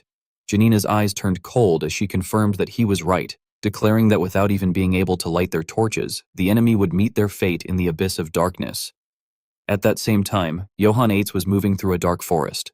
Suddenly, a candle flared to life, illuminating the surroundings much more clearly. Valian explained that the flame burned very well even in a swamp like that. Johann Eitz turned to her in confusion and asked what that fire was called again. She replied that it was Yenna's fire, a form of holy magic. While running, Valian further explained that it was a spell passed down through their monastery for generations and was mainly used when exterminating monsters. At the same time, Karamov ran ahead, guiding the way. Johann Eitz reacted with some surprise and asked whether they had hunted trolls using Iena's fire. Valian confidently confirmed that they had. She went on to explain that a troll's rapid healing ability could be suppressed with the holy magic known as Iena's fire, and thanks to that sacred flame, they had been able to kill a troll before. Johann Eitz glanced at the pale blue flame beside them and asked whether it was different from ordinary fire. Valian admitted that it was, and explained that the casting speed varied depending on the scale. However, she warned that once it caught hold of something, it would not go out even in water and would burn whatever it seized until the very end. She described it as a flame of purification that incinerated the impure according to the caster's will, calling it a true cleansing fire. Hearing this explanation, Johann Eitz felt as though something exploded in his mind. Slightly alarmed, he wondered to himself whether this was basically the same as white phosphorus. After thinking about it, he suddenly expressed his admiration, telling Valian that she was impressive in many ways, mentioning her holy magic, her swordsmanship, and even the stamina that allowed her to keep up with a horse's speed. Valian laughed and replied that it was the result of receiving God's grace and training every day. Johann Eitz then remarked that it was reassuring to have all of them accompanying the mission, admitting that he had been somewhat worried since their elite group was so small. Valian reacted with surprise and asked if that was really the case. Johann Eitz then explained that they did not need to hunt the troll the hard way. Instead, they could simply draw its attention enough to rescue the elf knights. Pointing to his temple, he reasoned that the knights had brains and would not continue fighting a monster that regenerated endlessly. He suggested that they were probably hiding somewhere. However, contrary to Johann Eitz's expectations, Gustav had given the opposite order. Despite the overwhelming fear among the soldiers, he commanded them not to hide under any circumstances and to maintain their formation. Pointing forward, he ordered them to kill the creature and seize honor. On the opposite side, the troll roared angrily. At that exact moment, Karamov seemed to notice something and began barking loudly and repeatedly. Johann Eitz received the signal and immediately realized that it looked like Karamov had found something. Valian, somewhat confused, wondered in disbelief whether he had actually named his dog Karamov. At the same time, a group of horses suddenly ran out from behind the forest, which left her even more bewildered as she questioned why the elf knight's horses were there. Suddenly, a miserable scream echoed through the vast space as someone cried out in agony. Johann Eitz's face darkened as he murmured to Sister Valian that he thought his prediction had been wrong and that he could not believe those fools had been fighting the entire time. However, Valian instead smiled brightly and exclaimed that this was actually good news because it meant they were still alive. Her expression then turned serious as she told Sir Johann that with flames of that level, they could not handle a troll, explaining that they would prepare a stronger flame and asking him to wait a moment. Before she could finish speaking, Johann Eitz had already spurred his horse forward, declaring that he would go first and buy them some time. His action frightened Valian so much that her face turned pale as she cried out in alarm, telling Sir Johann to wait and insisting that that was not what she had meant. Johann paid little attention to her protests and instead turned to give an order to Karamov, telling the dog to go herd the horses that had run off. Understanding his command, the dog barked once in response. Valian could only remain where she stood as she shouted after him desperately. Afterward, she turned to the people behind her and instructed the sisters to focus, explaining that they had to create a stronger Iena's fire to help them. They quickly responded in unison that they understood, addressing her as Sister Valian. A sword was then driven firmly into the water. Valian closed her eyes tightly and began to pray, declaring before Saint Aina that she once again dared to kneel before God and offer her prayer. Pale blue flames continuously rose around the circle as she spoke of the souls longing for the hand of salvation. Together they concentrated and prayed, asking for the holy flame to be granted and for the wandering to be guided by that sacred light. Meanwhile, on the other side, the troll had grown furious and swung its fist violently. Gustav, his face filled with tension, rushed forward. The creature showed no fear and continued punching toward him, throwing a direct blow in his direction. Gustav managed to slip aside just in time and countered with a slash, causing fresh blood to spray everywhere. Taking advantage of the moment, he retreated and lowered his body into a defensive stance, though exhaustion was beginning to overwhelm him as he panted heavily. The troll grew even more enraged by the wound and roared continuously. Gustav exhaled irritably and cursed under his breath. The monster then opened its mouth and attacked with a deafening sonic roar. Grinding his teeth in anger, Gustav shouted for it to shut up and insisted that the fight was not over yet. Yet deep down he realized how bad the situation had become. He looked helplessly at the army behind him and recognized that the soldiers' morale had already collapsed. Laurent was breathing heavily without pause, while Leon beside him looked as if he were about to collapse. Gustav understood with mounting anxiety that his comrades were completely exhausted. Leon still held his sword pointed forward, but his spirit was crumbling as he wondered what they could possibly do now, realizing that all they could manage was to maintain this fragile standoff. The sword that had been planted into the ground gradually loosened in his grip. Gustav, exhausted and alarmed, called out to Laurent and demanded to know what he was doing. Laurent let out a helpless breath and apologized, telling Gustav that he could not continue any further. With a weary frown, he said that while the damned troll finished him off, Gustav should leave him behind, take the men, and escape. Gustav, however, refused to accept that and shouted angrily that Laurent should not be absurd. At that moment, the troll suddenly glanced toward Laurent and roared loudly before charging straight at him without hesitation. Witnessing this, Gustav cried out in anguish as he called Laurent's name. Laurent closed his eyes tightly and accepted what he believed to be his fate as blood splattered everywhere. Yet it was not his blood. After waiting for a moment, he slowly opened his eyes. When he looked up, he froze in surprise. A spear had pierced straight through the troll's throat. The creature opened its mouth in pain and let out a horrifying cry. The surroundings fell silent except for the troll's guttural growls. Laurent stared in confusion and wondered aloud whether that had been a spear. Leon widened his eyes in disbelief, questioning how someone could possibly drive a spear into such a hard body. Gustav himself could not hide his shock as he wondered who in the world could have done such a thing. Just then, a shout rang out from behind them as someone called for Sir Gustav. Startled, Gustav turned his head. Johann Eitz came charging in on horseback while urgently telling him not to stand there blankly. He shouted angrily for them to hurry up and run. As night fell over the Gitana merchant group's Marcel branch, the atmosphere became extremely quiet. Ion stood inside Vlaco Tranieni's office, as if delivering a report. Lowering his head, he stared thoughtfully at the letter on the table and wondered whether a ghost letter had arrived. Vlaco Tranieni, somewhat uneasy about the situation, muttered that the 500 men of the Oak mercenary group were requesting that Marcel's gate be opened at midnight that very night. Ion, however, smiled optimistically and remarked that the situation had Einbeck written all over it. Vlaco Tranieni disagreed, cutting her off and stating that he shared that exact thought. He then explained that the Oak mercenary group had been the first subjugation force dispatched to deal with the bandits, but what had actually awaited them were the Emperor's elite mercenaries. Caught off guard, the group had been annihilated. From this, he concluded that Baron Einbeck had used the late Bradil's seal to forge a fake letter. Lowering his head again, he added that, in the end, the letter was merely a deceptive ploy to breach Marcel's final line of defense, questioning if that was not the case. Standing beside him, Jan smiled and said that she completely agreed, adding that even if there really were survivors, it would not be tonight, and they would deal with the matter at sunrise tomorrow. At that, Vlaco Tranieni finally relaxed and smiled, saying that they were finally of the same mind. He proudly declared that he had already instructed the captain of the guard, and that not a single threat would pass through Marcel's walls that night. At the same time, inside a small tent, a worried voice could be heard praying that blessings would sanctify his every step, and that the claws and fangs of the profane would not harm him. It turned out that Goiden was sincerely praying by candlelight. At that moment, Lord Swetelga approached from behind and asked whether he was praying at such an hour because he was worried about Johann. Startled, Goiden quickly turned around and greeted him as Master Swetelga. He then timidly stood up and expressed his concern, saying that although his lord was brave, trolls were not enemies that humans could defeat. Lord Swetelga sat down nearby and explained that, normally, it would take more than a legion to bring down a troll. This only made Goiden more anxious, and he hesitantly asked whether that was truly the case. However, Lord Swetelga reassured him that there was no need to worry. Confused, Goiden asked why.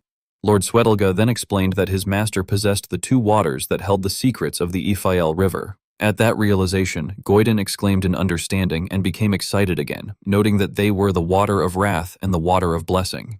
Meanwhile, Johann Eitz's situation had become extremely dire, with most of the soldiers already fallen. The only advantage he had was that if the water of wrath were applied to a weapon, it could deal a fatal blow. Gripping his weapon tightly, Johann Eitz charged forward through clenched teeth. Back in the tent, Lord Swedelga expressed confidence that Johann would know how to use it wisely.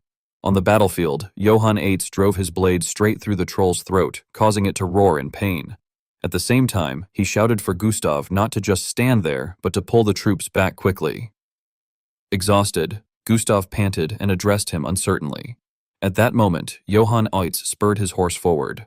With a determined gaze, he told himself that with his strength, he could still pierce the creature's hide, but it would regenerate immediately, so he only needed to buy enough time for everyone to escape. Tense in the saddle, he had completely forgotten that he possessed the water of wrath. Suddenly, his eyes widened in shock. Leon had recklessly leapt in front of the troll, urging Gustav on and declaring that this was his only chance to finish it off. Enraged, Johann Eitz ground his teeth and cursed at him, calling him an idiot. Gustav, witnessing the scene, panicked and shouted for Leon to fall back, saying that it was impossible for them to handle it. However, Leon paid no attention and charged forward, declaring that if a human knight could do it, then they could do it as well.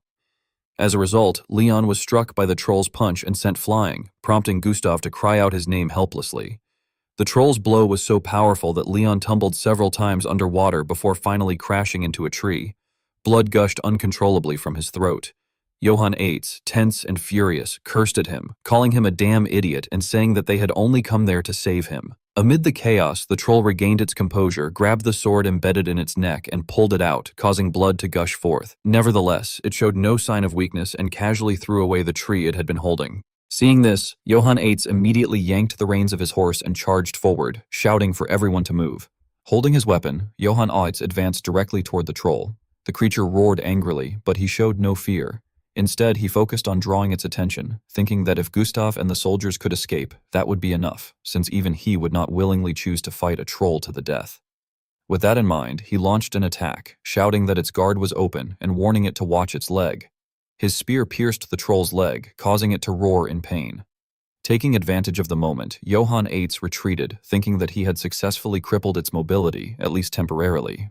Enraged, the troll turned and lunged toward him, grabbing him with its massive hand. Everyone was shocked and cried out for Sir Johann as the troll lifted him into the air. Johann Eitz's face turned pale as he cursed inwardly, realizing that he had gotten too close and had been struck.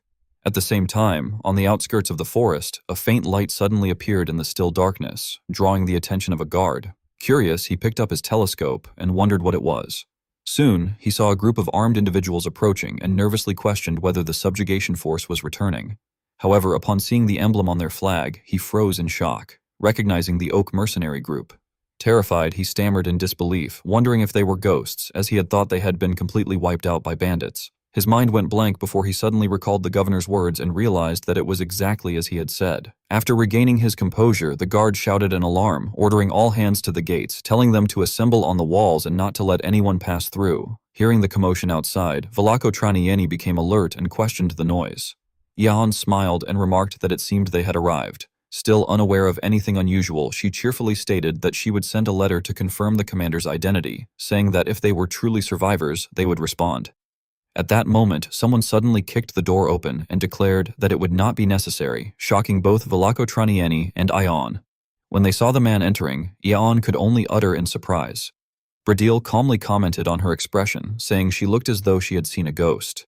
Leading his group inside, he addressed Lady Ion and Magistrate Velako, stating that since they had been looking for the commander, he had come personally. Ion, utterly shocked, demanded to know how they could still be alive when they were supposed to be dead. Bradil let out a sigh and apologized, but stated that he must say this, proclaiming glory to the Holy Empire and its gold. Velako Tranieni, tense, realized that the Oak mercenary group had been bought off by Einbeck. Ion, grinding her teeth in anxiety, questioned how such a thing was possible. Bradil then calmly took a seat and declared that from that moment onward, the city of Marseille would be taken over by the Oak mercenary group under the command of the Holy Empire. Back on the battlefield in the forest, Johann Eitz widened his eyes in terror. Gustav, unable to remain calm, cried out in despair. The troll then hurled Johann Eitz down into the water, causing a massive explosion to erupt in the forest. Everything fell silent. Gustav could only stand there, trembling as he whispered Sir Johann's name, his expression frozen in shock. Seeing blood pouring from Johann Eitz's mouth, they cried out helplessly once more before realizing that he had completely lost consciousness, his face submerged in the water, leading them to conclude that he was dead. In the darkness of the night, a command was shouted, telling the others to hold it tight and keep it steady, asking if they were ready. Another person, tense, confirmed that of course they were. Immediately afterward, the torches flickered to life as someone ordered them to light it up. Standing before the straw dummies, a soldier chuckled to himself, thinking with amusement that those Marcel fools were doing exactly what Einbeck had said they would. He then looked toward the camp and confidently declared that no matter what they did, they would get inside either way. Seeing the torches outside, the soldiers hurriedly rushed toward the front gate, shouting for everyone to get to the wall at once. Meanwhile, another soldier secretly slipped away, thinking that even if they were blocked at the main gate, their plan would still succeed. He quietly removed several wooden planks to clear a path for the enemy, believing that the guard they had bribed would have the sewer gate open for them. Soon after, a hatch door suddenly burst open. The soldier loudly cried out in signal, proclaiming, "Long live the Holy Empire." However, in the next instant, an arrow shot out from within the tunnel at lightning speed. The insider soldier collapsed, and the leader of the Imperial forces appeared, declaring glory to the Emperor. The vice commander quickly noticed the noise behind him. He saluted and respectfully reported that the bribed guard had been dealt with. The man he addressed was Bradil, the leader of the Oak mercenary group. Bradil coldly remarked that it was good work, adding that the Empire had no use for a man who would betray his own people for a few silver coins. Standing before the mercenaries, Bradil firmly ordered them to listen up, announcing that from that moment on, Marcel was theirs. He then directly commanded the vice commander that while the guards were distracted at the wall, they were to capture their captain. After assigning the task, Bradil personally led another group, ordering the rest to follow him as they went to find the consul. When facing Vlaco, he spoke coldly, telling him not to look at him that way. Bradil then generously proposed that even though they were taking over the city, they would allow him to keep his title and authority. Yaon angrily interrupted, telling Bradil to listen, accusing him of having a lot of nerve to speak like that after attacking Marcel, and questioning how they could ever trust him. In response, Bradil merely clapped in approval, saying that he expected nothing less from Lady Yaon and praising her spirit. However, he immediately followed with a stern warning, telling her not to test his patience any further, adding that a merchant guild should simply choose the winning side and take the profit. Bradil coldly continued, stating that Marcel's guard captain had already been captured and that the rest would have thrown down their weapons and surrendered by now, leaving nothing more for them to do. He then took out a scroll and stepped forward to Vlaco, stating that what they wanted was simple. Bradil spread the paper across the table and bluntly demanded that he write a single order for the subjugation force. His tone carried a clear threat as he dictated that all forces were to cease combat and surrender to the enemy. He firmly concluded by adding that they must also swear an oath of loyalty to his imperial majesty. Seeing that Vlaco remained silent, Bradil pressed further, emphasizing that if he did so, he would not have to get blood on his hands. Meanwhile, returning to Johann's battlefield, a beast was preparing to charge at a remaining soldier. It let out a fierce growl as if to intimidate its opponent. Gustav bravely stepped forward to stand between the monster and his comrades, calling out to Laurent. Despite being badly battered, he insisted that Laurent should take Leon and the others and get out of there, adding that he would buy them some time. Laurent firmly objected, asking what Gustav was saying and declaring that he would stay as well. He then turned to the remaining soldiers and ordered them to hurry and help Leon up. But before he could finish, Gustav shouted Laurent's name with absolute determination. Gustav's resolve left Laurent utterly stunned. Gustav urgently clarified that this was not a request between friends, but an order from a superior, commanding him to leave immediately. With no choice left, Laurent could only whisper Gustav's name one last time in reluctance. After settling everything, Gustav faced the monster alone, challenging it to come at him. He charged forward with a fearless roar, declaring that he wanted an honorable death. The monster opened its massive jaws, preparing to unleash its attack. Meanwhile, Johann's body was still floating on the river. In his mind, he suddenly heard Swedelga's voice telling him to carve those words into his soul, never fight an opponent he could not defeat, and to run if the situation was too dangerous. He then recalled that Swedelga had once seriously warned him that if he must fight, he had to make sure to kill his enemy and not dare to die. At that moment, Johann tiredly thought that he was sorry, believing that this was as far as he could go. Blood had dyed the river red, and he felt like giving up everything, thinking that his body would not move and that he was utterly exhausted. He helplessly closed his eyes, accepting it. Memories began to flood his mind like a film reel, and he reflected that his life had been nothing but pain. A sense of relief slowly crept into him as he felt that his heart was finally about to stop. All he wanted now was to rest, believing that everything would soon become peaceful. Suddenly, within the water, a gentle figure appeared and seemed to send him a kiss. In that instant, Johann's will flared back to life as he shouted internally in refusal. He clenched his fist and struggled to rise. His mind became clear as he realized that if he could not escape death, then he had to kill death itself. With that resolve, he struck his own body with all his strength, driving his fist into his own heart. A miracle occurred as his heart seemed to be jolted back to life. Johann surged up from the river, having crossed the boundary of death. His eyes burned with fierce determination as that same thought echoed within him. If he could not escape death, then he would kill it. Back on Gustav's side, the monster was about to throw a punch at him. Without the slightest hesitation, Gustav charged forward again, proclaiming that he fought for his honor and for errance. At that very moment, a spear tore through the air from above and pierced straight into the monster's powerful arm. The creature threw its head back and roared wildly in pain. Gustav was stunned as he immediately recognized the owner of the spear. From the distance, Johann's voice rang out as he called Gustav's name with firm resolve. Shocked, Gustav exclaimed in disbelief, asking if Sir Johann was still alive. Johann, now filled with fury, directed all his rage toward the monster and shouted that it was in his way, ordering it to get lost while hurling an insult at the creature. At that very moment, near Marseille at the Einbeck main base, it was reported among the silent tents that Marseille city had fallen. Upon hearing the news, Einbeck Vivant Auvergne reportedly leapt to his feet in great delight, shouting triumphantly that everything had gone exactly as he had predicted, and boasting that it had all been within the palm of his hand. Janina was said to have laughed softly, remarking that she had initially thought he was merely a useless noble relying on his family name, but admitted that he had proven to be unexpectedly capable, before asking whether this would truly be the end. In response, Einbeck Vivant Auvergne was reported to have smiled cunningly and declared that it was far from over, insisting that Valaco and Ion must be executed. He further questioned, in a cold tone, how mere merchants, despite their wealth, would dare to meddle in politics.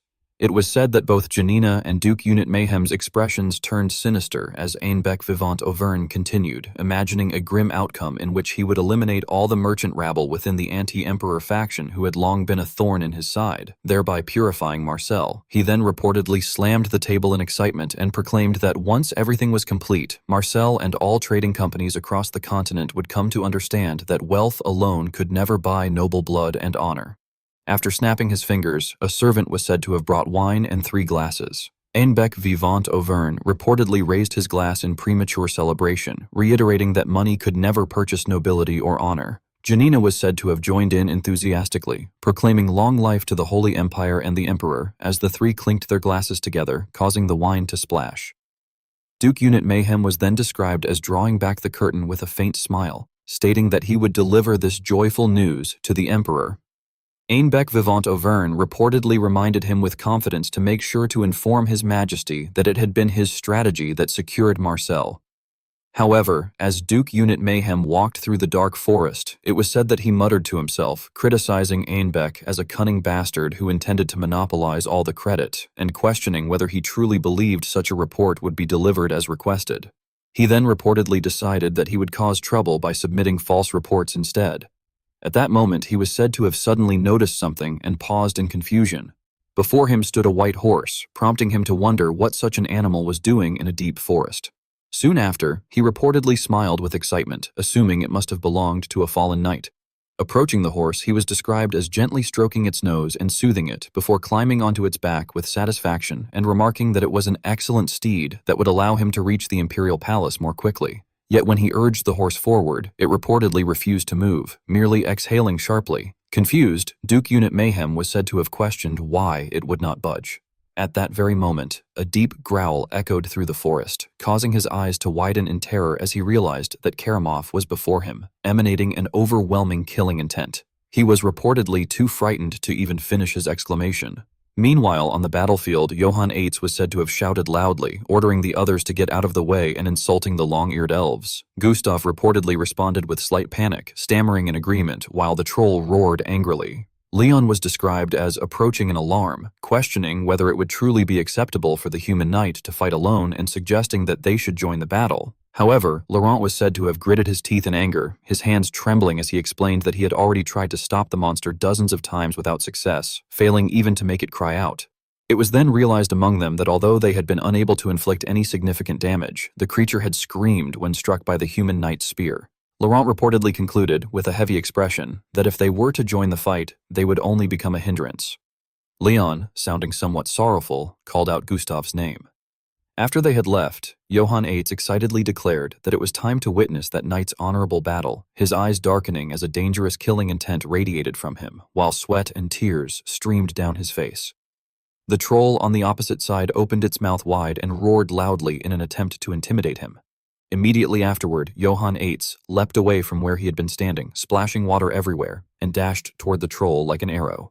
He pursed his lips and let out a short breath, then fixed his gaze firmly on the creature as he leaned back to prepare a throw. In an instant, 3 weapons in his hands shot toward the troll, piercing different parts of its body. The troll cried out in pain with a furious roar. Gustav and the soldiers beside him were stunned for a moment, wondering aloud if it was spear throwing again and remarking that it would not deal a fatal blow. They were filled with doubt and questioned what the human knight was thinking. At that moment, Johann Eitz's eyes flared as he stepped on the water beneath his feet and charged forward.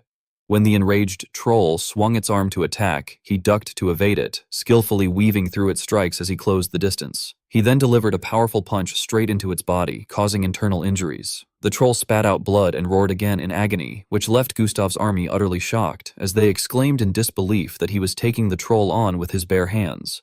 Meanwhile, Johann Eitz remained incredibly agile, dodging continuously as he pressed closer to the troll. Under his relentless assault, the creature was forced to retreat while defending itself. Suddenly, its eyes lit up again, and it roared furiously as it surged forward. Johann Eitz's gaze sharpened as he chose to meet the attack head-on, using offense as defense against the troll's punch. Their fists collided with tremendous force, sending shockwaves through the air. In the end, Johann Eitz shattered the troll's arm with his blow, prompting a cry of excruciating pain. Before it could recover, Johann Eitz stomped the ground and leapt upward, grabbing onto one of its scales. He then drove his knee upward with great force, causing blood to gush from the troll's mouth as it was knocked backward and collapsed into the water, sending white foam splashing everywhere. The nearby soldiers, unable to contain their astonishment, asked Gustav if he could explain what they had just witnessed. Having seen everything, Gustav shouted tensely, urging Sir Johann to act immediately before the creature recovered again, and warning that they had to retreat quickly. Upon hearing this, Johann Eitz suddenly stepped forward and stomped hard. Seeing him climb onto the troll, Gustav grew alarmed and demanded to know what he was doing. Johann Eitz reached out and grabbed the troll's lower jaw, then, with immense strength, tore it apart as he let out a fierce shout. The troll, like prey awaiting slaughter, could only howl in agony. Johann Eitz violently yanked and slammed it down, causing water to splash again, his teeth clenched in fury. He then opened his mouth wide and shouted to bolster his spirit, and in an instant, fresh blood sprayed like a fountain as the troll's agonized screams echoed throughout the forest. The scene became so gruesome it was hard to bear. Gustav, wide-eyed and slack-jawed, exclaimed in shock. On the other side, Johann Eitz gradually calmed down, breathing heavily in repeated gasps, and, noting that half of the troll's mouth had sunk beneath the water, he looked down at the mangled corpse beneath him and concluded that it should be finished. Under the quiet night sky, in a forest where only the sound of galloping horses echoed, Duke Unit Mayhem cried out in terror, shouting that they should let him go and calling the beast cursed. As Karamov dragged him away by the collar, he flailed his limbs wildly in panic and screamed again, insisting that it let go. However, the creature paid no attention and continued charging forward like an arrow. Sweating profusely, Duke Unit Mayhem looked at the horses racing ahead and wondered in fear whether the beast was planning to eat him along with them, questioning if he was really going to die in such a meaningless way. He became so overwhelmed that tears and mucus streamed down his face, his mouth hanging open as he let out a broken cry. Not knowing what would happen next, his desperate scream echoed throughout the forest as he wailed in despair. At that moment, Leon had collapsed, leaning against a tree and breathing heavily, while Gustav and Laurent stood before him in stunned silence. Sensing the heavy atmosphere, Leon struggled to speak with his trembling, weakened body, calling out faintly to Gustav. Though his breathing was labored, he forced himself to reassure him, telling Gustav not to make such a face and suggesting that if things ended this way, it would still be an honorable end for a knight of Orangs. Hearing those words, Gustav could no longer hold back his tears and clenched his teeth as he cried out Leon's name. Shortly after, he coughed up blood, thick crimson spilling from his mouth. Realizing his time was running out, Leon slowly spoke his last wishes, asking Gustav if he could tell his father how he had fought, adding with a faint laugh that it seemed he would not be able to tell him himself. Unable to bear the sight, Laurent covered his face, while Gustav dropped to his knees, sobbing as he promised that he would definitely pass on the story of Leon's bravery. Hearing that, Leon felt at peace and softly thanked him. His eyes gradually closed as he used his final breaths to address Gustav, Johann, and the brothers and friends of Bartok, saying that the moments he had spent with them were the greatest honor of his life. Both Laurent and Gustav wept uncontrollably, their bodies trembling as they cried out Leon's name. Nearby, Johann Eitz looked at the three of them, seemingly at a loss for words. Taking out a bottle of medicine and tossing it lightly in his hand, he thought to himself that it was a waste to use it on an NPC, but that it was better to make an investment now. He then walked over to Leon and called out to him. Leon lifted his head and weakly responded, addressing him respectfully. Johann placed the bottle into Leon's hand and instructed him to drink it, saying it would ease the pain. Though his hand trembled, Leon accepted it, still lucid enough to joke that it seemed he was about to witness something interesting after meeting such a brave knight. Growing impatient, Johann cut him off and told him to stop talking and just drink it. Leon complied, agreeing faintly before tilting his head back and gulping down the contents of the bottle until the very last drop. After finishing it, Leon's arm fell limp, and he closed his eyes, appearing to have passed away peacefully with no sign of pain on his face. Gustav pressed his lips together to keep from sobbing and quietly told him to rest in peace, calling him a friend who had been like a brother. The group around them fell into silence, as if seeing him off. Gustav's expression darkened as he addressed Johann, then suddenly stood up and, with tears streaming down his face, thanked him for easing Leon's pain. He then looked back at Leon and remarked that if it had not been for Johann, Leon would have suffered until his final breath. Suddenly, a cough was heard. Realizing it came from Leon lying on the ground, everyone turned in shock. Leon hesitantly called out to Johann. Unable to believe it, he picked up the empty bottle and asked what kind of medicine he had been given, exclaiming that the pain had completely disappeared. Laurent, equally astonished, quickly asked if Leon was all right. Leon gently placed a hand on his chest and confirmed that he was, remarking that it felt strange how clean and clear he felt, as his vision had sharpened and even breathing had become easier.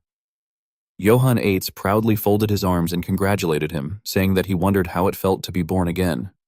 His remark left the man bewildered as he looked over his own body and hesitantly questioned whether he had been reborn and if the water had something to do with it. Johann Eitz calmly explained that it was the water of blessing, a miraculous liquid capable of saving anyone as long as they were not dead, and added that it was a mystic elixir bestowed by the sage of the Yahello River, Swederg. Realizing that this was indeed the truth, Laurent became emotional, rushed forward, and embraced Leon tightly while calling out his name. Leon, confused by the sudden gesture, protested and asked what he was doing, adding that it was disgusting. Meanwhile, Gustav blushed with teary eyes and turned toward Johann Eitz in a way that puzzled him, before suddenly rushing forward to hug him and loudly expressing his gratitude, declaring that Johann had saved a friend who was like a brother to him and that, without a doubt, he was the most honorable knight he had ever met among humans. Embarrassed, Johann Eitz scratched his head and replied that he appreciated the praise, but clarified that it had been the water given by Swederg, suggesting they should thank him instead. He then asked whether they had not disliked mages. The group shouted in unison that they definitely did, but Leon raised both thumbs toward Johann Eitz while Laurent and Gustav excitedly pointed at him, arguing that since he had used something so precious on their friend, the credit belonged to him. Gustav then abruptly turned around and shouted toward his troops, asking if they had all seen how the honorable Sir Johann had saved their brother. One soldier struck his weapon firmly against the ground and began declaring that, as soldiers of Bartok who understood honor, they should offer their greetings and praise to Sir Johann. The entire group followed, shouting loudly across the silent forest, proclaiming honor to the great Sir Johann. These cries made Johann Eitz so embarrassed that he felt overwhelmed, inwardly thinking that the situation was humiliating and that he had never felt such pressure in his life. Unaware of Johann's discomfort, Gustav enthusiastically turned back and told him that from now on, Johann was like a sworn brother to him, firmly declaring that anyone who insulted Johann would face his wrath. Leon and Laurent nodded in agreement beside him. Gustav then drew the sword from his back, swung it through the air in a few flourishes, and proudly pointed it forward, proclaiming that anyone who became Johann's enemy would have to face his great sword. The surrounding soldiers echoed him, raising their weapons in support. Johann Eitz laughed and thanked Gustav, forcing a smile and clapping while saying that it was a great honor. In truth, however, he was thinking that instead of all this, he would much rather receive money, wondering why they did not show their appreciation with wealth and internally shouting for money.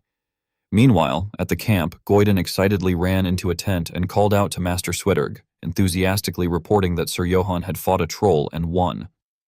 Lord Switterg stroked his long beard and laughed, remarking that he had expected as much, reasoning that since the mystery of the Ifile River had been added to Ienna's fire, even on a small scale, subjugating such a creature should have been possible. However, Goiden quickly gestured animatedly to illustrate his story and insisted that it was not the case, explaining that Johann had used neither Ienna's fire nor magic, but had instead torn the troll's mouth apart with his bare hands and killed it. Swederg initially nodded and laughed dismissively, beginning to respond casually, but suddenly froze as he processed what had just been said. His eyes widened in shock as he asked in disbelief whether Johann had truly killed the troll by ripping it apart with his bare hands. Elsewhere, Valian reacted similarly, crossing her arms in astonishment and remarking that it was unbelievable. She began analyzing the situation, explaining that the muscles and ligaments in his right arm had been torn, the bones shattered, and all internal organs destroyed, and that in the end, even the entire jaw had been ripped off. Looking at the troll's corpse hanging nearby, she concluded that it seemed to have died because it could not recover from such an excessive attack. She then raised her head, still confused, and asked how he had managed to keep the corpse in such an intact state. Her expression turned fearful as she muttered that dozens of their sisters had needed to hack at trolls with flames of purification, burning them until they were reduced to black charcoal. Hearing this, Johann Eitz became slightly flustered and avoided eye contact, inwardly realizing that this was how one was supposed to kill a troll and admitting to himself that he had assumed it worked, like in a game. Before he could respond, Valian brightened again and congratulated him, prompting Johann to look at her in confusion, as she declared that from that day onward, whenever someone introduced him, the title Troll Slayer would accompany his name. She then gestured toward the bloodied troll corpse and stated that they would handle distributing it for him, adding that with the hide and blood so well preserved, he could sell them for a very high price at the Marcel Trading Company. Upon hearing this, Johann Eitz's eyes lit up as he realized it meant a large amount of money. He then began reflecting on his life, thinking that it was truly an achievement, and noting that in his previous life, no matter how hard he had tried, he had never heard such praise and had only ever been called trash. Johann Eitz rested his chin on his hand and thought that he now remembered that bull-headed man had mentioned achievements too, concluding that when one defeated a strong individual, a corresponding title was granted, just like in a game. Feeling satisfied, he smiled faintly and reflected that this was his first achievement in that world. He then proudly placed his hands on his hips and exclaimed that it was Troll Slayer. At that moment, a sudden shout came from behind, drawing everyone's attention as someone cried out that a monster had followed the horses that ran away. Valian, flustered, hurried off while awkwardly laughing, saying that it looked like Sir Johann's puppy had brought the horses back. Johann Eitz, still not understanding the situation, began to ask Valian about it, but she cut him off, saying she would go explain. Outside, the soldiers were already in chaos, shouting for everyone to prepare for battle and not to lower their guard. Valian stepped forward calmly to reassure them, telling them to calm down and explaining that what they were seeing was not a monster but the puppy that Sir Johann was raising. However, upon seeing Karamov's true form, her words lost their weight as she hesitated, calling it a puppy. Karamov, ferocious in appearance, was biting onto Duke Unit Mayhem's collar as he weakly begged for help. Shocked, Valian raised her sword and shouted that it was definitely not a puppy, invoking the holy flame. After rescuing him, everyone gathered in a circle. Johann Eitz crouched down and asked whether he was just a traveler and whether the wolf had attacked him out of nowhere. Nearby, Karamov had already returned to the form of a well-behaved puppy, wagging its tail. Duke Unit Mayhem, relieved to have survived, confirmed that it was exactly as Johann had said. This response irritated Johann Eitz, who retorted that it was nonsense, pointing out that the area was a battlefield between disguised bandits and Marcel's expeditionary force, and questioning whether he was really claiming to have come there to travel knowing that. Duke Unit Mayhem avoided his gaze and tried to justify himself, saying it might be hard to believe but that he genuinely liked that kind of thing, then nervously asked if he could leave. At that point, Gustav stepped forward from behind and remarked that it was a long way back, addressing Johann respectfully and requesting permission to speak with the man. Johann agreed without hesitation. Seeing Gustav approach, Duke Unit Mayhem hurriedly tried to appear friendly, addressing him respectfully and insisting that he was just a traveler. However, before he could say anything more, Gustav drove his sword straight into the back of his hand. The man's face twisted instantly in agony as he screamed. Gustav, exuding danger, patted his shoulder and whispered that he should listen carefully, stating that he did not care who he was, but since he was in a bad mood, he would cut off his fingers one by one starting now. Terrified, Duke Unit Mayhem pressed his lips tightly together before finally revealing his identity as Lieutenant Brandon Mayhem, a member of the Imperial Army's Special Operations Unit. Only then did Gustav wipe his sword and remark that Johann's intuition had been spot on, expressing admiration and admitting that he had only been guessing. Johann Eitz was inwardly shocked, wondering how Gustav could stab the man without even knowing who he was. He then asked whether, aside from the name and affiliation, anything else had been discovered. Gustav answered straightforwardly that Johann had just found a gold mine and revealed, in a somewhat secretive tone, that he had discovered the location of Baron Einbeck's command post. This revelation greatly surprised Johann Eitz, whose expression darkened as his aura grew heavy. He stated that if they captured Einbeck, they could end the battle. Clearly pleased with this discovery, he smiled and turned to Gustav, saying he had a request. Gustav responded generously, telling him to speak. Johann then outlined a dangerous plan, suggesting that before Einbeck realized it, they should launch a surprise attack using Gustav's high-mobility troops immediately. Gustav confidently agreed, declaring that his unit was essentially Johann's unit and that it would be a great honor to fight alongside the Troll Slayer. Johann Eitz then seriously instructed everyone that they would depart as soon as they were ready and that they would end the expedition with this single strike. Leon immediately followed up by relaying Johann's command to the soldiers, urging them to prepare quickly and declaring that the glorious end of Marcel's defensive battle was right before their eyes. A few hours later, at Baron Einbeck's disguised bandit command base, black smoke began to rise from all directions. Gustav, riding at the front, shouted for the attack to begin and ordered the troops to advance, declaring that it was harvest time. The soldiers behind him charged forward just as fiercely, shouting for their enemies to die. Those being attacked were confused, wondering what the noise was before being struck down. Eventually, someone realized the situation and shouted that the Elven Knights were attacking, urging everyone to run as it was a surprise assault. Gustav, aggressive and commanding, pointed his sword forward and ordered his men to find Einbeck, stating that they did not need the others and should kill them all. In contrast, those in the camp panicked, shouting for everyone to run and cursing that they had been told it would be safe there.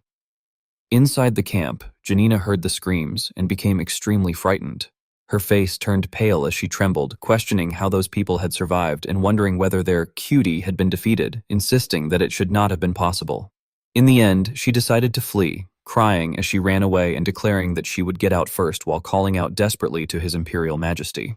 After some time, everything came to an end, with bodies piled up following Gustav's assault. It was stated that everything had been settled. They surrounded a tent, and Gustav confidently clenched his fists as he led Johann Eitz forward, telling him that it was there and that there was a gift waiting inside. The horses came to a stop, and a soldier stepped forward to report that the man Johann had mentioned was inside, beaten badly. Johann praised their work before composing himself. He closed his eyes and bowed his head as if steeling his resolve, recalling fragments of a horrific memory filled with corpses covered in flies. His brow furrowed deeply in discomfort. After a moment, he finally gathered the courage to face reality, reaching out to pull aside the curtain and stating that they met again. Upon seeing him, Einbeck Vivant Auvergne panicked and screamed in terror, asking if he was a ghost. Standing in the darkness, Johann Eitz calmly addressed him as Baron Einbeck, then raised his head and fixed him with a cold gaze, declaring that he had come to judge him. As dawn broke and the soldiers began urging one another to clean up, they called out for everyone to get the camp packed up and to fall back and withdraw. Ogente smiled warmly as he bade farewell, saying that they had wiped out the bandits and were now heading out. Valian also cheerfully expressed that it had been an honor to fight alongside them all. Johann Eitz responded enthusiastically that they would not forget the service and dedication of their brothers and sisters, and he stood there waving goodbye to their forces. After that, Johann Eitz led his troops as they escorted Einbeck Vivant Auvergne away. Behind him followed a group of people, while Einbeck, with his hands tightly bound, walked in the middle. Suddenly, Einbeck let out a weary sigh, and as he stared at the back of Johann Eitz's head, he wondered how that man was still breathing. He was unwilling to accept it, recalling that he had clearly spiked Johann's cup with Nikos's tears, a lethal poison, and questioning whether he had really needed to waste the entire vial. He also found himself wondering more importantly who those people following Johann were. He remembered being brutally beaten by Gustav, Leon, and Laurent, who had angrily accused him of poisoning Sir Johann, calling him treacherous scum and shouting for him to die, even declaring that summons had been called and that he would be erased. Glancing at the people around him, Einbeck kept wondering why those damned individuals were following Johann. At that moment, Laurent suddenly questioned what he was staring at, calling him an insect, and Leon followed up by asking if he was looking to die. Einbeck's face darkened with fury as he thought that his plan had been perfect and that everything had been supposed to be flawless. The scene then shifted back to a few months earlier at Eight's territory, Gosen Castle. A cup of wine had been flung straight at Einbeck Vivant Auvergne's head before rolling across the ground, causing his expression to darken. Even as the wine dripped down from his head, he calmly remarked that he hoped Lord Gason had been doing well, though his face looked fierce.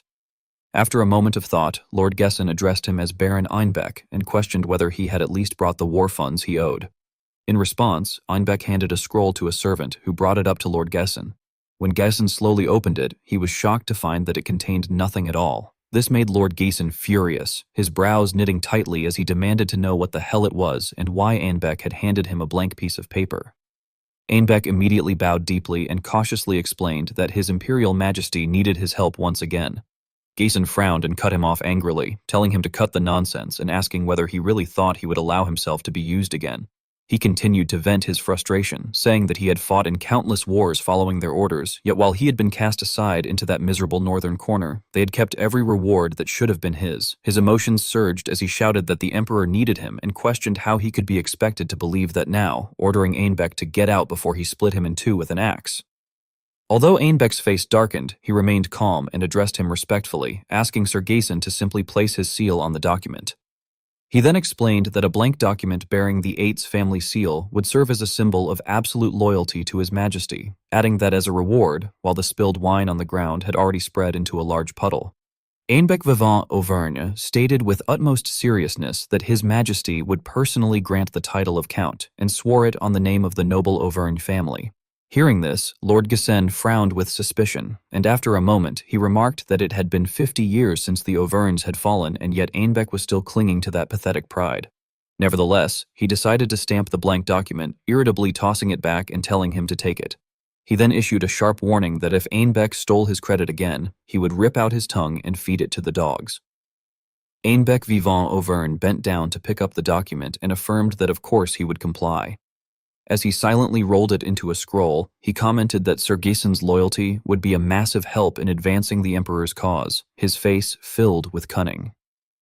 That evening, in a magnificent palace under the quiet night, a deep voice remarked that Einbeck had forged it quite well and observed that, judging from its appearance, it was clearly a letter conspiring for rebellion. These words were spoken by Imperial Guard Captain Karamov, who, while reading the contents, muttered that the northern families who had fought for the Emperor were being framed for treason and that a massive purge was intended. He then sarcastically added that it was quite a holy plan, addressing Baron Einbeck. Upon hearing this, Einbeck Vivant Auvergne immediately raised his head and, suppressing his anger, questioned whether there was poison in Karamov's words or if it was merely his imagination. Karamov casually flicked the document and replied that Einbeck should consider whether that was truly the case, adding that he was merely guessing his disgusting scheme. With a smirk, he remarked that it was impressive talent and that no one would have thought someone like him would come from the honorable Auvergne family. This drove Einbeck Vivant Auvergne into a rage, and he pointed at Karamov, shouting that he should watch his mouth. He then bluntly exposed that he was well aware of what Karamov had done in the Northern Territory and told him to stop pretending to be noble. Growing increasingly harsh, he added that he had heard that during the Northern War, Karamov had slaughtered women and had not even spared children, questioning how such a man dared to speak of honor. He further mocked him by saying that he was nothing but the Emperor's hunting dog and did not even understand the meaning of honor. No sooner had he finished speaking than Karamov reached out and seized his throat. Calmly, Karamov addressed him as Baron Einbeck Bivang d'Auvergne and questioned how someone like him dared to speak of honor using his family name. He then explained that he had sworn to become the Emperor's sword and acted only according to sacred orders. With a fierce gaze, he declared that the Emperor's honor weighed more than every life on the continent and that this was his honor. He continued to rebuke Einbeck, stating that someone who had survived through dirty tricks and betrayals was nothing like him. Finally, Karamov released his grip, uttering a brief concluding word. Einbeck Vivant Auvergne collapsed to the ground, clutching his throat as he gasped for air and coughed violently in discomfort. Karamov then issued a cruel threat, warning that if Einbeck ever dared to insult His Majesty's orders again, he would rip out his veins and fill a chalice with them. Terrified, Einbeck Vivant Auvergne submissively replied that he understood. Returning to the present, Einbeck Vivant Auvergne ground his teeth in anger and inwardly blamed everything on Karamov. He glared toward Johann Eitz and disdainfully thought that the fool who only talked about being the Emperor's sword could not even kill a single human knight who had merely been rotting away in some backwater place. After that, he let out a breath and suddenly burst into a sinister laugh, remarking that in the end, he would be the one laughing. Shortly afterward, a soldier rushed forward to block the path and urgently called out to Sir Johann, reporting that it was an emergency. Johann Eitz halted his horse and asked what had happened, prompting the soldier to report that the city of Marseille had been taken and that its gates were now tightly shut, having fallen to those traitorous mercenaries. This news left everyone speechless. The three brothers, Gustave, Leon, and Laurent, widened their eyes in shock and cursed that the city had been taken. Meanwhile, Johann Eitz remained calm, lifting his head as if calculating something. Behind him, Einbeck Vivant Auvergne trembled as he struggled to suppress his laughter before finally bursting out maniacally, laughing uncontrollably as though driven mad by the news. He then shouted mockingly, asking what they thought of that and whether they had seen it coming. Pointing at Johann Eitz, he continued to ridicule him, questioning whether he had truly believed everything would go according to plan, and insulting both him and his pitiful, rotten family. He added that although Johann had won the battle, he had lost the war, and that it served him right. Kumal, unable to believe it, clutched his head and lamented that it was a complete disaster, saying they had been utterly outplayed and that Marseille, their rear defense, had been breached. Standing beside him, Lord Swedelga also appeared distressed and prayed to the goddess of the Ipael River, questioning why such a twisted fate had not been revealed, as he closed his eyes in despair. Gustav then stepped forward and addressed his brother, warning that it was too dangerous to enter the city and suggesting that it might be best to abandon Marseille. However, Johann Eitz refused, smiling faintly as he encouraged everyone, stating that it was too early to give up and declaring that they would advance and face the situation head-on. After hearing Johann Eitz's words, Einbeck Vivant Auvergne aggressively raised his middle finger and cursed that the only thing that was going to break was Johann's head, adding that Bradil, who had captured Governor Villaco, would bring the document for Marcel's surrender. Thinking of Bradil made him excited, and he confidently declared that the plan would succeed. At the same time, his eyes darkened as he silently calculated, thinking that once Marcel was taken, the first thing he would demand would be Johann Eitz's body. He continued plotting ways to torment Johann, imagining that he would cut his tendons and parade him across the entire empire, and that as a bonus he would broadcast Karamov's incompetence as well. Einbeck even fantasized further that once Johann was no longer useful, he would hang him on the gallows, and at the very last moment he would whisper that he himself had been the one who killed Johann's father. In his imagination, Johann would look at him in absolute terror. Returning to reality, Johann Eitz had dismounted and was standing before the tightly shut gate when, suddenly, the iron doors opened and a figure appeared behind them. Bradil's face gradually became clear to everyone. Einbeck Vivant Auvergne, the most excited of all, burst into laughter and exclaimed that he had won, then rushed forward shouting to Bradil, asking what he had said and insisting that he had told him it would work. A deep voice then ordered that the son of a bitch be brought forward immediately. However, as Einbeck approached, Bradil's face suddenly changed into that of Villaco Tranieni. Einbeck was so shocked that his eyes widened in disbelief. Standing before him were Villaco Tranieni, Khan, and Goran. Unable to believe what he was seeing, he cried out in shock, asking why the governor was there. Even Gustav was stunned and wondered what on earth was going on. Villaco Tranieni lowered himself respectfully and expressed that Johann Eitz had worked hard and thanked him, then straightened up and stated that, as the governor of Marseille, he recognized Johann's efforts and sincerely congratulated him on his safe return. Johann Eitz, showing no surprise, smiled and replied that he appreciated the welcome and was glad to see the governor doing well. Hearing this, Villaco credited Khan and Goran, saying that it was all thanks to the work of those mercenaries. Embarrassed, they scratched their heads and replied that they had merely followed Johann's orders.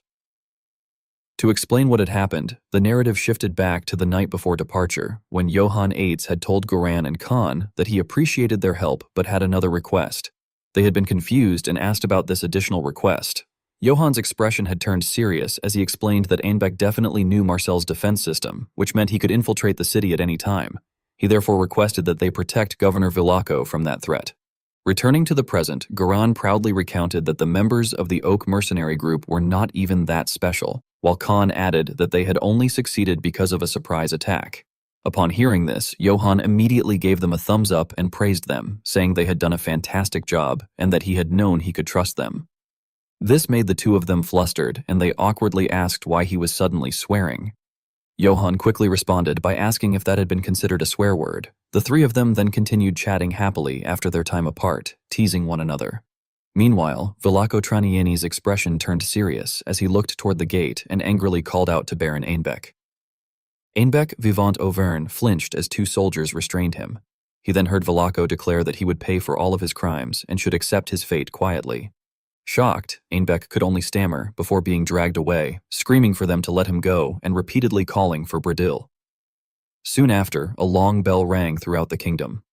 A soldier stepped forward and removed the foreign flag from the city wall, and as it fell to the ground, an announcement was made to ring the victory bell, declaring that the bandit subjugation had been a success and that the mission of Marcel's second subjugation force had concluded.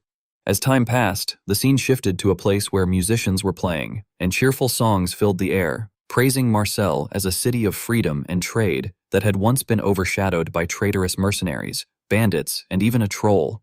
People filled the streets carrying large baskets of flower petals and threw them into the sky. Johann Eitz and Gustav's forces marched in amid the music and falling petals, while the song proclaimed that his intelligence had shone like a star. A faint smile appeared on Johann's face as the lively singing continued, declaring that he was known as the Troll Slayer of Marcel. The entire street echoed with praise, celebrating his deeds, his courage, and his strength, hailing him as the hero of Marcel who seized victory with his own fists and even defeated a troll with overwhelming power. They sang that by his side, both companions and citizens called him righteous, and that he had already become a legend, the hero who killed a troll with his bare hands. Johann Eitz's face clearly showed his happiness. Khan could not help but exclaim that Marcel had once been a city full of corpses, but Sir Johann had brought peace. Goran, equally enthusiastic, wondered whether they should leave without even saying goodbye to him. After chatting for a bit, they agreed that they should go, reasoning that if mercenaries like them lingered just to exchange greetings, they would only get in the way, and they affirmed that it was true. Goran happily remarked that now no more children would die because of bandits in Marcel, and Khan cheerfully called out that they should get going, adding that they needed to return to making money since there was no work in peaceful places. Sometime later, in a sunlit office, voices were heard again as someone expressed gratitude to Sir Johann for leading the difficult battle, and Johann thanked Ion in return. While pouring tea, Ion asked whether he would like to have some before they settled the accounts. Johann readily agreed, then hesitated slightly before asking if he could request the payment, adding that Ion knew how things usually were. Hearing this, she simply nodded in agreement. Ion then took out a document and explained that it contained the report for the mission reward and the division of spoils. Johann's gaze drifted aside as he thought that, given how it had been divided, his share would probably not be very large. The listed rewards for Johann Eitz included a subjugation mission reward of 40 silver coins, as well as indemnity from the Dock mercenary group amounting to 30 silver coins and 130 copper coins. While sipping tea, Johann laughed awkwardly, but his eyes revealed clear confusion as he wondered why the amount was so high, noting that it was completely different from when they had looted the bandits in Rutseki. As Johann was still lost in thought, Ion continued, stating that the sale value of the monster spoils included troll hide worth 10 gold coins and 60 silver coins, as well as troll blood, tendons, and special cuts of meat valued at 25 gold coins and 100 silver coins. Upon hearing this, Johann suddenly choked on his tea, which made Ion flustered as she asked if he was all right. Embarrassed, he wiped his mouth and replied that he was fine, then curiously asked how much it all amounted to in total. Ion promptly provided the figure, saying that in total it was 35 gold coins, 230 silver coins, and 130 copper coins. Seeing her confident smile, Johann responded hesitantly in acknowledgement, pressing his lips together as he tried to suppress a grin. However, he ultimately could not hold it in and burst into loud laughter, clearly satisfied with the outcome, as it was concluded that Johann had obtained an immense fortune through war rewards, leaving the question of whether he would be able to end his wandering life in this way. Under the quiet night, a loud voice suddenly rang out, calling to his brother and asking whether he was really planning to call it a night already, especially not on the night of their victory. Hearing this, Johann Eitz quickly recognized the voice and replied that it was Gustav, adding that he had already had more than enough to drink and that he was fine where he was. Gustav laughed cheerfully and told him not to be like that, then began pouring wine until the glass overflowed. Full of excitement, Gustav patted Johann Eitz on the shoulder and urged him to drink up, calling him his friend. Meanwhile, Johann Eitz looked at the overflowing liquid and hesitated, while inwardly he reflected that a week had passed since the Battle of Marcel had ended, and that they had been enjoying simple and peaceful times, even though that strange guy had practically glued himself to him, which was enough to make him wonder whether all that hard work had merely been for the sake of living a life like this. At that moment, Gustav tapped a fork against his glass, producing a series of clinking sounds, then raised his wine high and called on everyone to lift their glasses, proposing a toast to his brother Johann, who had bravely taken down the troll, to Lady Valian, who had saved their brothers in arms, and to the great sage, Lord Swedurg. From the side, Lord Swetelga observed and silently remarked that he would never have expected the elven knights to say such things, concluding that they had truly changed. With his face flushed red, Gustav shouted for a toast, and everyone raised their glasses at the same time, even as the wine spilled over, echoing his cheer. As Johann Eitz gradually relaxed, Gustav continued recounting the story without pause, laughing as he said that the damn troll had tried to kill him with an arm as thick as a tree trunk, though he insisted he had not been afraid. He went on excitedly, declaring that he had been prepared for an honorable death, but that Sir Johann had suddenly appeared and begun tearing the troll apart. Meanwhile, the very person at the center of Gustav's tale was quietly enjoying his food, thinking to himself that the food was actually quite good. On the other side, a group of girls widened their eyes in eager anticipation as Gustav continued, describing how the swamp had been stained red with blood and how his friend Johann, standing over the troll's corpse, had said something memorable. Recalling that day, Johann Eitz had held his head in exasperation and insisted that he was telling them the creature was definitely dead. Gustav, still amazed, had asked in disbelief whether that was really true, then mimicked Johann's expression and voice, boastingly asking who the troll slayer was now, which made the girls grow even more excited. At that point, Lord Swetelga suddenly spoke up and asked Johann to be honest with him. Johann Eitz, still confused, wondered what exactly the old man was talking about. Lord Swetelga then turned to him and stated that he had accomplished an extraordinary feat, adding that the incident would not only affect Marcel, but would shake the entire empire. He then bluntly asked what Johann truly wanted, whether it was wealth and glory or power. Hearing this, Johann Eitz casually picked up a piece of cake, sighed, and replied that the question must be a joke, explaining that he simply wanted to live a quiet life there in Marcel. Clearly unconvinced, Lord Swetelga frowned and muttered that it was astonishing that someone had been able to kill a troll with his bare hands. Understanding what he was implying, Johann Eitz avoided his gaze and interrupted, saying that he had nearly died himself. Upon hearing that, Lord Swetelga immediately pointed at him in irritation and criticized him for using the mystery of the Yahello River on something so strange, questioning whether he had given him that elixir only for it to be wasted in such a manner. Lord Swetelga then recalled how Gustav had run back that day and embraced him emotionally, declaring that thanks to the holy water the great sage had given him, his friend had survived. Remembering this, Lord Swetelga grew even more annoyed and inwardly scolded Johann, saying that it would have been less of a waste to let a pig drink it. However, Johann Eitz felt no sense of wrongdoing. As he continued eating his cake, he calmly explained that he could not simply let them die, reasoning that someone had been dying right in front of him and that if he could save them, then he should. In truth, that was not all. He glanced aside and secretly thought that by saving those people, they would speak well of him to Vlaco, which would earn him extra favor. Still dissatisfied, Lord Swetelga turned away and muttered that Johann was a cheeky brat, though he added that he was glad Johann had made it back in one piece. Stroking his long beard, he recalled that when he had first seen Johann's reflection in the river, the Iphael had clearly told him that Johann Eitz would never be able to settle down in Marcel, as the prophecies of the Iphael River never failed. As he thought about this, a trace of unspoken sadness appeared in his eyes, and he wondered vaguely whether Johann had managed to change his fate through his own strength.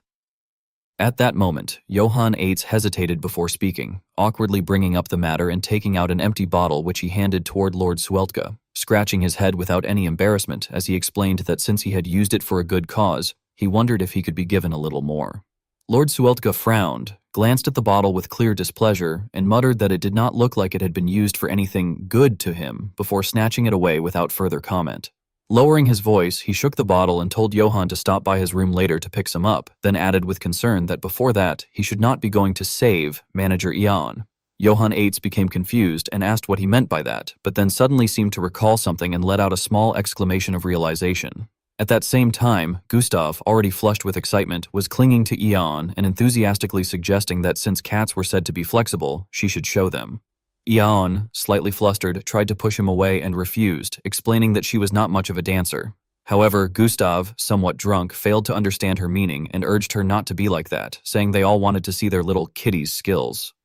Watching this, Johann Eitz helplessly remarked that when they drank, even elves seemed to turn into dogs. He then called out to Gustav, who drowsily responded, and Johann politely expressed that he would like to have a dance with Lady Eon, asking if Gustav would mind. Gustav immediately agreed without hesitation, cheerfully giving his permission and even teasing Johann by asking if she was his type. The others joined in, teasing both Johann and Eon, jokingly saying they would leave Johann in her hands and praising his bold move, remarking that he had been that intense all along. Eon then gently placed her hand in Johann's and thanked him for saving her, adding that she hoped this would not cause any misunderstandings for him. Johann avoided her gaze, looking elsewhere as he reassured her that it was fine and told her to simply follow the rhythm for now. With a faint smile, he added that the song would end soon and she could slip away naturally afterward. His attitude made Eon blush shyly, and she lowered her head before softly explaining that she did not want it to end with just one song. Slowly moving closer, she addressed him quietly as Sir Johann and pressed herself against him, asking if he would dance with her for real. Johann Eitz was momentarily stunned and inwardly wondered how much longer this life would last, realizing that no one knew. Without overthinking, he nodded in agreement. As they began to move in sync with the rhythm, he thought that for now, they would simply let their bodies follow the music. Gradually, everyone became immersed in the gentle melody and danced together. A happy smile appeared clearly on Eon's face, and Johann, feeling equally content, reflected that he would just live like this, going with the flow. Time passed, and the dark night was replaced by the warmth of the rising sun. Sunlight streamed through the window, waking Johann Eitz from his sleep. Groaning, he opened his eyes, dark circles visible from exhaustion, and sat up sluggishly to greet the morning light. Stretching comfortably, he muttered that he did not even remember how much he had drunk the previous night. Just then, his hand brushed against something. Confused, he picked it up and examined it, wondering what it was, questioning if it was a furball. Still lacking energy, he got to his feet and wondered what had even happened the night before, admitting that he could not remember a thing and questioning again what had occurred. His gaze suddenly froze when he noticed something on the table. There was a red bottle, along with a letter. Johann quickly realized it was the water of blessing and bent down to pick up the letter. The contents explained that the secret of the Yahello River, preserved for thousands of years, was contained within that bottle and should be used wisely. It also mentioned that since he had seemed busy having an intense moment, the sender had waited and left the letter behind, adding in a postscript that if he remembered the game of the gods, he should come to the Yahello River, where he would always be welcome. After reading, Johann Eitz held his head in confusion, questioning what an intense moment even meant. Closing his eyes tightly, he frowned and tried to recall, and as he did, memories from the previous night came flooding back, accompanied by the faint ringing of a bell. He remembered spending the whole night laughing and playing around with Eon. He then opened the bottle on the table and muttered that he had definitely drunk far too much and that his head felt like it was going to explode, but nevertheless expressed his thanks to Swedarg. With a gulp, Johann ended up using the 1,000-year-old secret of the Yahello River simply to cure his hangover. Instantly, his face lit up with happiness as he remarked that the effect was incredible. At that moment, a loud noise from outside caught his attention. Johann Eitz moved toward the window and looked out, seeing thick smoke rising and embers drifting through the air. It appeared that a large fire had broken out, obscuring everything in a haze. The expressions of the townspeople were filled with confusion. Witnessing the scene, Johann widened his eyes in shock and wondered what was happening, questioning whether Marcel was on fire. At the same time, the image of Velasco Tranieni appeared, his eyes filled with killing intent. Johann Eitz pushed his way through the crowd in shock to observe what was happening, and as soon as he clearly saw the situation, he widened his eyes in horror and wondered what the hell was going on. Realizing that Einbeck Vivant Auvergne was being imprisoned in a cage, he exclaimed in confusion, questioning why Einbeck was standing there. Beside him, many others were also locked inside a large cage, all of them suspended over what appeared to be a burning platform. Only then did Johann notice something unusual, as he detected a smell and questioned whether it was oil. At that moment, he suddenly heard Velasco Tranieni calling out to the people, addressing the dear citizens of Marseille and the visitors as well, while offering his sincerest apologies. Standing on a high platform and speaking to the crowd below, Velasco placed a hand on his chest and firmly declared that due to administrative negligence on the governor's part, a shadow of chaos had temporarily fallen over the city. With his brows tightly furrowed, he asserted that it had been revealed that certain nobles, acting under the emperor's orders, had committed treason. Lowering his voice, he explained that they had attempted to seize the people's property, their safety, and even total control over the city. Growing angry, he stated that this was absolutely unacceptable and promised to lodge a formal protest with the emperor, adding that those responsible for the incident were still somewhere in the city. His words caused the citizens to panic as they looked around in shock and questioned whether the culprits were still there and who they were. Velaco's gaze darkened as he looked down at the crowd and issued a warning, declaring that they were to leave the city within 3 days. Turning his attention toward un bec vivant Auvergne, who was seated on the execution platform, he continued that if they remained after the deadline, they would meet the same end as the traitors before them. As drops of oil continued to fall, Velaco quietly gave the order that they would suffer the same fate. A torch was lit immediately afterward. Johann Eitz flinched, his eyes widening in alarm. Velaco turned and directed the torch toward the imprisoned people before the entire crowd. Seeing the blazing torch, Einbeck panicked and let out a frightened cry. When Velaco threw it into the pooled oil, Einbeck could not hold back and screamed in despair, pleading for it to stop. The flames spread violently, and as Einbeck tried to turn and escape, he desperately begged to be spared.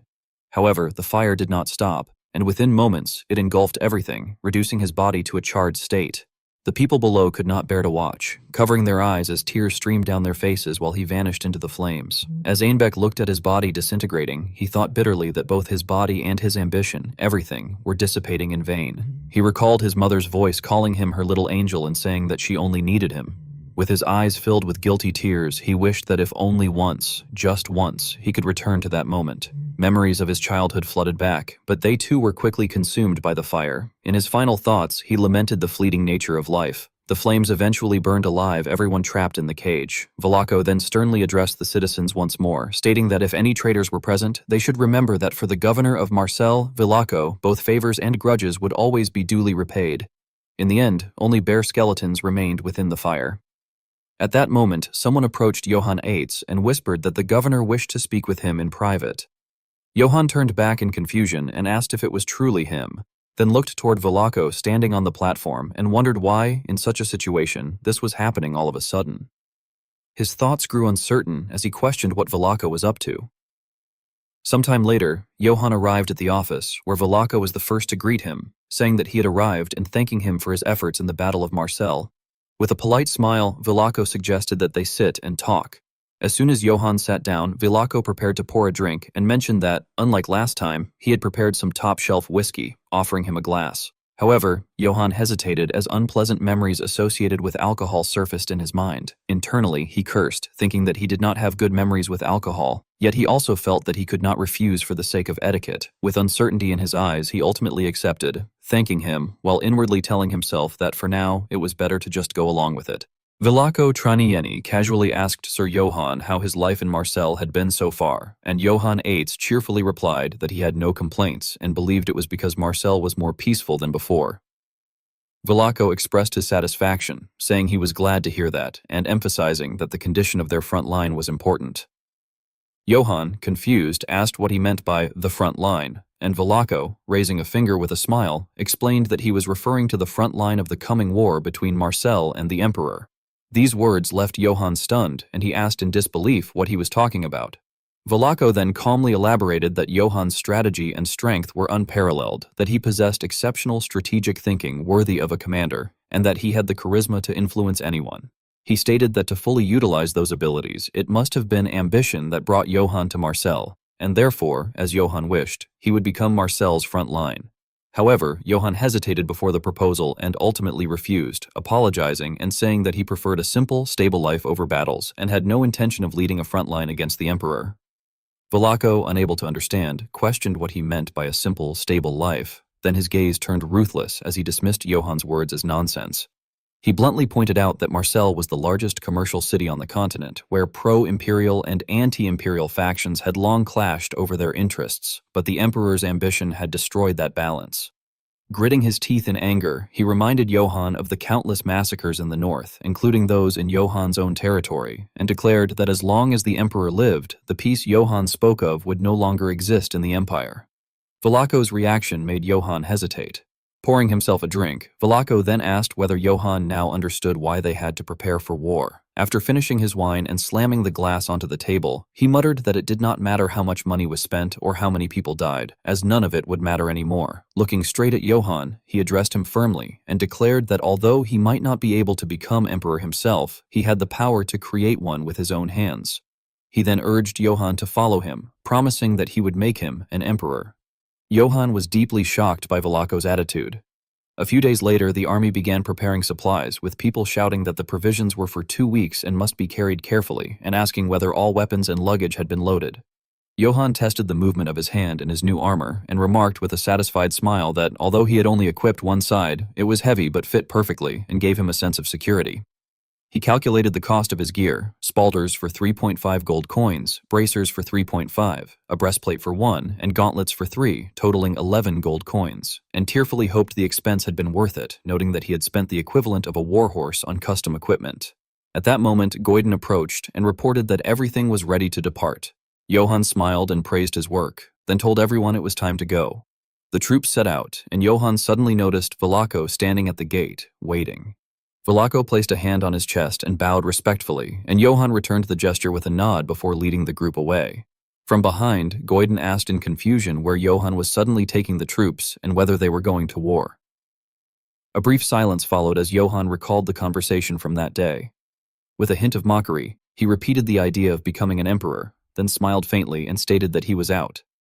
Velako, astonished, asked what he meant and why he would refuse such an opportunity for immense wealth and glory, especially with Marcel's direct support. Johann closed his eyes as if making up his mind and began to explain that he had learned from a young age, the hard way, that money was necessary to survive in this world. However, after watching Velako, he realized he could not live solely for money. The atmosphere fell silent. Clenching his glass, Velako questioned whether Johann was misinterpreting things, stating that the current empire had fallen into uncontrollable chaos. He warned that it was only a matter of time before a great war began, and that even if Johann ran from the battlefield, he would not be able to avoid the fight in the end. Filled with killing intent, he then asked Johann how he planned to live in such chaotic times. Returning to the present, Johann remained silent for a moment before finally answering Goiden, recalling that he had asked where they were going. Johann explained, half in tears, that their destination was a place full of romance and adventure. In truth, Johann's plan to settle down in Marcel had been ruined by Velako, but Goiden was unaware of this and excitedly exclaimed that an adventure sounded thrilling. Meanwhile, in Count Jarfin's territory at Bosun Castle, someone questioned whether the man who had killed a troll in Marcel, Johann Eitz, was indeed the one known as the Troll Slayer, remarking that he had achieved quite an impressive feat. Standing atop a tower and looking down, Count Jarfin wondered whether Johann was merely an arrogant youth full of bluster or someone who truly possessed such power, and declared that he would find out when he saw Johann's face. Johann Eitz, with dark circles under his eyes like a panda, was gnawing on bread just to get by, and he thought to himself that it had been 5 days since he had left Marcel, that he was completely caked in sweat and dust, and that naturally, even the bugs had started to crawl out. Opening his mouth in discomfort, he took a hard bite and complained that the bread was so hard that he was beginning to think it could actually be used as a weapon. He then lowered his head and glanced back, thinking that he was already used to all of this, but what was truly hard to stomach was the pungent stench of those fur balls, since it was not a human smell and he simply could not get used to it. The two people behind him looked up at him with puzzled expressions. Johann Eitz began to feel uncertain and wondered whether he would really be able to endure this journey. After that, he looked at the map again and reminded himself that for now, he had no choice but to shake off the dust and keep moving forward. The map bore the official seal of Marcel.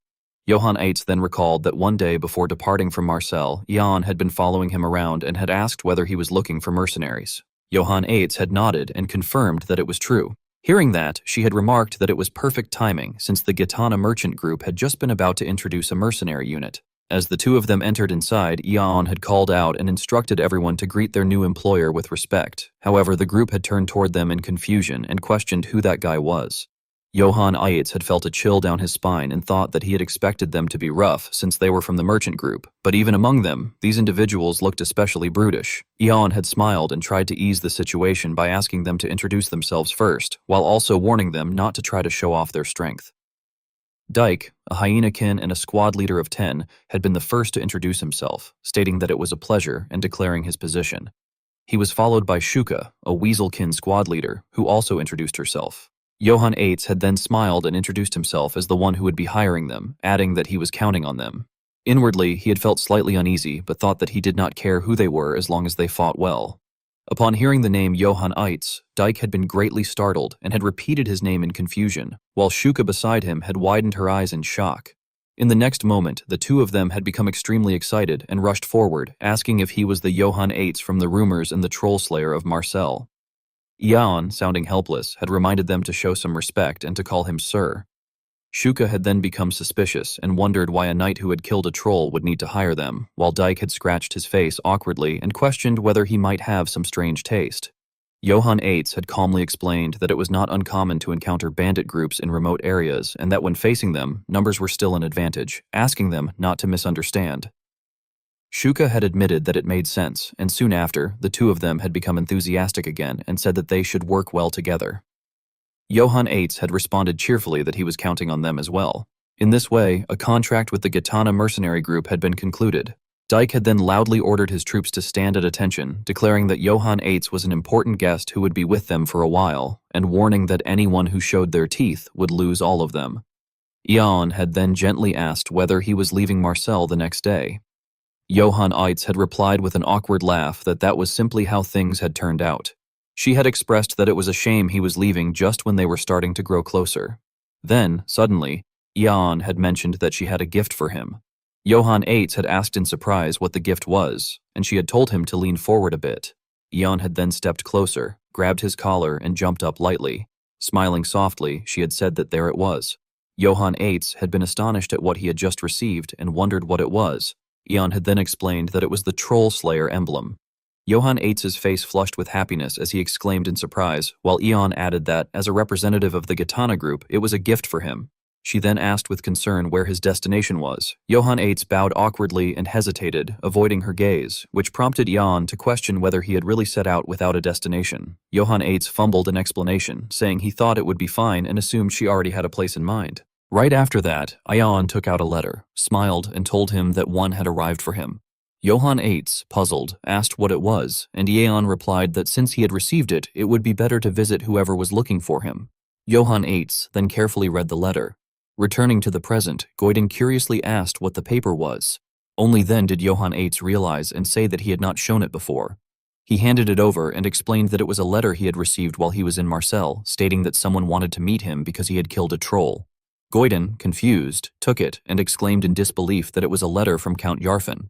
Johann Eitz calmly asked whether the Count was famous, which led Goiden to excitedly explain that he was incredibly well known in the southern territories. He went on to say that Count Jarfin had earned great merit during a monster subjugation campaign and, like Johann, had killed a troll, building his fame and fortune from that achievement. Goiden added enthusiastically that the Count was also the only one in the region who could grant knighthood. Johann Eitz repeated the word knighthood thoughtfully, reflecting that it was a ceremony in which a titled noble recognized another person and elevated them to the status of a knight. He considered that it functioned as both a guarantee and a form of sponsorship, giving an individual a chance for rapid advancement and strong support. In short, a massive promotion. At that thought, his eyes lit up, and he became excited, thinking that the Count was more important than he had expected, and that, if he played his cards right, he might actually be knighted, allowing him to gain both money and a title at once. While Johann Eitz was filled with enthusiasm, Dyke, from behind, cautiously called out to him and warned that there was a checkpoint ahead, but that there was also a strong scent of blood. Johann Eitz's expression immediately stiffened as he muttered that it was not a good sign. He then looked back and ordered everyone except those responsible for protecting Goiden to stay vigilant. The group responded in unison that they understood. From ahead, murmurs could be heard as some men noticed a wagon approaching and questioned the strange smell, remarking that it looked like a knight. One of them silenced the others and warned that knight or not, a knife to the throat would kill anyone the same way, ordering them to prepare to loot him.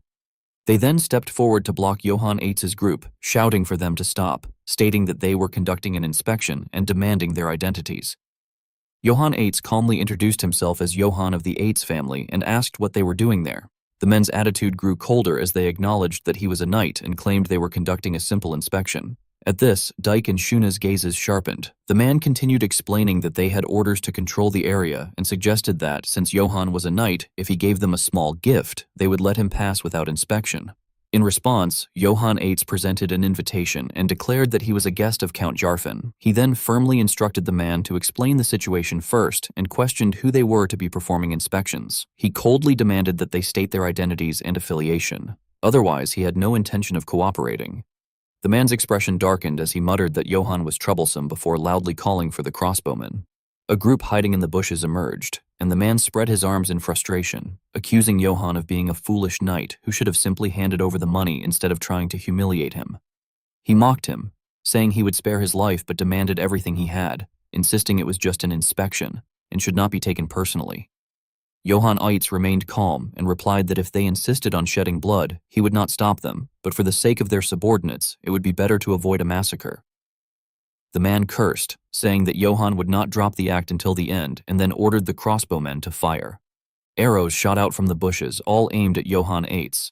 Without the slightest hesitation, Johann Eitz called for Karamov. Instantly, Karamov appeared from the side and lunged into the group, causing screams of agony. The leader shouted in shock, asking what was happening, while Dyke rushed forward and retorted that this was exactly what would happen to them, striking him fiercely. The subordinates tried to draw their swords and advance, but Shuka leapt forward like a hunting beast, cutting down 3 men in an instant. Dyke roared that it was hunting time and ordered them to cut the enemies to pieces. Within moments, the group was completely wiped out amid cries of pain.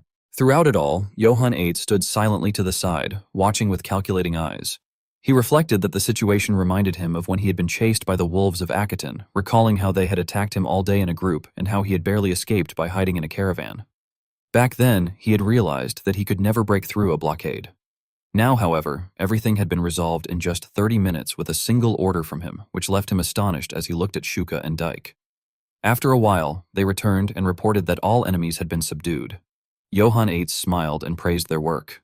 The others remarked on a fine necklace taken from one of the men, speculating that it was probably looted, but deciding it did not matter since it now belonged to them.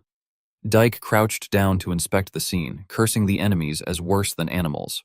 She then realized with disgust that the smell of blood had come from the bodies of civilians. Johann Eitz dismounted and approached the leader, lowering himself to interrogate him, demanding to know who they were and what they had been doing there. The man, sobbing, confessed that they were deserters who had attempted to attack Count Jarfan's Bosen castle, but things had gone wrong and they had fled.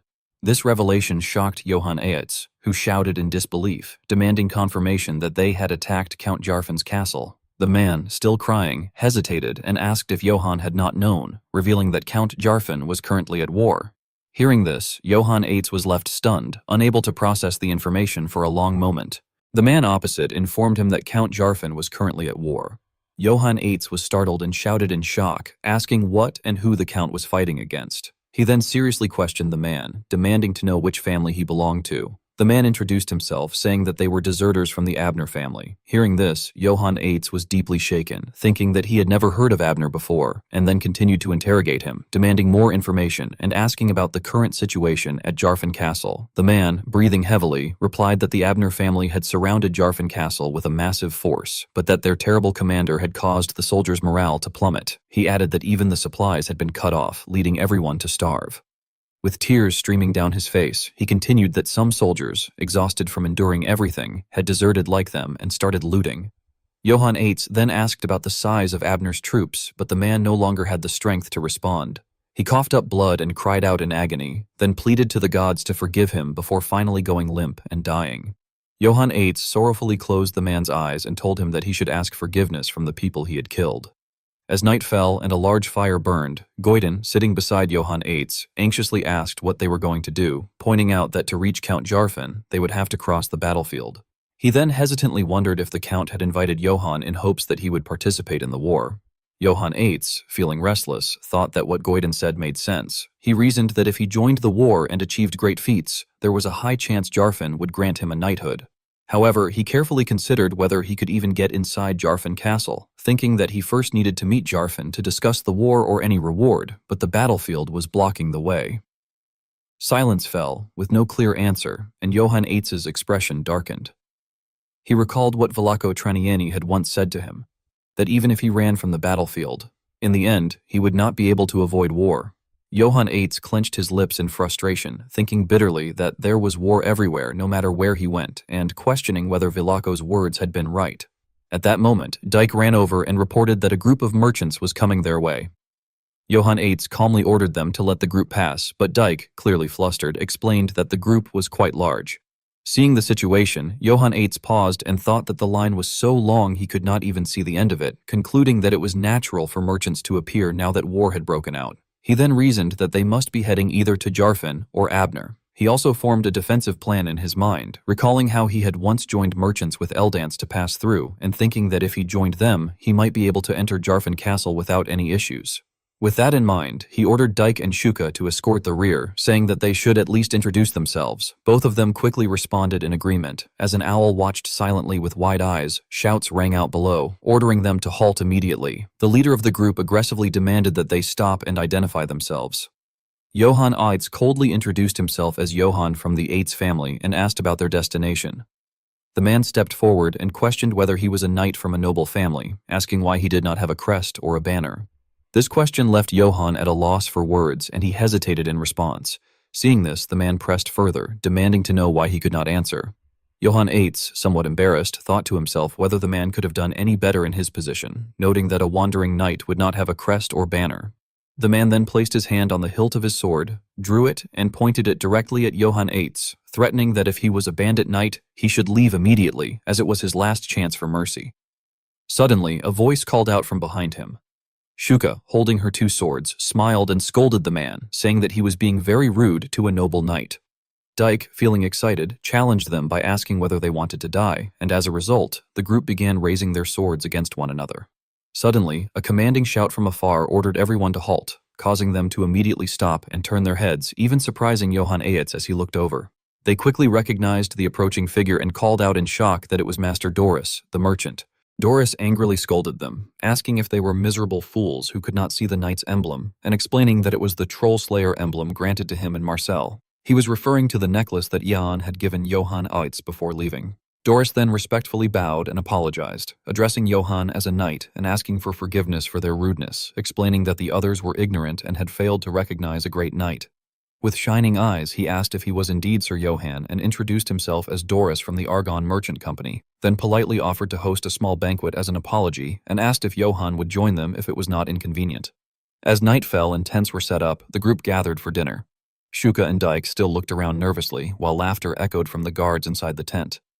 Doris enthusiastically thanked Johann for accepting the invitation and explained that the banquet was simple, adding that he was unsure whether it would suit his taste. Johann Eitz looked at the lavish spread before him in surprise and questioned how it could be called simple, then happily replied that he liked it very much and thanked Doris for the invitation.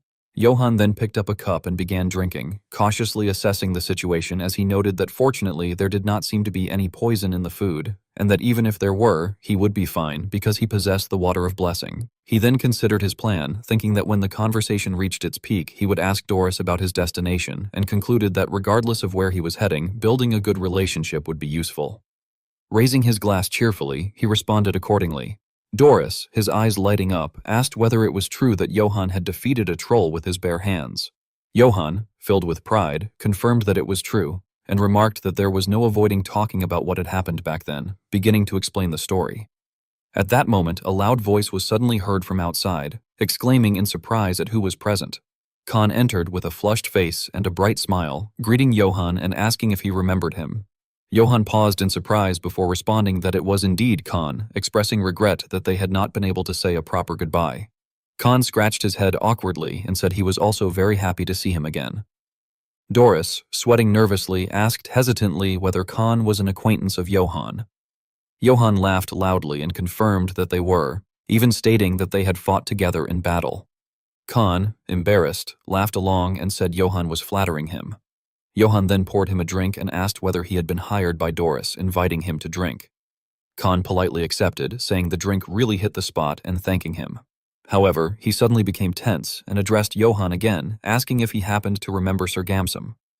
Johann searched his memory and questioned the name, recalling that if it was the same Gamsam, he was the man who had tried to steal his sword and horse but had ended up being beheaded by Khan. Johann then became confused at the title Sir Gamsam. As the atmosphere grew tense, Khan suddenly laughed and explained that Master Doris was someone even more noble than Sir Gamsam, swearing that Doris would treat Johann well. Doris, embarrassed, scratched his head and asked him to stop, while Khan carefully added that Doris would treat him much better than Gamsam had and would provide exceptional treatment. Johann's expression darkened slightly, but he quickly regained his composure and laughed, remarking that Khan meant Doris was more noble than Sir Gamsam, and praising Khan's loyalty to his employer as truly impressive. He then handed Khan several gold coins, saying that such an attitude should serve as an example and telling him to take them. Khan cautiously thanked him, though inwardly he worried that the amount was too much and wondered if it was acceptable. Johann then smiled and addressed Khan again, saying that he would like to have a frank conversation with Doris and asking if Khan could give them a moment. Reassured, Khan smiled and agreed, saying of course and wishing them a good conversation before turning to leave. His smile remained stiff until he exited, after which he threw away the cup in his hand and sighed in relief. Inside the tent, Johann began probing Doris, remarking that Khan had spoken very highly of him and that it seemed he truly had a noble personality. Doris hurriedly waved his hands and denied it, calling it an excessive compliment and saying it was merely the basic duty of a human being. Johann then stepped closer, placing an arm around Doris's shoulder, and stated that in that case, it was only right for him to return the favor exactly as he had been treated. Doris, not understanding, became delighted and asked whether Johann was going to share some valuable information with him. Johann gently placed his cup on the table and confirmed that he was, then, with a dangerous glint in his eyes, leaned in and whispered that Gamsam had in fact been a backstabbing son of a bitch. Johann Eitz's face darkened as he leaned close to Doris's ear and whispered that Gamsam had actually been a hypocritical bastard. Upon hearing this, Doris was startled and immediately turned his head, shouting for the guards. However, Johann Eitz was faster. He raised his hand and seized Doris by the throat, causing him to choke and spit out the water in his mouth with a strained groan. The dancing women, witnessing the scene, screamed in terror, while Doris, being strangled, struggled and growled in discomfort. From outside, the soldiers noticed the disturbance and rushed in, shouting for Master Doris. At that moment, foam had already begun to form at the corners of his mouth as he groaned weakly. Doris's bodyguard, the 1st Division commander, panic-stricken, pulled aside the curtain and demanded to know what was happening. Johann Eitz calmly struck him in the head with a single blow, raising a swelling lump and knocking him unconscious to the ground. Once again, shouts came from outside, as others questioned what the noise was and what was going on. The 2nd Division commander of Doris's bodyguard force stormed in, pulling back the curtain and aggressively demanding to know what this chaos was and where Master Doris was. Johann Eitz, who had already been waiting behind him, struck again. The man cried out helplessly, asking what had happened before collapsing. Doris, filled with rage, tried to shout for the division commanders, but could only cry out in agony.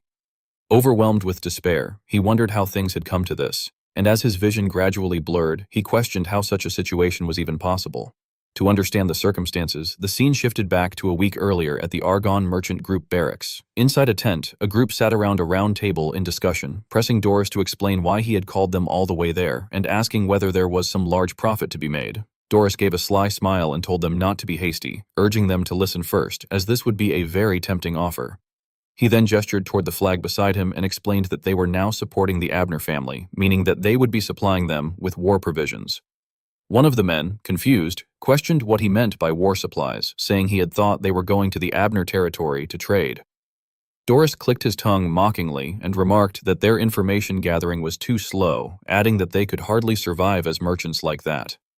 He then excitedly revealed that the Abner family was currently at war with the Jarfin family, and that Boson Castle in Jarfin was under siege, commanded by Lord Stefan, the youngest of the Abner family. Lowering his voice, Doris pointed forward and stated that they were going to sell war supplies to Lord Stefan. The others reacted in panic, asking if he had lost his mind, pointing out that Stefan was known to be a fool and questioning how they could possibly do business with such an idiot.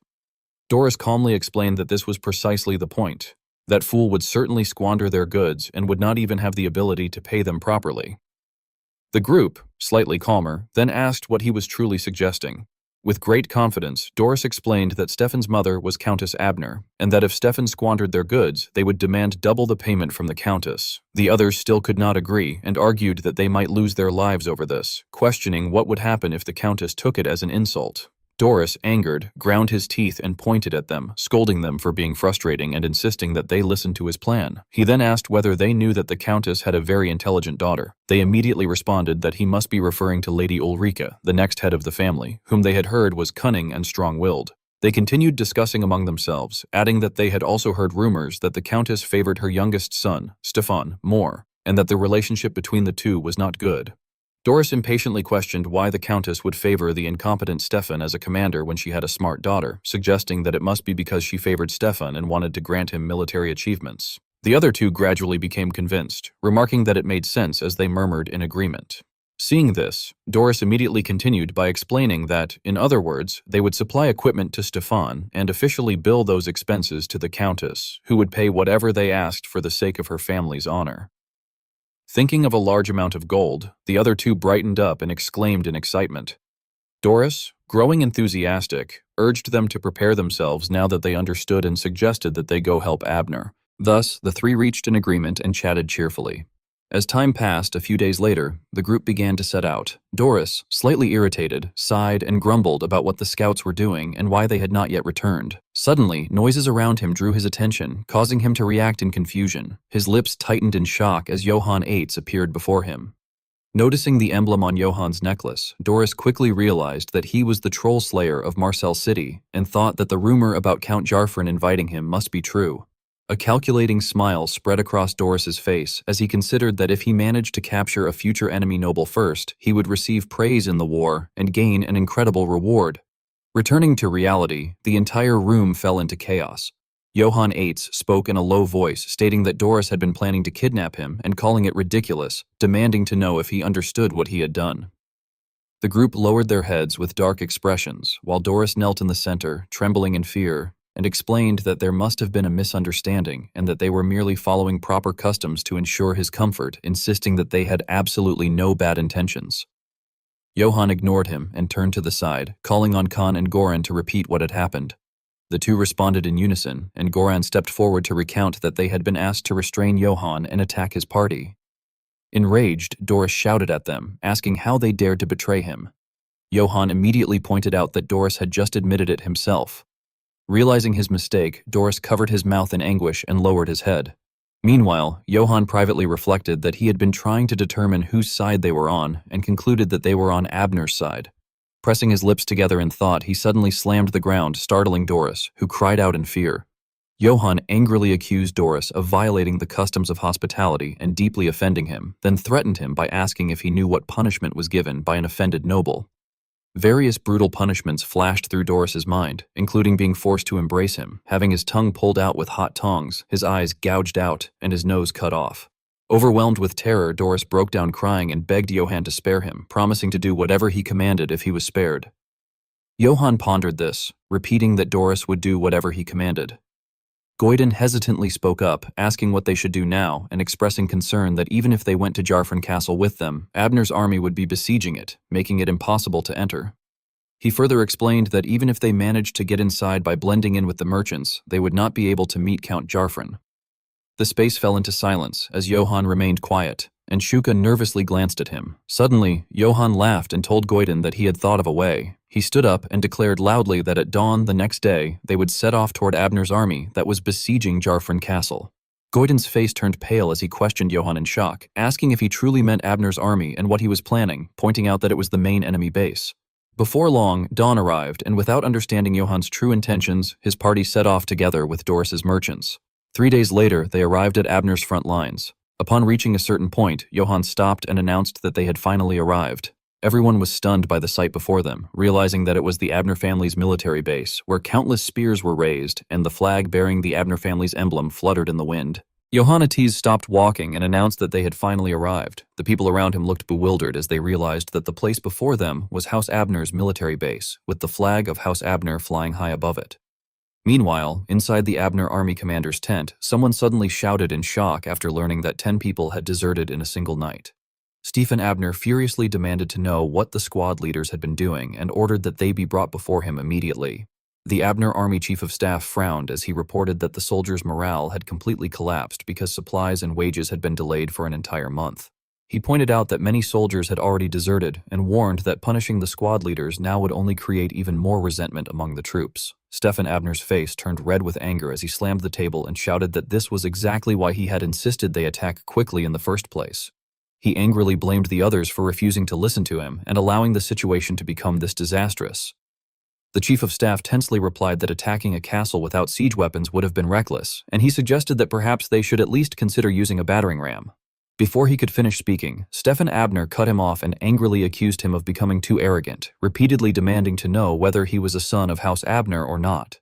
The Abner Army Chief of Staff became furious inwardly and cursed to himself, bitterly thinking that it was unbelievable that such a piece of trash was the commander.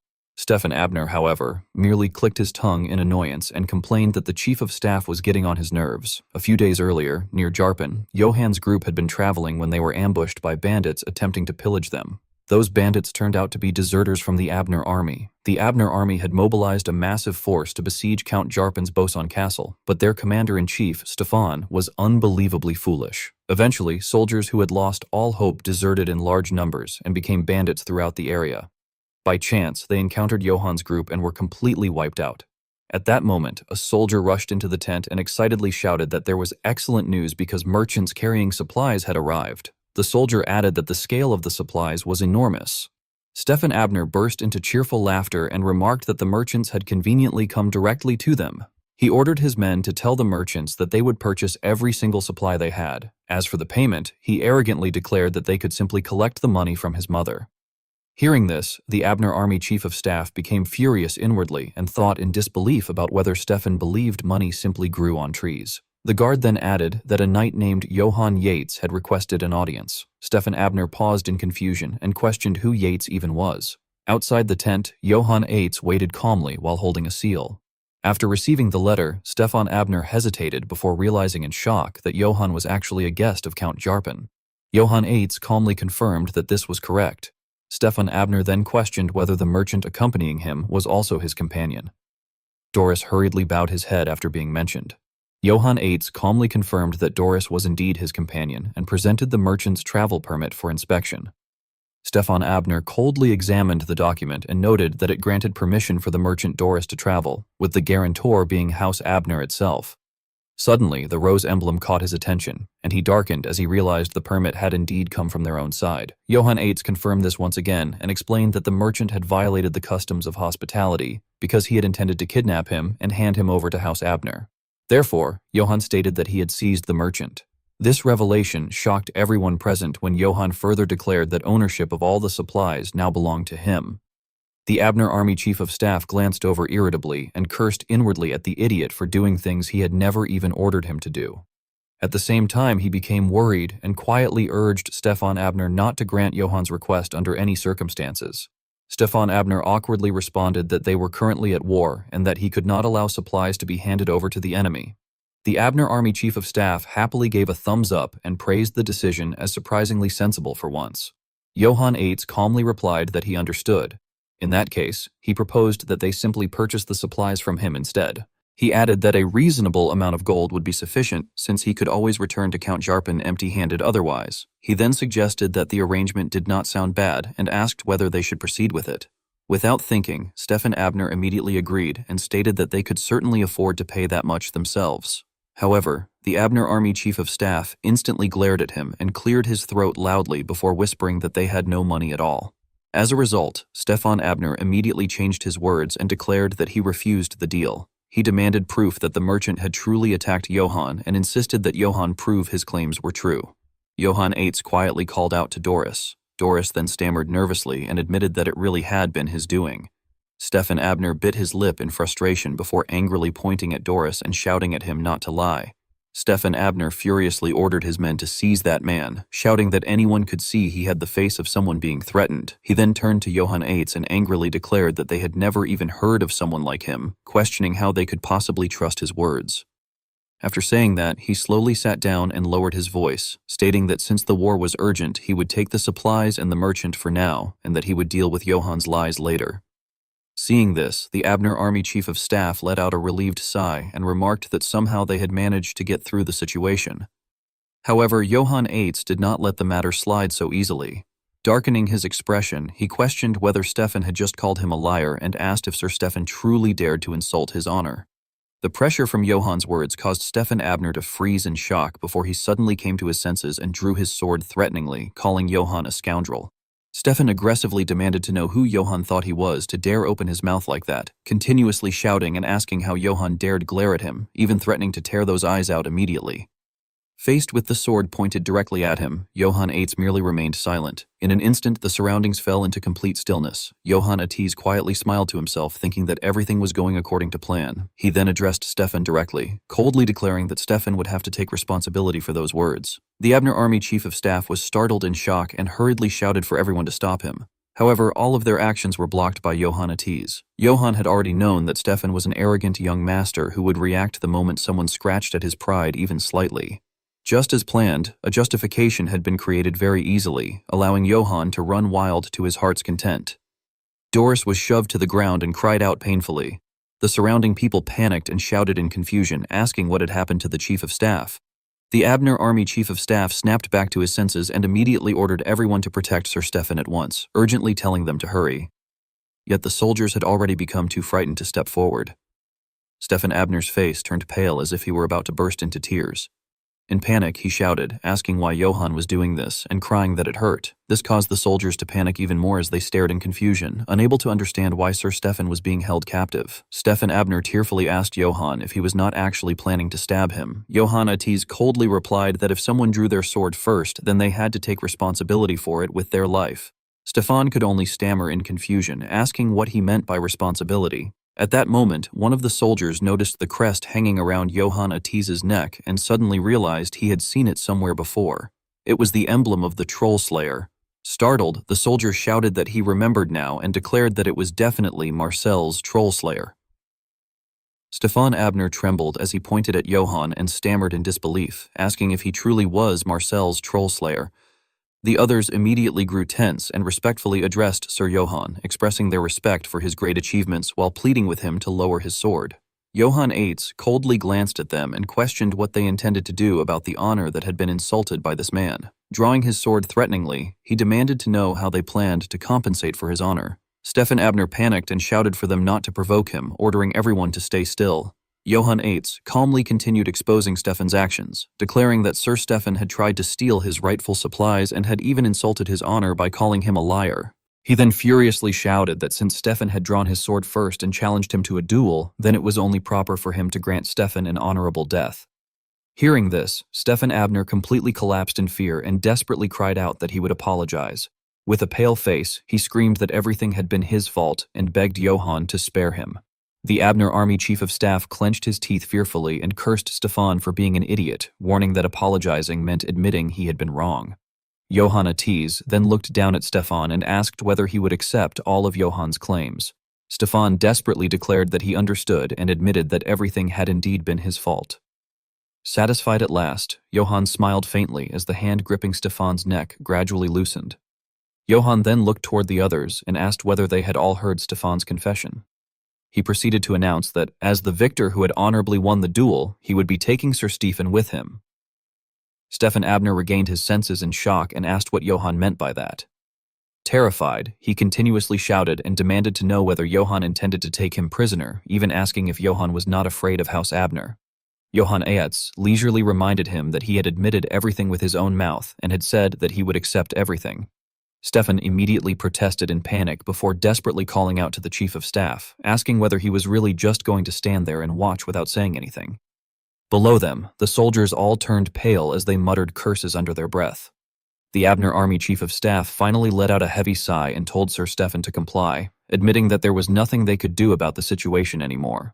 The scene then shifted to the main gate of Bosun Castle in Zarpin County, where endless whispers and complaints could be heard. Some people grumbled about those troublesome Abner bastards and questioned just how long they intended to keep holding out. A dwarf muttered that he had not been able to sleep properly for days because of them before suddenly noticing a merchant caravan approaching straight through the Abner camp. Becoming cautious, the dwarf ordered everyone to stay on guard just in case. Suddenly, a man came running over while shouting in panic for them to open the castle gates quickly. His urgency left everyone confused, and they demanded to know what he was talking about and why the gates needed to be opened so suddenly. The soldier, struggling to catch his breath, explained that Stefan, the Abner commander-in-chief, had been captured. Outside the gates, Stefan Abner could indeed be seen sitting on horseback with his hands tied. The scene opened in the Jarfin territory, Bosun Castle, where the dwarf guards standing above looked down in astonishment and exclaimed that there was no way it could be true.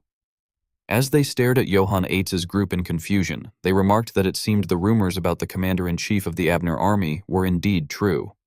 Down below, Stefan Abner stood with both hands tightly bound while sniffling pitifully. The others could hardly believe what they were seeing and questioned whether Stefan had truly been captured. A large dwarf then loudly ordered the gates to be opened and demanded that the group be brought inside the castle immediately. A bald dwarf widened his eyes as sweat poured down his face, thinking about the knight who had ended the war and wondering who Johann Aetz truly was. Soon afterward, the two men entered the inner fortress of Bosun Castle. Countless whispers and discussions echoed throughout the area as people questioned why Stefan was there. Others claimed they had heard he was captured after behaving like an idiot in his own headquarters, while some mocked him by saying the rumors were true and that he really was a moron. They sarcastically wondered just how foolish someone had to be for such a thing to happen before concluding that only Stefan could be that stupid. Those insults infuriated Stefan Abner, who could only grind his teeth in anger before shouting furiously and demanding to know whether they all wanted to die. He declared that he was a son of the Abner family and ordered them to untie him and treat him properly. Meanwhile, a servant obediently bowed and nervously acknowledged him as Lord Stefan. Stefan snorted arrogantly and ordered the servant to take him to Count Jarfin immediately. Standing nearby, Johann Eitz glanced over at him and wondered why a prisoner like Stefan could still be so confident. Stefan irritably grabbed at his own hair and complained that it was a mess before loudly declaring his greetings to Count Jarfin. Eventually, they were allowed to enter inside.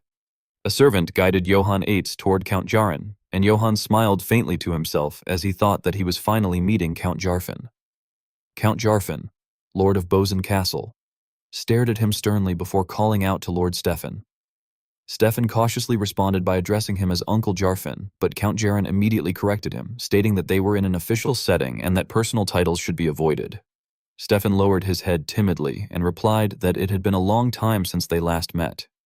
Count Jarin placed his hands on his waist and questioned Stefan about how he had supposedly been commanding the attack on Bozen Castle, only to end up becoming a prisoner instead. He demanded to know what kind of shameful situation this was. Stefan stammered nervously and apologized. Stroking his beard lightly, Count Jarin stated that, considering the relationship between their families, Bozen Castle would treat him not as an enemy, but as a guest. Hearing that, Stefan brightened with relief and thanked His Excellency enthusiastically. However, Count Jarin immediately added that, since Stefan had been captured by Sir Eitz, ownership of him as a prisoner would remain with Johann. Stefan was shocked and cried out in disbelief. Unwilling to accept it, he protested by reminding Count Jarin that he was an Abner and questioned whether someone as important as himself was really going to be left in the hands of a mere commoner like Johann. Count Jarin's expression darkened as he sternly rebuked Stefan, asking whether he expected him to violate the laws of war and steal the knight's rightful ransom. Terrified, Stefan stepped backward and hurriedly explained that he had not meant it that way. Ignoring the excuse, Count Jarin sharply interrupted and ordered him to behave honorably in a manner befitting the Abner family and to act like a proper noble. Stefan became so frightened that he nearly burst into tears and hastily obeyed, correcting himself before respectfully addressing him as Count Jarfin. A brief explanation followed, clarifying that ransom was a medieval custom in which nobles captured during war were treated as the property of their captor, who had the right to demand payment for their release. Afterward, Count Jarin ordered the butler to take Lord Stefan inside. The servant respectfully acknowledged the command and politely invited Stefan to follow him. Once the two of them had left, Count Jarin finally turned his attention toward Johann Eitz and remarked that they had finally met, referring to him as the troll slayer of Marseille. Johann cheerfully nodded and replied that it was an honor to meet Count Jarfin. Internally, he smiled with excitement and thought that it was finally his turn. He believed the opportunity was perfect and resolved to make a good impression in order to secure his knighthood. Soon afterward, Count Jarin approached Johann, patted him on the shoulder, and invited him to walk while they talked, explaining that he wished to personally show him around the castle. Johann politely bowed and answered that he would be honored. The two men then walked together along the upper pathway while Count Jarin asked Johann whether he knew why he had been summoned. Johann smiled and answered that, at first, he had assumed Count Jarfin needed him because of the war, but now he realized that was not the case. Looking toward the Count, Johann explained that the castle's high and sturdy walls, the calm atmosphere despite the ongoing war, and even the mighty knights of Jarfin all suggested something entirely different. Count Jarin let out a laugh and remarked with amusement that it was true and that the war was not much of a problem for him, adding that he had called Johann purely out of curiosity. He then pointed at himself and recounted that when he was young, he had also killed a troll, but because of his recklessness, half of his knight order had died, and even now it remained a painful memory to him. Johann Eitz became serious as he glanced at him and muttered in disbelief that he was not joking. After noticing the deep scars across Count Jarin's chest, Johann was shocked and realized that the armor was definitely made from troll hide. Count Jarin's gaze suddenly turned cold as he continued that when he had heard Johann supposedly killed a troll single-handedly, he had originally planned to capture that lying little brat and teach him a proper lesson. Hearing those words, Johann Eitz became completely dumbfounded. His face turned pale as he panicked inwardly, wondering what was going on and believing it was over because the Count clearly did not believe him. For a brief moment, the atmosphere around them froze. Count Jaren frowned irritably while the nearby soldiers nodded as though they understood the situation. Shortly afterward, the Count waved his hand. Johann Eitz stared blankly for a long moment before Count Jaren suddenly raised his hand and slapped Johann heavily on the shoulder. The Count then smiled warmly and declared that Johann, unlike the rumors, was the real deal. Johann froze in confusion and could only let out a bewildered sound. Nearby soldiers instinctively placed their hands on the swords at their waists, while Count Jaren praised Johann for capturing the enemy merchants, cutting off their supplies, and even capturing the enemy commander right in the middle of the battlefield. The Count happily patted Johann's shoulder again and stated that the mere fact Johann had come all the way there had already ended the war. Johann, still pale-faced, awkwardly replied that the Count praised him too highly. Count Jaren burst into loud laughter and responded that excessive humility was not good either. Inside, Johann Eitz felt immense relief and thanked heaven that the Count was not looking down on him. Thinking quickly, he concluded that this was the perfect chance to make his mark and secure his knighthood. With an awkward smile, Johann respectfully told Count Jaren that he wished to offer the Doris merchant caravan he had captured as a token of respect. After speaking, Johann bowed with a smile. However, after a long silence with no response, Johann cautiously peeked upward and wondered why the Count was not reacting. Count Jaren's hand slowly clenched at his side before he suddenly roared in outrage, asking whether Johann took him for a man without honor. Johann's face darkened in shock as he stammered in confusion. Count Jaren, now filled with excitement, loudly declared that he would pay a generous price for the caravan and, furthermore, would personally reward Johann in recognition of his merits, ordering him not to refuse. Johann, still bewildered, hurriedly agreed and answered that he understood. Count Jaren's eyes looked as though they might burst as he further proclaimed that while Johann remained in the castle, he would receive the finest treatment possible and should rest well and enjoy himself to the fullest. After the Count abruptly turned away, Johann excitedly thanked him sincerely. Count Jaren merely snorted loudly in response. Watching the Count's departing figure, Johann reflected that although the man had quite an explosive temper, he still seemed like a good person, and Johann hoped they would get along well. Johann then drifted into thoughts of a brighter future, reminding himself that he was already a man hunted by the Empire, and that being hated by someone as powerful as a Count before even receiving his knighthood would have been the worst possible scenario. Some time later, at the main territory of the Abner family, a horrified scream suddenly echoed throughout the estate. On the floor lay a shattered wine glass with wine spilled everywhere. Countess Abner furiously ordered the report to be repeated. Her face darkened as she demanded to know whether Stefan had truly been captured right in the middle of Abner's military base. With eyes widened in fury, Countess Abner demanded to know who the knight was that had dared capture her son Stefan. Trembling in fear, the guard below explained that they had never even heard of the family before and that the knight's name was Johann Eitz. At that moment, Countess Abner's furious roar resounded throughout the entire castle, while Johann's determination to avoid drawing the Count's attention was already beginning to crumble without him even realizing it. At the main castle of House Abner on a fresh morning, the atmosphere had initially seemed calm before chaos erupted. Countess Abner was utterly shocked and demanded to know what had happened, questioning how Stefan had been taken from the middle of the Abner base. She glared furiously at everyone present and demanded to know what they had all been doing while her son was being captured, screaming and asking what the hell they had been doing the entire time. One of the soldiers hurriedly tried to explain that the advisors had done their best to assist Lord Stefan. Through tears, Stefan Abner admitted that it was his fault and awkwardly explained that there had been nothing they could do because of Lord Stefan's own misconduct. Countess Abner refused to accept such an explanation and furiously demanded to know how they dared to say such a thing. Pointing at them in rage, she ordered the guards to behead the incompetent advisors immediately. The terrified advisors desperately begged for mercy, pleading with Her Excellency to spare them while insisting that they had done their best to protect Lord Stefan. As they were dragged away, they continued crying out and begging for forgiveness. At that exact moment, a long whip was suddenly thrown forward and struck the ground right in front of a soldier. A commanding voice ordered the guards to stand down. Countess Abner's eyes widened as she turned toward the source of the voice and angrily demanded to know how they dared interfere and what they thought they were doing. The guards immediately recognized the newcomer and respectfully greeted Lady Ulrike. The person who had arrived was Ulrike Abner, the eldest daughter of House Abner. Ulrike calmly stepped forward and stated that the advisors had done everything they could, adding that Stefan had clearly been captured because of his own mistakes. She firmly declared that they could not afford to lose competent advisors over one man's error. The nearby soldier immediately nodded in agreement. Countess Abner ignored the reasoning and furiously shouted that Stefan, her own brother, had been captured and taken hostage, demanding to know how Ulrike could say such things in a situation like this. Ulrike's eyes sharpened as she coldly declared that the entire situation was her mother's fault. Those words caused Countess Abner's expression to darken instantly as she demanded to know what Ulrike meant. Without hesitation, Ulrike questioned why her mother had appointed Stefan as commander-in-chief in the first place, asking whether it had merely been an attempt to hand military achievements to that useless man on a silver platter. She continued by bringing up the enormous military expenses, indemnities, and now Stefan's ransom, asking how Countess Abner planned to handle such immense losses. Faced with those accusations, Countess Abner could only grit her teeth and tremble with anger before hissing Ulrike's name and demanding to know how she dared hold her responsible. Ulrike merely smiled calmly and told her mother to get some rest.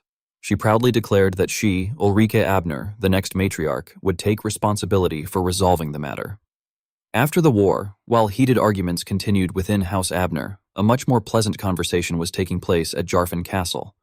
A dwarf servant brought out a chest and informed Sir Johann that Doris's goods had been exchanged, asking him to take a look. In front of Johann stood a chest overflowing with gold and silver. Johann Otz excitedly thought about how heavy it was and could hardly believe that all the money belonged to him. Delighted, he estimated that the amount easily exceeded the annual income of the Eights estate and reflected that he had never imagined earning so much money in the past. The dwarf then warned him that it was still too early to celebrate because they still had to consider Lord Stefan's ransom. According to a knight's way of life, advanced ransom practices represented the ultimate example of high risk and high reward. Capturing an opponent and receiving a ransom could bring enormous wealth, while being captured yourself would result in devastating losses. The greater the risk, the greater the reward. However, Johann had captured Stefan, the son of a famous family. Hoisting the chest onto his shoulder with excitement, Johann admitted that he had no idea how much he should charge, realizing that whatever amount he decided upon would become the ransom house Abner would have to pay for Stefan. After some time, Johann Eitz walked beside Count Jarin, while the Count asked whether Sir Johann had liked the gifts. Johann Eitz immediately confirmed that he had, respectfully addressing the Count as Your Excellency. He happily recounted that he had received a silver shield, a sword engraved with the Troll Slayer crest, dwarven-forged chainmail, and finally Donom, a famous steed with monster blood. He then expressed his deepest gratitude for such generous hospitality. Hearing this, Count Jarin replied warmly that he was glad Johann had liked the gifts. The Count then mentioned that there was a noble who would supposedly be a good match for him and suggested that Johann should go meet him. At those words, Johann Eitz's eyes lit up with anticipation as he excitedly wondered whether he would finally be able to build connections with the upper class, thinking that an opportunity like this had finally arrived. He enthusiastically answered that it would be an honor. Count Jarin laughed heartily before telling Johann to follow him. Eventually, he brought Johann Eitz to meet Stefan Abner, announcing that the person was right there. The moment Johann saw Stefan, his face twisted in displeasure while Stefan Abner's expression became equally unpleasant. Count Jarin then decided to leave them alone together, closing the door behind him while cheerfully telling them to have fun.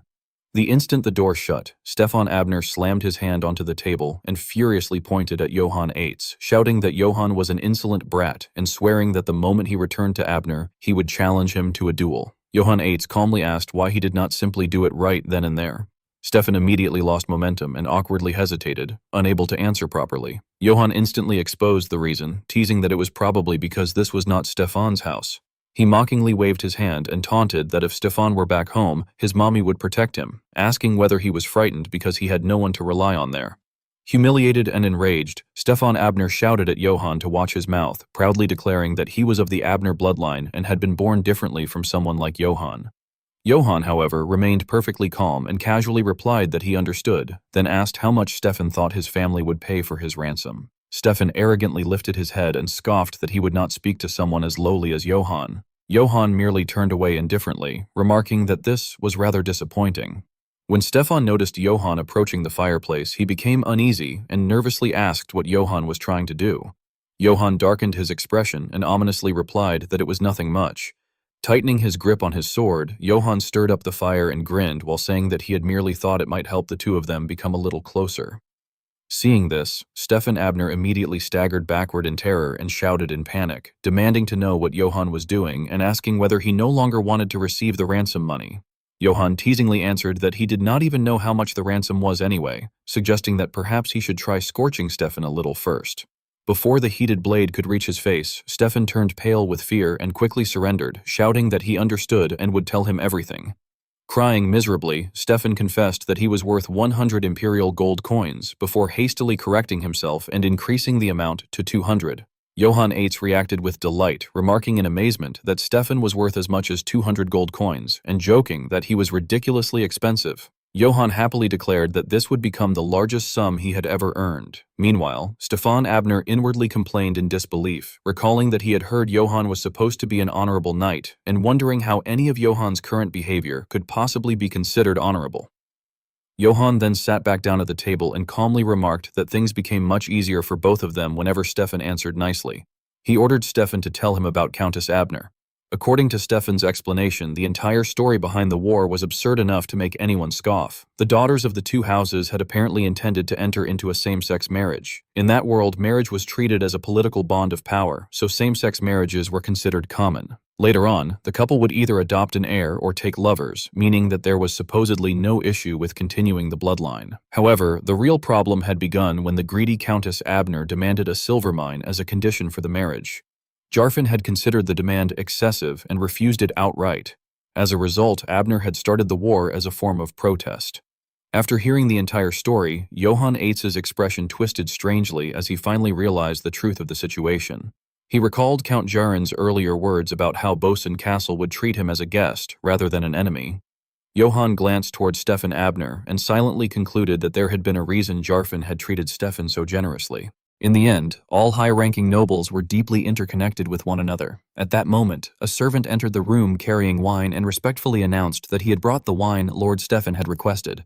Stefan immediately snatched it away and furiously demanded to know why it had taken so long, sarcastically asking whether the servant had personally fermented the wine himself. Terrified, the servant quickly apologized. Johann Eitz quietly pressed his lips together while observing Stefan's behavior. Just as Stefan prepared to drink the wine, Johann suddenly stopped him. The servant's face instantly turned pale with fear. Johann then sternly ordered the servant to drink the wine first. The waiter warmly carried out a tray of wine and cautiously informed Lord Stefan that he had brought the wine that had been requested. However, his trembling hands betrayed the panic he was trying to hide. Stefan Abner impatiently snatched the cup from him and demanded to know what had taken him so long, asking whether he had fermented the wine himself. Johann, who was sitting beside him, wearily interjected that the wine had been confiscated from Doris's caravan and that, after going around in circles, it had somehow ended up back there.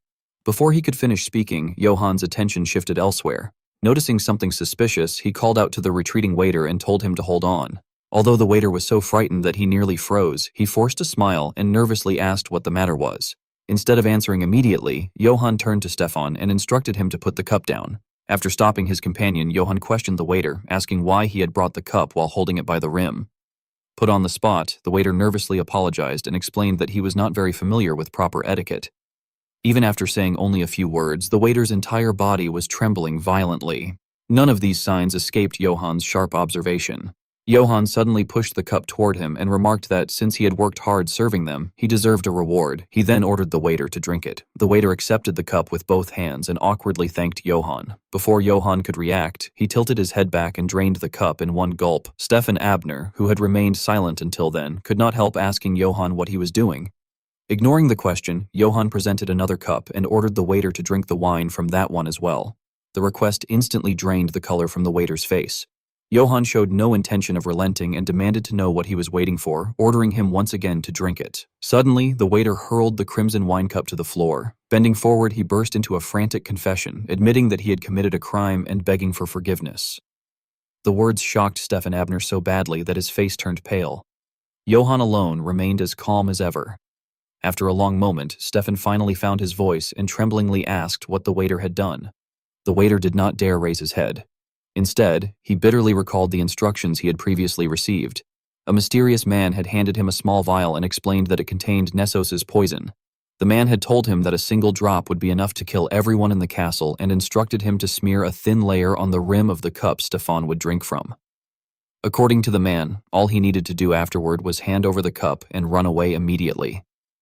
At the time, the waiter had trembled uncontrollably, not because of the crime he was about to commit, but because an imperial gold coin had been placed in his hand. Staring at it in disbelief, he had realized that it was imperial gold. The mysterious man had then promised that he would receive 2 additional gold coins if he completed the task.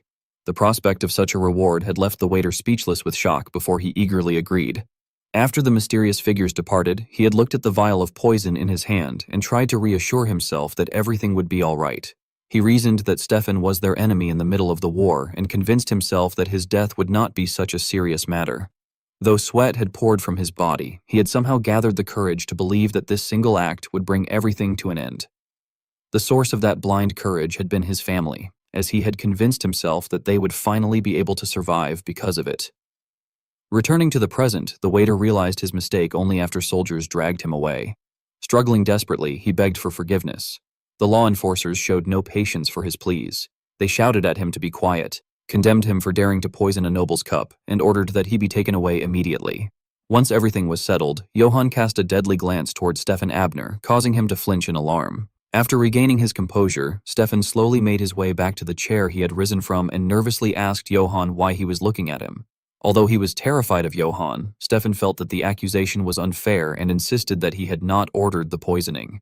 He admitted that he had instructed the waiter to bring the wine, but vehemently denied ever telling him to put poison in it. Only after allowing Stefan to finish his outburst did Johann calmly point out that the poison had been placed on Stefan's cup. Realization finally dawned on Stefan, who awkwardly attempted to defend himself. Johann then bluntly revealed the truth, explaining that someone had tried to kill Stefan, not him. With tears still lingering on his face, Stefan repeated in disbelief that someone had tried to kill him. Johann gazed at his reflection in the poisoned wine and explained that an ordinary servant would never dare do something like that on his own. He stated that there was undoubtedly a mastermind behind it and asked Stefan whether he could think of anyone suspicious. Crushed by the realization, Stefan quietly uttered the name Ulrika. As though he had finally identified the culprit, he suddenly shouted at the top of his lungs that Ulrika, that crazy bitch, had finally tried to kill him. Johann, unfamiliar with the name, asked who Ulrike was. Grinding his teeth in anger, Stefan explained that Ulrike was his older sister and insisted that there was no one else who would do something like that. Remembering his older sister only made Stefan Abner more bitter. As he pounded the ground repeatedly, he cursed that that wretched bitch was to blame and that he had known there had always been something strange about the way she looked at him. Still unable to grasp the situation, Johann patiently sought more information and asked why Stefan's sister would want to kill him when she was a member of his own family. The question only drove Stefan Abner into an even greater frenzy. He shouted that he had no idea and angrily insisted that she had always been completely insane. After observing Stefan Abner's behavior for some time, Johann felt a trace of sympathy for him for the first time. He thought that, considering Stefan's personality, he could almost understand the reason someone would want to kill him. Meanwhile, Stefan continued lamenting miserably that he was going to tell the Count everything. Johann let out a sigh and remarked that the whole thing was ridiculous. Even so, he could not help reflecting that there had been a saying in his previous life that real siblings often seemed destined by their very genes to hate one another, with older siblings constantly bullying the younger ones. Meanwhile, at the main gate of Boson Castle in the Jarfan territory, soldiers were loudly ordering everyone to fall back. They announced that from that moment onward, all entry to and departure from the castle was prohibited and warned that anyone who disobeyed would be executed immediately. The two men who had delivered the poison intended for Stefan Abner's assassination were also mixed into the crowd. Although they were walking away, they kept glancing back at the gate and spoke regretfully. One complained that the assassin had failed even at such a simple task and remarked that Stefan had been lucky. Nevertheless, they clearly had no intention of abandoning their plans. They agreed that it did not matter because this was only the beginning and decided that their first step should be to report the matter to Lady Ulrike. At the same time, Count Jarin was roaring in fury, calling someone a bastard. As soon as the words left his mouth, he slammed his powerful arm down on the target before him.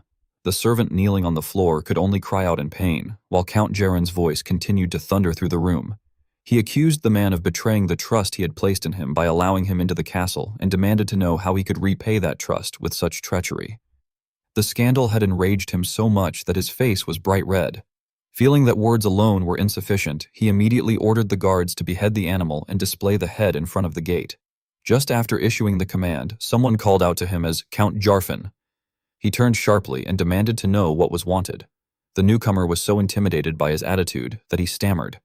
After taking a deep breath, the man stepped aside to reveal Johann and explained that he had brought Knight Johann as ordered. Count Jaren quickly suppressed his anger, patted the man on the shoulder, and praised him for a job well done. He then suggested that he and Johann take a walk together. Johann immediately agreed and addressed him respectfully as Count. The two men soon left the castle. As they walked, Count Jaren calmly thanked Johann for protecting his honor. Walking beside him, Johann modestly replied that the Count had solved his problems and that he had merely done what was necessary. A moment later, however, Johann boldly asked for forgiveness before inquiring who the Count believed was behind the incident. The question caused Count Jaren's expression to darken. Even so, he had no intention of hiding the truth. He explained that Lady Ulrike was probably responsible and that she had likely attempted to kill Stefan in order to eliminate his ransom value. Although the matter was highly personal, Count Jaren continued explaining in detail.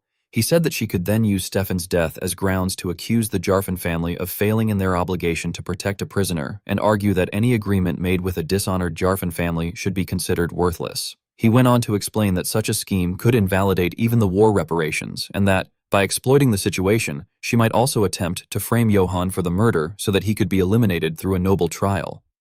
Johann was stunned by the analysis and needed several seconds before he could find his voice. He asked in disbelief whether he himself could become a target and wanted to know why.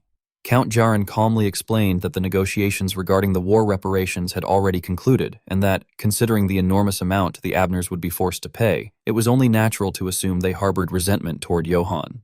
As he continued speaking, Johann grew increasingly speechless. Count Jaren described Ulrike as someone who had always been obsessive and cruel. He recalled that, when she was young, she had once tied up a rebellious horse and whipped it to death. Now that she was fully grown, he admitted that even he did not consider her an easy opponent. Recognizing that the matter sounded extremely serious, Count Jaren softened his tone. He stated that, thanks to Johann, the Abners were now the desperate ones. He added that Johann had not only helped him win the war, but had also protected the honor of the Jarfin family. Johann placed a hand over his chest and humbly replied that the Count praised him too highly. Despite his modest words, Johann was already calculating the implications in his mind. No matter how he looked at it, he felt that he had undoubtedly earned a place on the Abner family's blacklist. In particular, he concluded that he needed to avoid a woman like Ulrike at all costs. While he was lost in thought, Count Jaren suddenly interrupted him. The Count remarked that speaking of the matter had reminded him of something.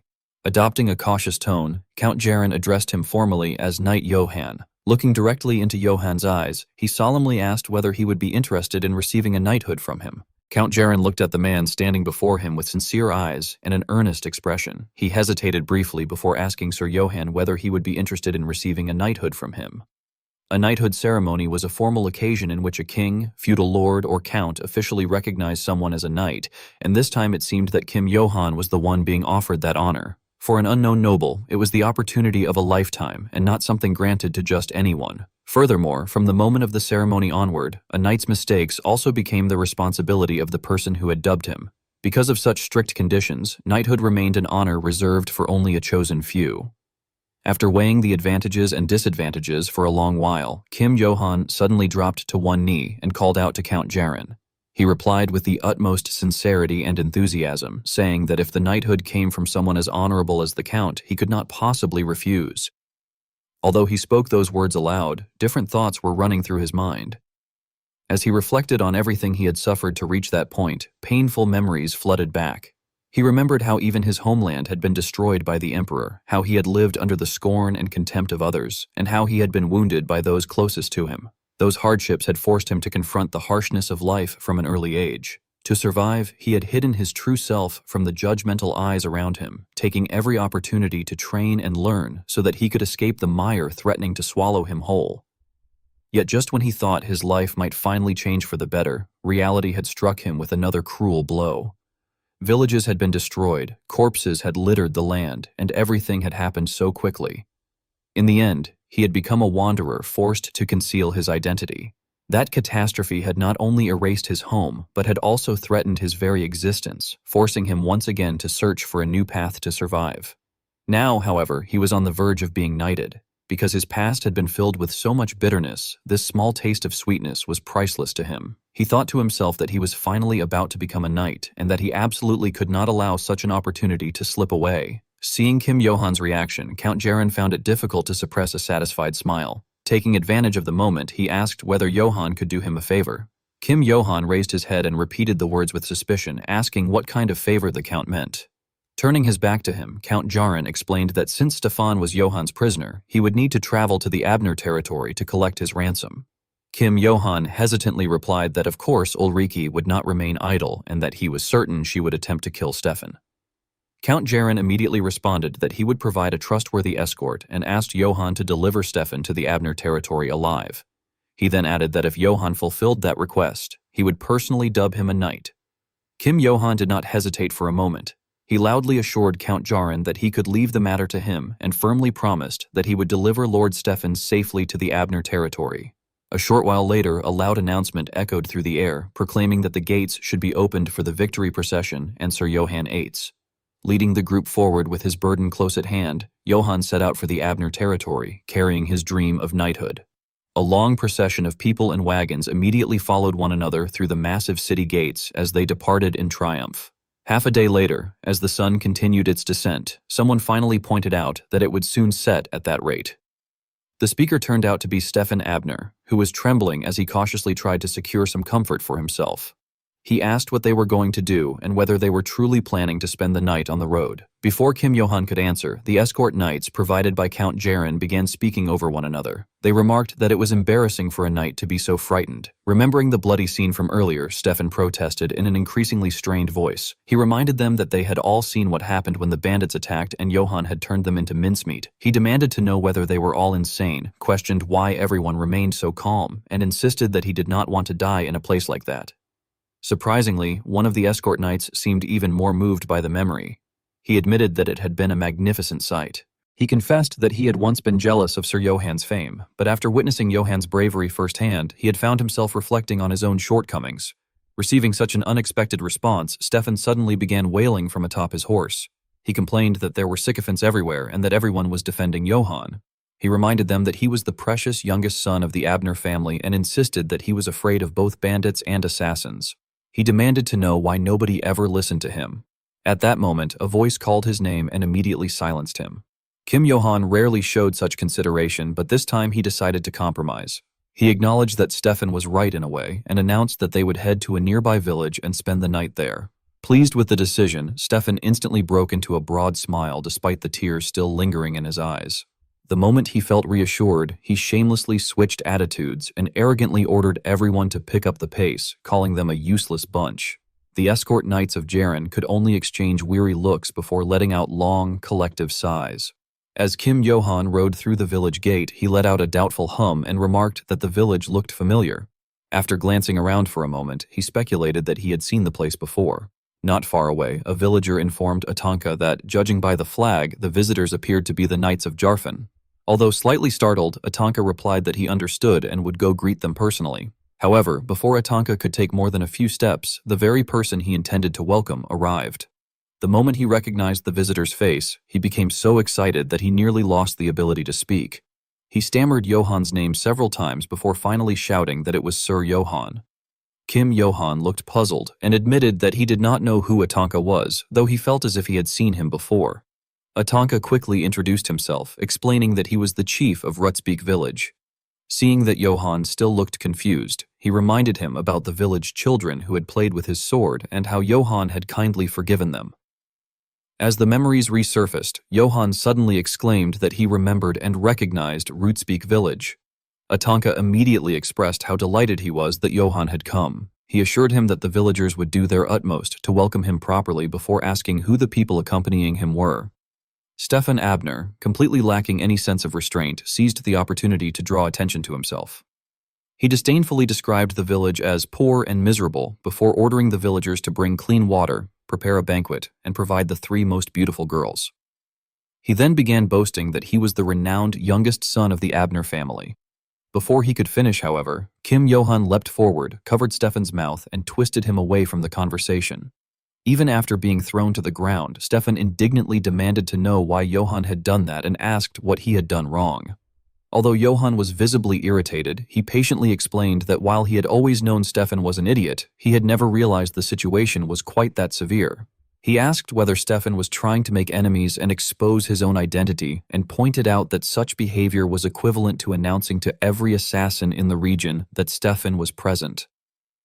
Johann then turned to Atanka and stated that his group would handle their own meals and only required accommodations. He added that there was no need to provide any girls. Atanka obediently agreed and invited the guests to follow him. As Johann walked through the village beside Atanka, the villagers immediately poured out from both sides of the road. Many recognized him at once, calling him Sir Johann, urging children to greet him properly, and offering blessings to the troll slayer of Marcel. The escort knights of Jarfan observed that Johann's reputation was truly impressive. They noted that despite the village being within Jarfan territory, the people seemed to like Johann even more than they liked Jarfan's own knights. While Johann sincerely appreciated the villagers' warm reception, he privately worried that attracting so much attention was not necessarily a good thing.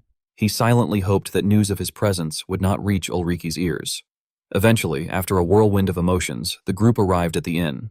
Even while relaxing in a bath, Stefan Abner continued complaining. He questioned whether the room was truly the best available and scoffed that such conditions were exactly what one would expect from a remote backwater village. Unsatisfied with merely criticizing the accommodations, he shouted through the doorway and demanded to know whether the guards were properly performing their duties. He warned that if an assassin managed to enter, they would all be dead. The escort knights suppressed their sighs and reassured him that he had no reason to worry. They informed him that not even a count received this level of protection. To calm him further, they carefully outlined the security arrangements. They explained that every access point was being guarded by knights and that Johann's mercenaries were patrolling the perimeter. They even added, with a trace of pride, that Johann himself was staying in the room next door and would immediately come to Stefan's aid if anything happened. Nevertheless, Stefan remained uneasy. He muttered that Ulriki was the sort of person capable of absolutely anything. While he was still grumbling, a sound from outside suddenly caught his attention. He paused in confusion. The feared assassin never appeared. Instead, a rat accidentally fell from the ceiling and landed directly on Stefan's face. For several moments, Stefan sat frozen in place. Both he and the rat stared at one another with wide eyes, as though they were old acquaintances meeting again after many years. Only when Stefan fully processed the fact that he was face to face with a rat did he let out a piercing scream. The scream had barely begun to echo when the door exploded inward under a powerful punch. Kim Johann appeared through the hole he had just created and carefully examined the stunned Stefan. After discovering the culprit, Johann spoke with open disbelief. He pointed out that it had merely been a rat rather than an assassin, and questioned how Stefan could possibly scream over something so trivial. What Johann failed to understand was the realization Stefan had reached in that moment. Stefan suddenly understood that there was something far more terrifying than the rat from the ceiling and even more frightening than the assassins hunting him, Johann himself. Overwhelmed by despair, Stefan screamed once again. Hearing the cry, the escort knights immediately became alert and asked whether something had happened. Before they could investigate, however, Johann casually interrupted and explained that it was nothing more than a small mouse. The knights stared at the enormous hole in the wall and incredulously asked whether a mouse had somehow caused such damage. Johann merely shrugged and replied that they should all pretend that was exactly what had happened. As the night wore on and the moon climbed high overhead, Johann patrolled the village streets as a precaution. While walking through a narrow alley, he reflected that everything remained quiet and that no assassins appeared likely to strike that night. He even wondered whether he might be protecting Stefan a little too much. At that moment, someone suddenly appeared beside him and hesitantly informed him that a visitor was asking to see him. Johann turned toward the speaker with a suspicious look and asked who could possibly be visiting at such an hour.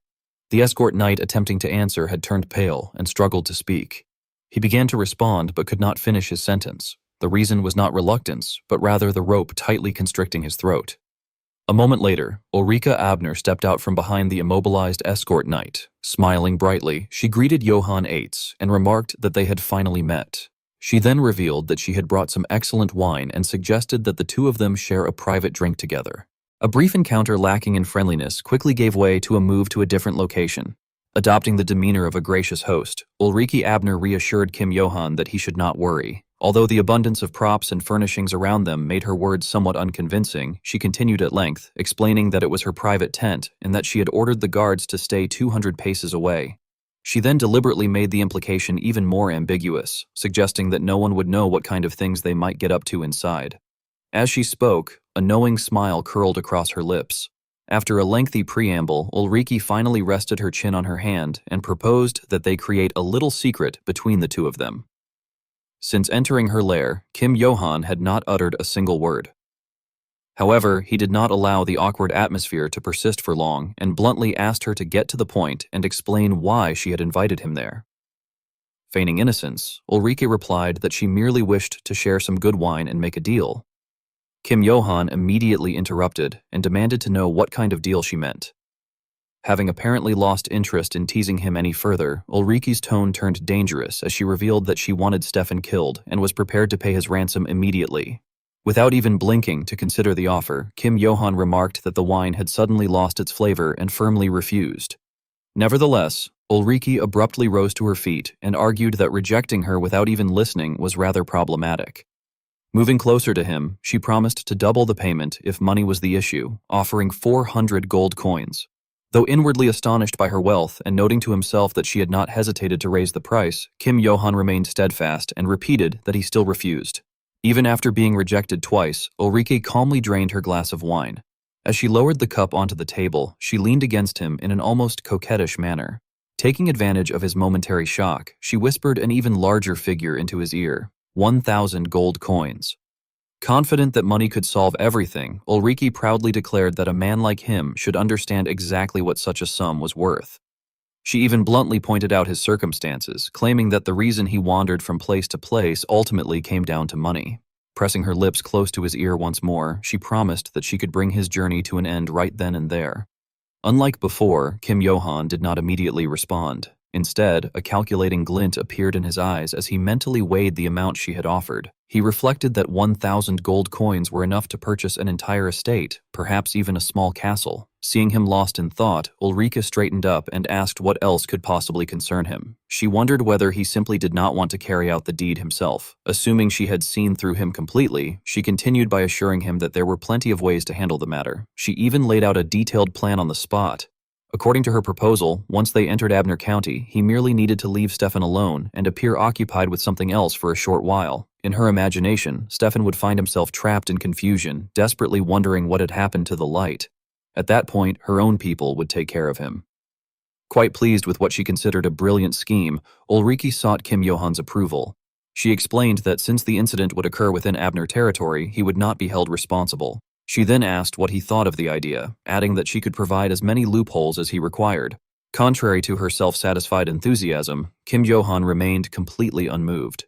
After a long silence, he finally spoke, not to answer her proposal, but to question her motives.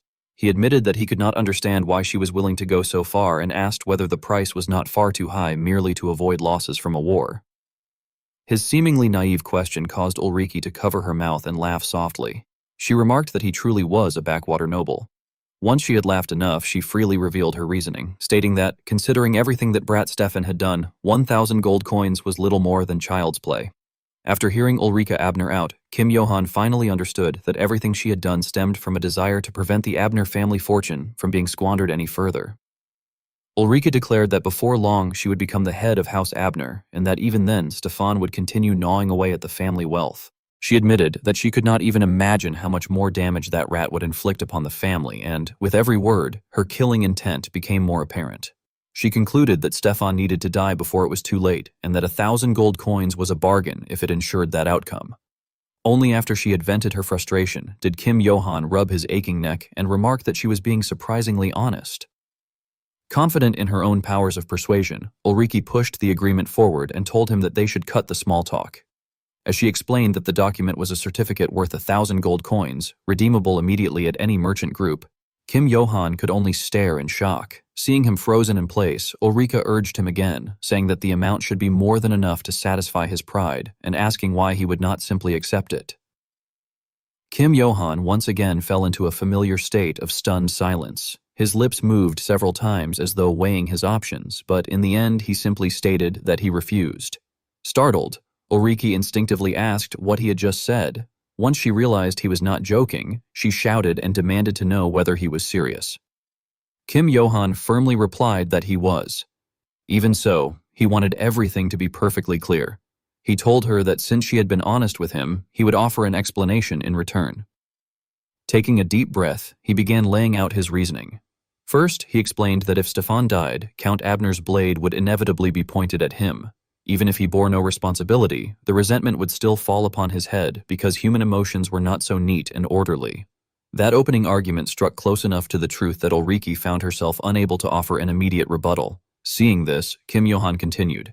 His second point was that he could not trust her. He reminded her that only yesterday she had tried to poison Stefan. He openly brought up the earlier scheme and pointed out that if Stefan had died then, he would have been framed as the culprit, which would have worked out perfectly for her. This time, however, Ulrike immediately denied any connection and accused him of making allegations without evidence.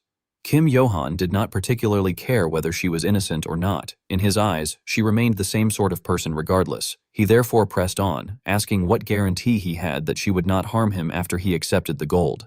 Echoing the hypothetical scenario she herself had raised earlier, he remarked that if she betrayed him afterward, he would have no means of retaliation. Ulrike became so irritated that she raised her voice and called his reasoning ridiculous. She demanded to know how he expected to make any deals if he viewed everyone that way. Kim Johan responded that this was precisely why he only dealt with people who were both powerful and trustworthy.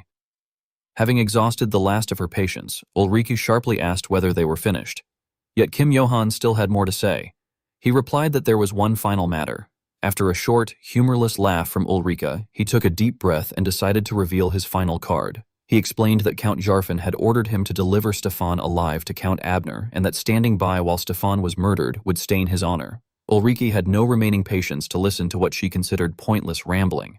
Slamming her hand onto the table, she cut him off and shouted that honor was worthless when there was no one around to witness it. Despite being yelled at directly, Kim Johan remained calm and asked her to let him finish. After waiting for her temper to cool somewhat, he hesitantly continued. He admitted that Stefan was clueless, annoying, unlucky, stupid, arrogant, immature, useless, and incompetent. All of that was true. Nevertheless, Stefan had not committed any crime serious enough to justify disobeying orders and killing him. Although he had voiced nearly everything on his mind, Kim Johan kept the most important reason to himself. Deep down, he reminded himself that he would be knighted as soon as the mission was over and that there was no chance he would allow his grand dream to go up in smoke. After hearing the entire explanation, Ulrike could not stop herself from mocking him. With a weary sigh, she remarked that if his story was not a scam, then she did not know what was. She added that she had never imagined someone could be even more frustrating than Stefan. Kim Johan paid no attention to her opinion of him. Calmly rising from his seat, he stated that he had finished his wine and would now take his leave. Watching his retreating figure, Ulrike clicked her tongue and complained that the entire conversation had been a waste of time. Although no agreement had been reached, she had no intention of keeping him there overnight. Even so, before they parted ways, she could not resist issuing one final warning. She remarked that none of it really mattered because one fact had not changed. He would be entering Abner territory the following day. Without even looking at him, she openly declared war on the man who had dared reject her offer. She told him that he had better look forward to what was coming because, since he had refused her proposal, she would personally ensure that he received the proper hospitality. Kim Johan stiffened at the malicious warning. Nevertheless, his pride compelled him to repeat the phrase with open disdain as he questioned what she meant by proper hospitality. The events of that night eventually came to an end, giving way to the following day in the capital of Abner County. Ulrike Abner had already arrived and taken her place among the welcoming party. Everyone present wore grave expressions as though preparing to face a formidable enemy. Standing with one hand on his shield and the other on his sword, Kim Johan looked ahead and let out a weary sigh. He remarked that this must be the hospitality Ulrike had promised. Staring fixedly at a giant of a man who was roaring at the top of his lungs, he wondered aloud whether this was truly what she had meant. As everyone resumed the journey, Kim Johan honestly revealed to the man beside him that Ulrike had come to see him the previous night and had offered him 1,000 gold coins to kill Stefan. Stefan Abner, who had been leisurely riding his horse, cried out in shock and demanded to know what Kim Johan had just said. After taking a moment to process the revelation, Stefan's face flushed red with anger as he furiously ranted that Kim Johan was a money-obsessed lunatic and asked how he could have even considered handing him over to Ulrike, adding that his mother would never let him get away with it. Suppressing the urge to roast the foolish young noble on the spot, Kim Johan calmly remarked that, judging by Stefan's behavior, he certainly had a talent for taking a beating before telling him to relax because he had rejected Ulrike's offer. The moment Stefan heard that, he immediately dropped his aggressive attitude and stammered in disbelief, asking whether Kim Johan had really turned down 1,000 gold coins. Kim Johan recalled the meaningful expression on Ulrike Abner's face before she had left the night before and warned Stefan that, based on the way she had acted, she was definitely plotting something. Even so, Stefan confidently declared that none of it mattered because his mother, the Countess, would protect him. He insisted that once he was inside the castle, that woman would no longer be able to lay a finger on him. Kim Johan gestured toward the road ahead and asked whether Stefan was referring to the castle in the distance. The instant Stefan caught sight of the main castle of Abner County, he excitedly exclaimed that it was indeed his home. That alone was enough to ease half of Kim Johan's worries. He reflected that he had successfully brought Stefan back safely and that only one task remained. However, before he realized it, he muttered that it was time to collect the ransom for a certain idiot. Those words reached Stefan's ears immediately, causing him to explode with outrage as he demanded to know what Kim Johan had just called him. The scene then shifted to the formal handover. Kim Johan led his troublesome charge into the castle as an attendant announced that the Jarfin delegation and Lord Stefan had arrived.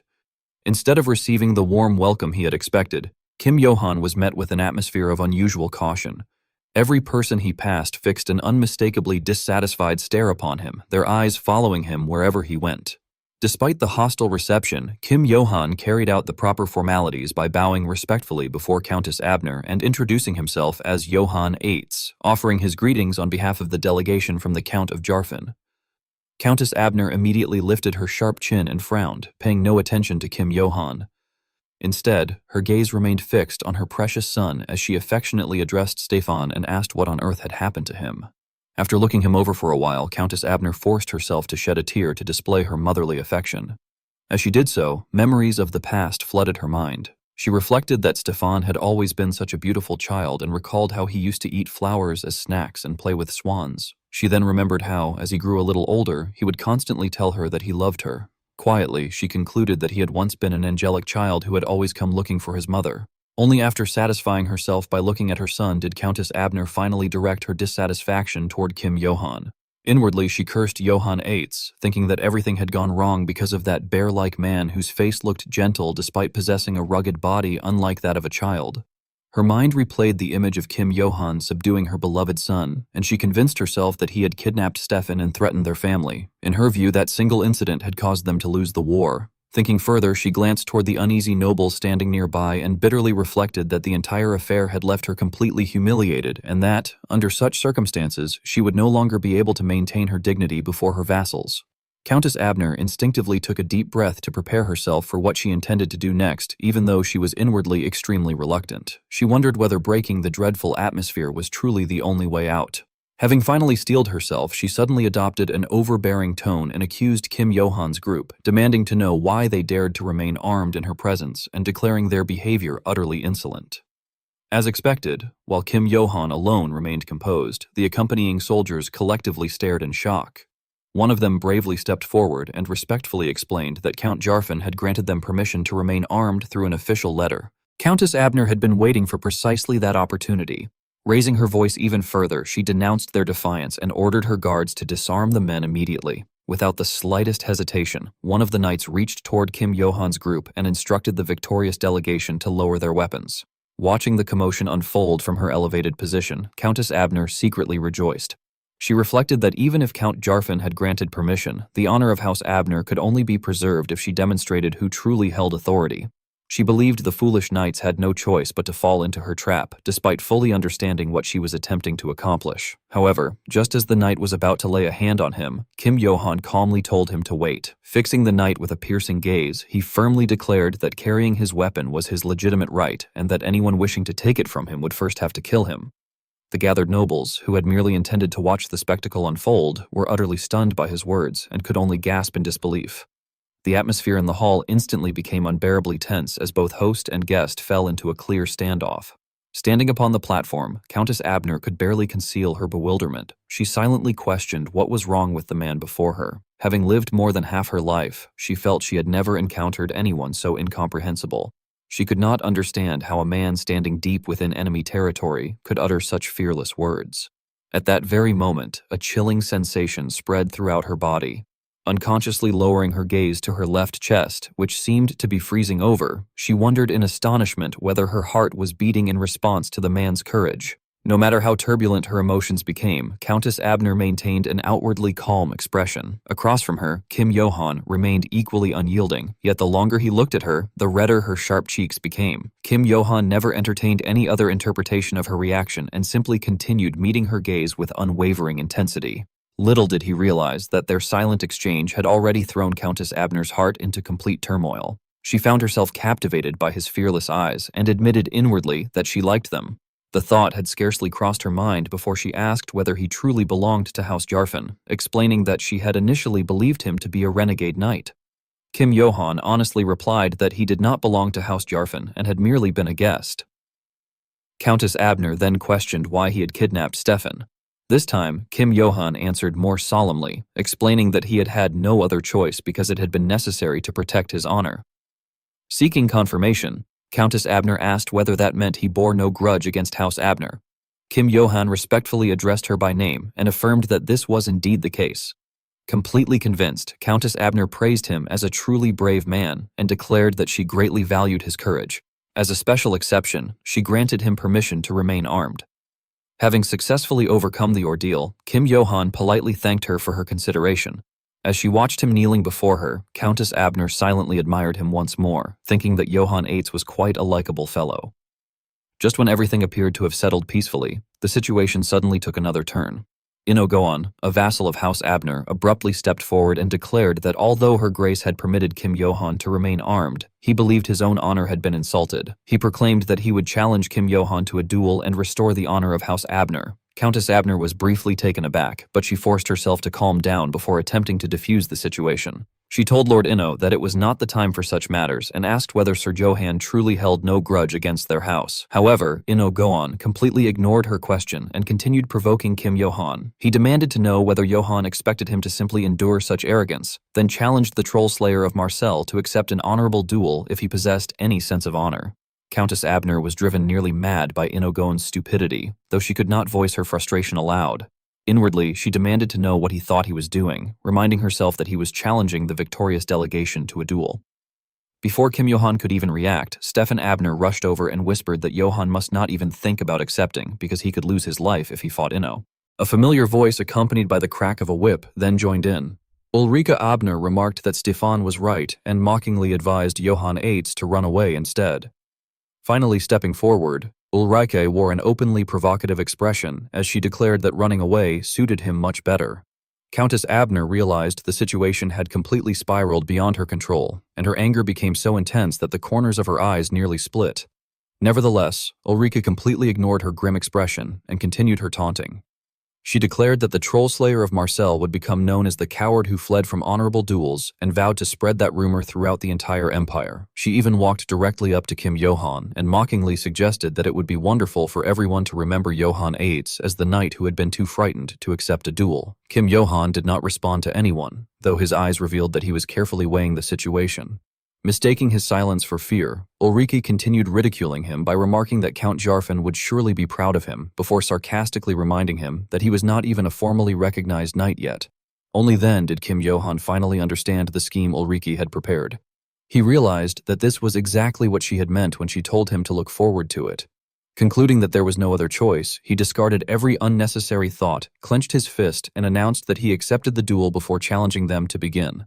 Having achieved his objective, Inogoan expressed his satisfaction and immediately declared that since Yohan had accepted the duel, he would appoint his son, Gerdolf, as his representative. That outcome was exactly what Ulrike had hoped for, so she offered exaggerated praise, remarking that things had finally become interesting. She continued issuing instructions without noticing that Countess Abner was already trembling with rage. Ulrike urged everyone to prepare the honorable duel because it was time to witness the abilities of the troll slayer of Marcel. Meanwhile, Countess Abner could only despair inwardly, believing that everything had gone terribly wrong. No one, however, was able to stop the group from making their way to the training grounds of the Abner main castle.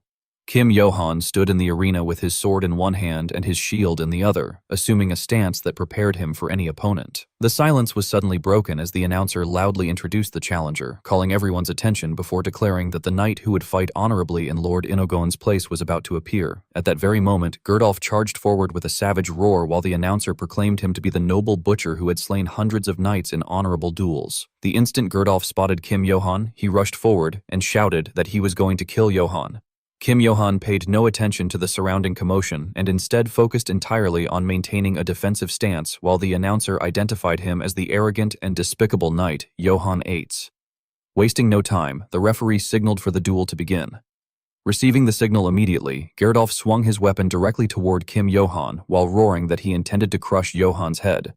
Because the distance between them was too short, Kim Yo-han had no opportunity to evade the attack and could only raise his shield to block it. The tremendous force behind Gerdolf's strike instantly deformed the shield in Johan's hand. Recognizing the danger, Johan quickly shifted his body aside, narrowly avoiding both the follow-up attack and the fragments of his shattered shield that scattered like caltrops. Before he could even regain his footing, his eyes caught sight of another incoming threat. Although Gerdolf's first strike had barely finished, he had already combined it with a powerful shoulder rotation that drove another attack directly toward Johan's abdomen. Witnessing the situation, Stefan Abner and the surrounding soldiers cried out in alarm, shouting Johan's name and calling out desperately for Sir Johan. Although Countess Abner remained silent, the tension on her gaunt face could not be concealed. At that moment, Gerdolf had already lifted Kim Johan into the air as though he were nothing more than a small chicken. Seeing her side gaining the upper hand, Ulrike laughed with satisfaction and urged Gerdolf to finish Johan immediately. Staring at the unbelievable scene before her, Countess Abner questioned Ulrike, asking whether she understood what would happen if Sir Johan died. Without waiting for a reply, she answered her own question, reasoning that Yarfen would undoubtedly use Johan's death as an excuse to begin another war, and warning that, if another war broke out, they might suffer unbearable losses. Ulrike remained completely unfazed. She calmly replied that there was no need to worry because they could simply demand emergency compensation from Yarfen afterward. Growing even more confident, she insisted that war would be effortless without an incompetent commander standing in their way. Startled, Countess Abner stammered as she demanded to know what Ulrike meant before asking the more important question of why she was trying to kill Johan. Casting a meaningful glance toward her, Ulrike merely asked whether Countess Abner truly did not know. That single look drained every trace of color from Countess Abner's face.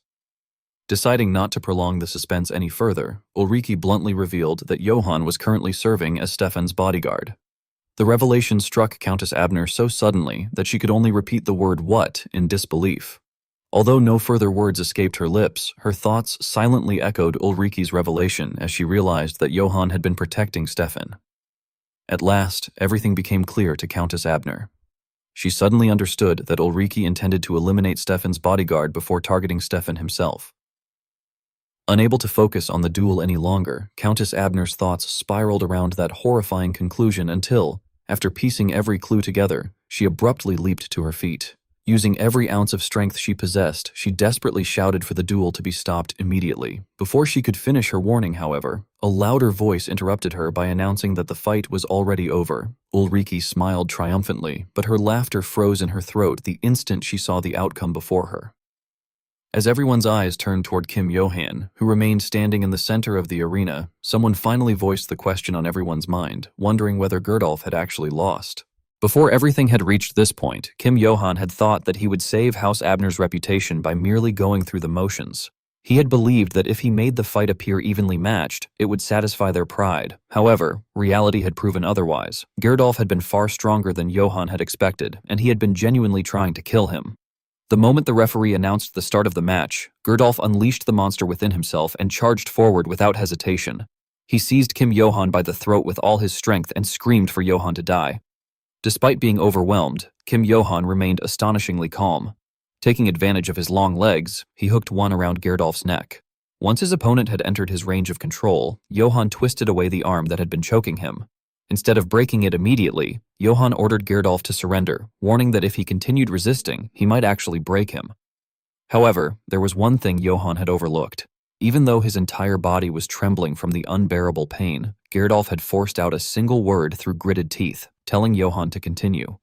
The awkwardly pronounced response briefly left Johan confused, but after understanding what Gerdolf had meant, he no longer hesitated. A horrifying scream echoed through the arena as Johan finally broke his opponent's arm. Once everything was over, Johan reflected on the man lying before him.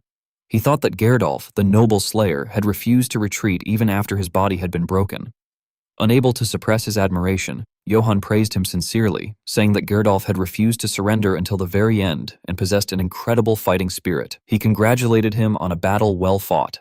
After standing frozen for several seconds, the announcer finally remembered his duty and declared that the Honorable Sir Johan was the winner. He then announced that the Countess would offer her congratulations. Countess Abner rose abruptly from her seat and stammered that she could hardly believe Gerdolf, the strongest knight of House Abner, had lost. She concluded that, in terms of raw physical strength, Johan might even surpass Sir Karamov. Standing behind her, Ulrika Abner did not voice her agreement, merely clicking her tongue in obvious irritation. The Countess quickly accepted reality, let out a long sigh, stepped toward the balcony, and formally praised Johann.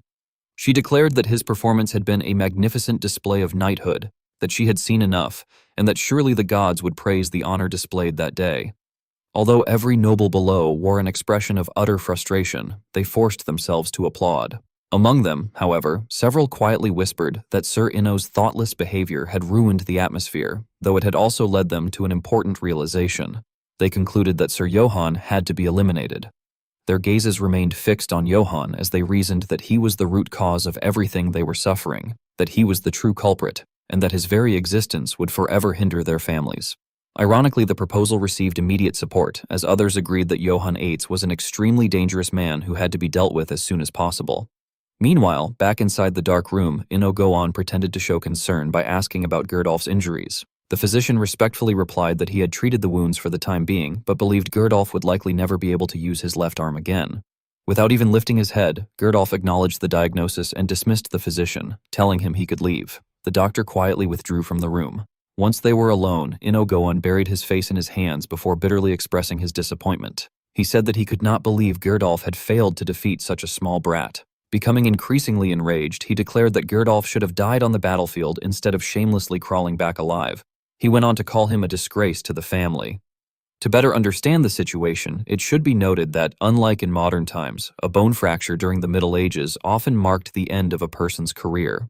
A knight who suffered such an injury would usually become useless in battle, be cast out by the family, and frequently end up living as a vagrant. Seeing Gerdolf's shoulders slump in despair, Inno Gohan showed no mercy.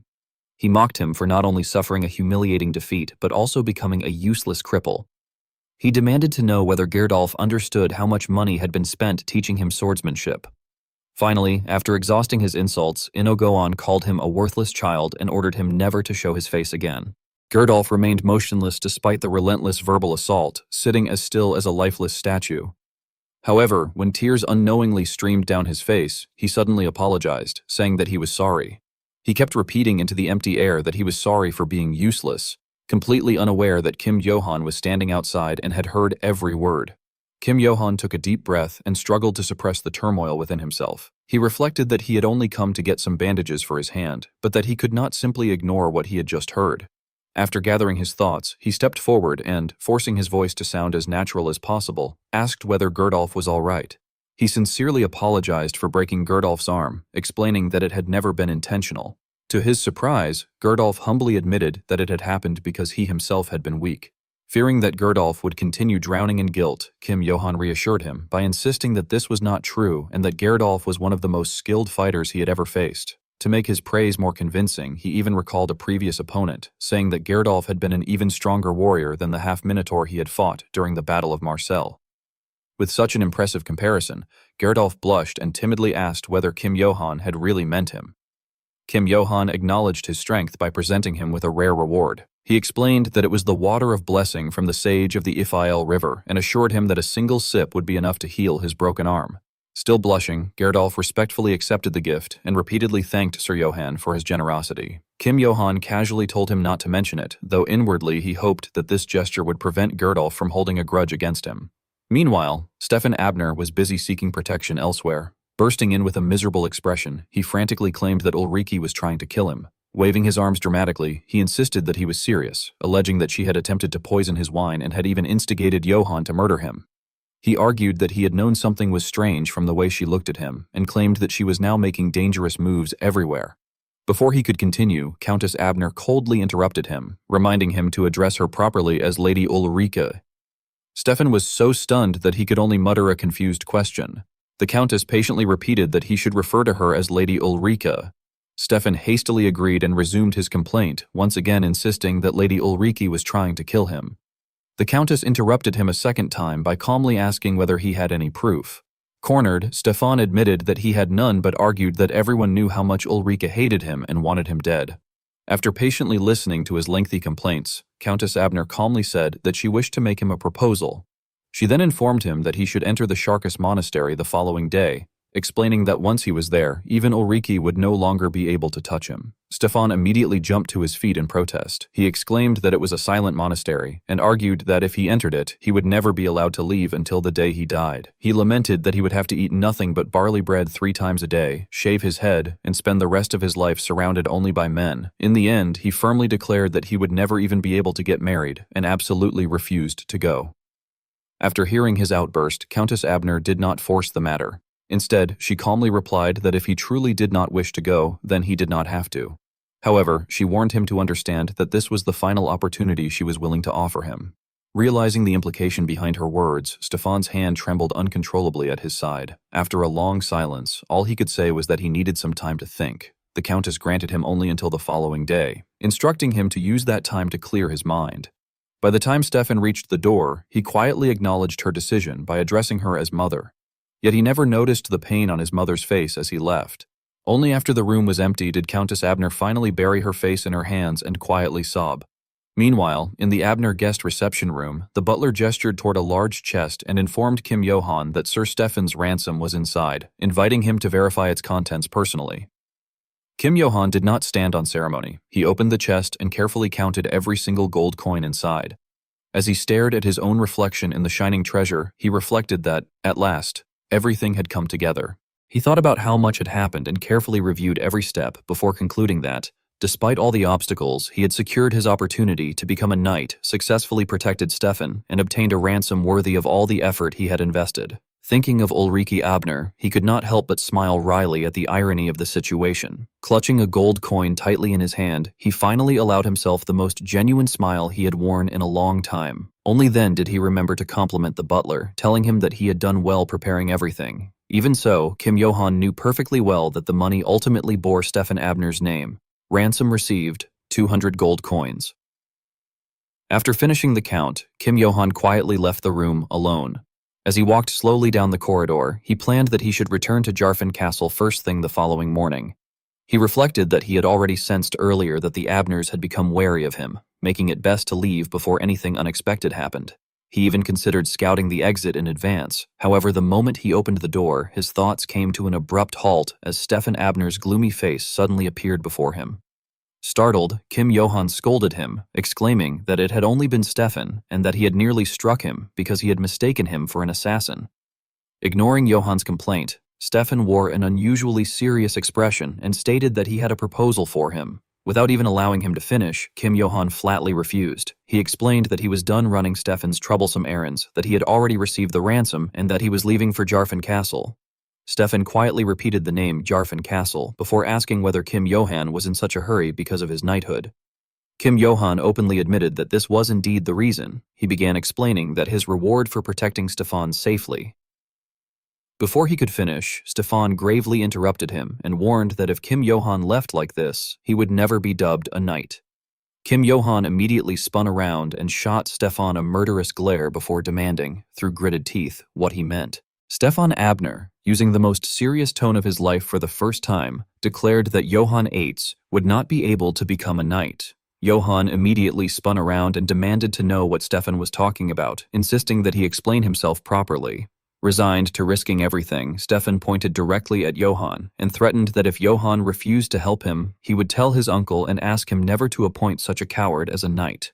However, Stefan's warning was like throwing a stone into a deep well. No matter how loudly it echoed, it vanished without effect. Ignoring the eerie atmosphere, Johan wore an even more unsettling expression and dryly remarked that Stefan had apparently finally lost his mind. Overwhelmed by Johan's intimidating presence and breaking into a cold sweat, Stefan immediately softened his attitude and pleaded with Johan to wait and at least hear him out. To strengthen his appeal, Stefan even decided to tempt the materialistic Johan with financial benefits, asking whether he would like to have taxation rights. This proposal immediately caught Johan's attention, and he repeated the words in surprise, asking whether Stefan meant taxation rights. Before Stefan could continue, the explanation revealed that taxation rights referred to the right to collect taxes from a territory. Even if the land belonged to someone else, the holder of those rights received all of the profits. In other words, whoever possessed the taxation rights enjoyed the true financial benefits. After that brief explanation, Stefan finally disclosed that he owned a small territory. Johan could not suppress his skepticism and asked whether that was simply another part of Stefan's dream. Feeling that his pride had been wounded, Stefan hurriedly denied it and explained that the territory had secretly been given to him by his sister when he was a child. He added that his mother had entrusted it to him while leaving only a single bishop in charge, and that the land generated 20 gold coins every year. He further recalled that the land, watched over by God, had once been a valuable inheritance. When Stefan had first received that inheritance, he had excitedly thanked the young lord. Johann showed little interest in someone else's property and merely scratched his head before commenting that he now understood why Lady Ulrike wanted Stefan dead, remarking that one person could hardly receive any greater favoritism. After expressing his thoughts, Johann directly asked the question that had been bothering him, wondering why Stefan wanted to hand the taxation rights over to him instead of simply selling them to someone else and running away. Avoiding Johann's gaze, Stefan awkwardly admitted that he could not sell them. Startled, Johann immediately asked why. Searching his memory for the reason, Stefan slowly explained that the village was called Heinkut. Although it was only a small village, it possessed its own mines and had once been a beautiful place. As Stefan recalled those memories, the scene in his mind shifted to the village's downfall. He explained that everything had remained peaceful until goblins invaded. A small group of goblins had thrown the entire village into chaos, forcing all of its inhabitants to flee. Stefan then revealed that he intended to use that modest asset to persuade Johann to help him restore his standing within the family. He explained that if they successfully exterminated the goblins, he would earn recognition from his mother, and even Ulrike would no longer be able to threaten him so easily. Completely absorbed in his own vision, without noticing Johann's increasingly dark expression, Stefan admitted that although handing the taxation rights over to Johann was a tremendous waste, it was the only way for him to avoid being sent to the monastery. Johann remained silent, his mind rapidly calculating the value of the proposal. He reflected that taxation rights were on an entirely different level from anything he had dealt with before. He unconsciously reviewed his own life of constant fighting and realized that, until then, he had earned money solely through battle. Although he technically held the title of a noble, he believed he had been no different from a mercenary fighting only for payment. The thought of obtaining taxation rights appealed greatly to his greed, and he realized that they would provide him with a continuous source of income. The idea quickly expanded in his mind as he concluded that it would allow him to make money even without working. He also carefully analyzed the political advantages, reasoning that it would be an opportunity to prove to the Abner nobles who looked down on him that he could, in fact, be useful. Although Johann had already begun accepting the plan internally, he still asked Stefan what would happen to Stefan's own income if he transferred the taxation rights to him. As though he had anticipated the question, Stefan reluctantly replied that they could split the income equally. Stefan failed to realize that the moment those words left his mouth, Johann's expression turned noticeably colder.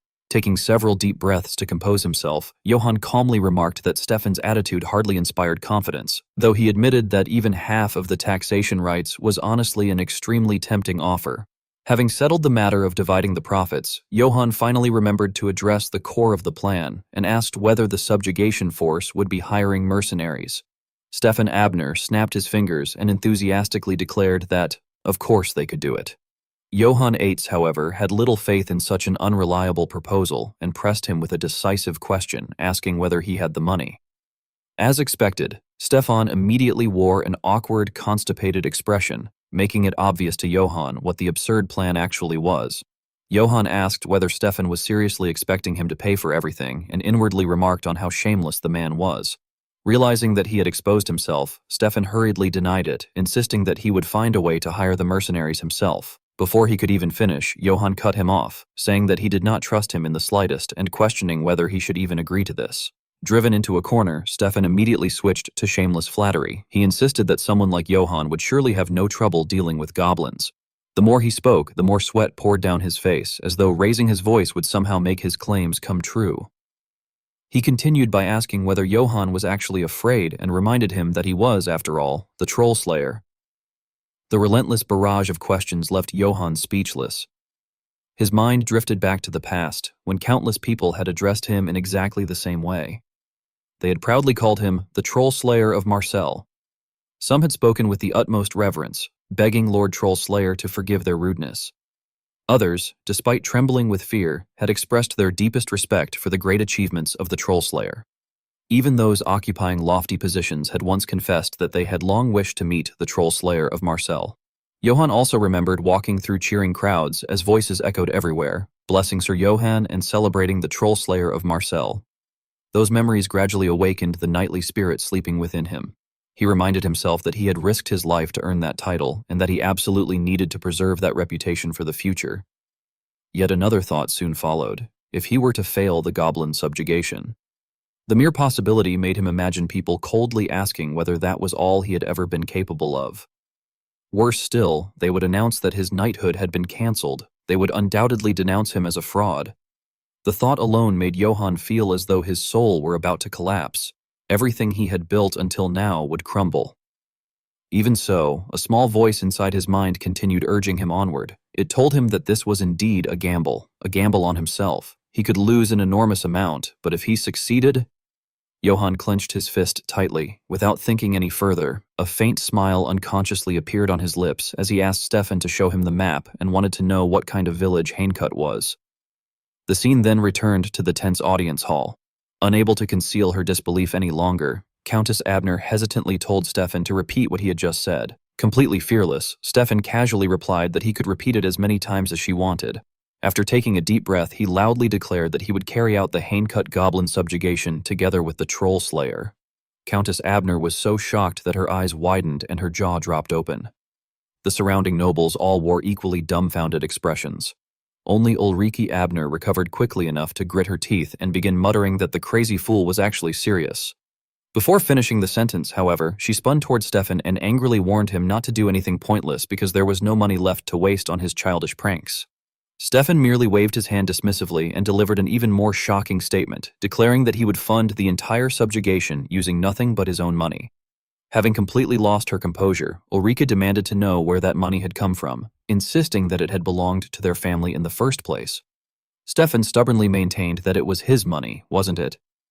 His carefree attitude finally drove Ulrike into a furious rage as she shouted that money did not simply sprout from the ground and called him a crazy bastard. The two continued arguing back and forth without noticing that Countess Abner was trembling with anger above them. Stefan mockingly suggested that Ulrike was simply afraid he would reclaim Haincut, while Ulrike snapped back that he truly had a death wish. At last, Countess Abner could tolerate no more. She abruptly rose to her feet and roared for everyone to stop and be quiet. After silencing the hall, however, she did not speak immediately.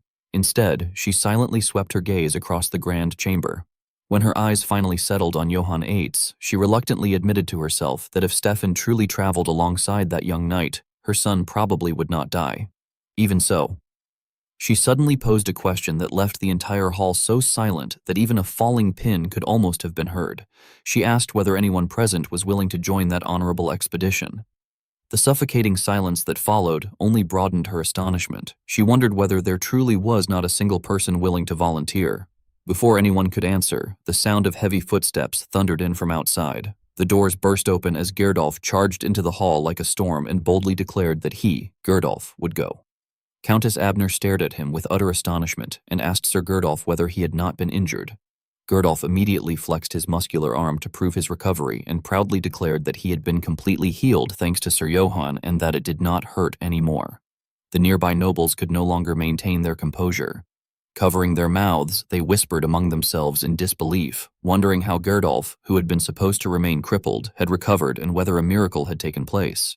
An even greater surprise followed when Inogoan dropped to one knee before the Countess and pleaded with her to authorize both him and Gerdolf to join the subjugation force, vowing that he would serve Lord Stefan even at the cost of his own life. Standing beside his father on the same side for one of the rare occasions, Gerdolf boldly added that he should step forward instead of those weak nobles. The nobles, having been insulted to their faces, immediately erupted in outrage and protested that calling them weak had gone too far. Watching the lively atmosphere, Stefan Abner cheerfully remarked that he had never expected Sir Inno to think so highly of him and admitted that he was deeply touched. Johann Eitz, however, looked at the scene with the overwhelming urge to crack the fool's head open and tell him that Inno was not trying to impress him but was trying to impress the Countess instead. Although Countess Abner remained silent, satisfaction was plainly written across her face. Having made up her mind, she declared that Johann, Stefan, and Gerdolf were to carry out the Haincut subjugation under God's grace. As she quietly observed the newly formed group discussing their plans, Gerdolf urged Stefan to follow him and told Sir Johann that he would see him there. Meanwhile, Countess Abner could not help thinking how strange it felt that she now had to rely on a knight who was practically the same age as her son. She continued looking intently at Johann Eitz, silently pleading through her gaze for him to protect Stefan. Standing below, Johann keenly noticed her expression and seemed to understand the feelings of a mother, so he quietly nodded in reassurance. Johann then split the group apart. Although reluctant to part ways, one of the soldiers following him solemnly assured him that he would explain everything to Count Jarfin and that the Count would surely understand. The soldier further promised that he would also deliver Johann's request. Johann courteously thanked him and wished him a safe journey back. As he watched the mounted group depart, Johann inwardly felt relieved, thinking that it was fortunate Count Jarfin and his knights held a favorable impression of him. Although it was unfortunate that they would not participate in the subjugation, he believed that, since he had already reported the delay, there should be no issue with his knighthood. A few days later, on the day of departure at the main gate of Abner Castle, Johann stood upon a raised platform and began checking the troop numbers. He announced that 20 soldiers under Inno and Gerdolf would be joining the operation, followed by 22 from Gitana and 14 from the Guran mercenary group. However, when his gaze fell upon Doris, Johann was momentarily startled. He approached, wrapped an arm around Doris's shoulders, and remarked that it had been a while since they had last met. Sweating nervously, Doris laughed awkwardly and explained that Count Jarfin had requested his presence. Johann suddenly leaned in close and coldly warned Doris that he had better do a good job. Doris instinctively shrank back before hurriedly assuring him that he could trust him completely. Johann then announced that 30 members of Doris's logistics support team would also be joining the subjugation force. Satisfied with the numbers, Johann remarked to Stefan that the manpower should be sufficient and reminded him that all of those people had been hired using Stefan's money. Stefan casually shrugged and replied that, once the subjugation succeeded, Johann would recover the expense hundreds of times over. As Stefan suggested that they should set out, Johann interrupted him, explaining that one person had not arrived yet. Stefan grumbled impatiently and asked who was running late. Before he could complain further, the long-awaited arrival appeared, causing him to change his tone as he sarcastically remarked that the troublesome brat had finally arrived. The sage Swetka of the Ephiel River stroked his long beard and greeted them in his usual gruff manner, calling Johann a rascal. As expected, he immediately complained once again about Johann sending such a shaky carriage for an old man. The reason for Swetka's resentment was simple. He had originally had no intention of joining the subjugation, but after ignoring Johann's messenger, the voice of the Ephiel River had mysteriously grown faint. Because of that inexplicable phenomenon, he had ultimately been left with no choice but to accompany the expedition. Even while recalling the incident, Swetka grumbled that he was certain he had heard the voice only a moment earlier. Seeing that everyone had finally gathered, Stefan urged the group not to waste any more time and proposed that they depart immediately. Swetka, however, remained perfectly calm, leisurely stroking his beard while mockingly remarking that something as insignificant as goblins could be wiped out in no time. Unable to contain himself, Stefan muttered a curse and wondered what was wrong with that old geezer. Ignoring his employer's complaints, Johann loudly issued his orders. He instructed everyone to pay attention, announced that he would lead the vanguard, assigned Doris to the middle section, placed Gitana and the Goran forces in the following ranks, and ordered everyone to maintain formation while advancing. Thus, the Haincut subjugation march began. Johann naturally took the lead. Although he had already experienced countless battles, he reflected that this was the first time taxation rights had been offered as the reward. Since those rights were practically equivalent to becoming a half-lord, he approached the campaign with greater seriousness than ever before. Because of that determination, Johann meticulously reviewed every taxation record and census document related to the village. After considering its geographical position and the trade routes connected to it, he concluded that it was, overall, a highly promising settlement. Whenever he thought about his opponents, his confidence only grew stronger. Since goblins occupying the village were generally regarded as a trivial race, he believed the subjugation would conclude without much difficulty. However, Johann did not know that a hidden secret lay buried deep within the abandoned territory, or that an astonishing truth was waiting to reveal itself there. Inside the abandoned village of Haincut, the darkness was filled with the harsh growls of goblins. Although Valian was surrounded by them, she immediately warned her comrades to maintain the front line and not let the goblins drag them in. Before she had even finished speaking, a terrified scream erupted behind her as someone desperately called out to Lady Valian. However, there was nothing she could do except watch in horror as the goblins violently overwhelmed and devoured her companion amid agonized screams. The shocking sight left Valian completely frozen, as though she had been struck by a paralysis spell. Before she could recover, another desperate cry for help echoed from behind her, once again calling for Lady Valian before the voice was swallowed by the darkness and the ever-growing horde of goblins. Exhausted and with her spirit reduced to ashes, Valian bitterly thought that she had never imagined the Saint Iena Order would be defeated by mere goblins. Her trembling legs betrayed her crumbling resolve as she wondered why even Iena's flame refused to ignite. Overcome with guilt, she blamed herself for being too careless and for leading her sisters to their deaths, desperately questioning what she was supposed to do now. Forcing those thoughts aside, Valian ordered all surviving sisters to listen carefully. She declared that she would serve as the decoy and instructed them to use the opportunity to escape. The nun standing closest to her, despite her own exhaustion, stubbornly objected, asking whether Valian intended to become a martyr and insisting that they would never abandon her. Raising her voice as loudly as she could, Valian declared that it was an order and emphasized that it was not for their sake. She insisted that they had to inform the reinforcements that they had failed to purify the village. Realizing that her plan was the only viable option, the surviving sisters reluctantly acknowledged her command in unison. They immediately retreated in the opposite direction while urging the others to fall back, praying that God's grace would remain with Lady Valian. After confirming that her companions had escaped safely, Valian let out a quiet sigh of relief despite the goblins tightening their encirclement. Once she had steadied her breathing, she abandoned all hesitation and challenged the filthy monsters, proclaiming that she would purify every one of them by herself. As Valian desperately fought her way through the horde, she began hearing more than the sounds of battle. A solemn hymn echoed in her ears, saying that Saint Iana humbly knelt before God in prayer that day, for there were souls yearning for a hand of salvation. To Valian's astonishment, the more she fought, the less fatigue she seemed to feel. With every swing of her sword, she silently continued the prayer, pleading that if she could not be granted the sacred flame, then she should at least be given strength. Even so, no matter how fiercely she fought, the goblins eventually overwhelmed her.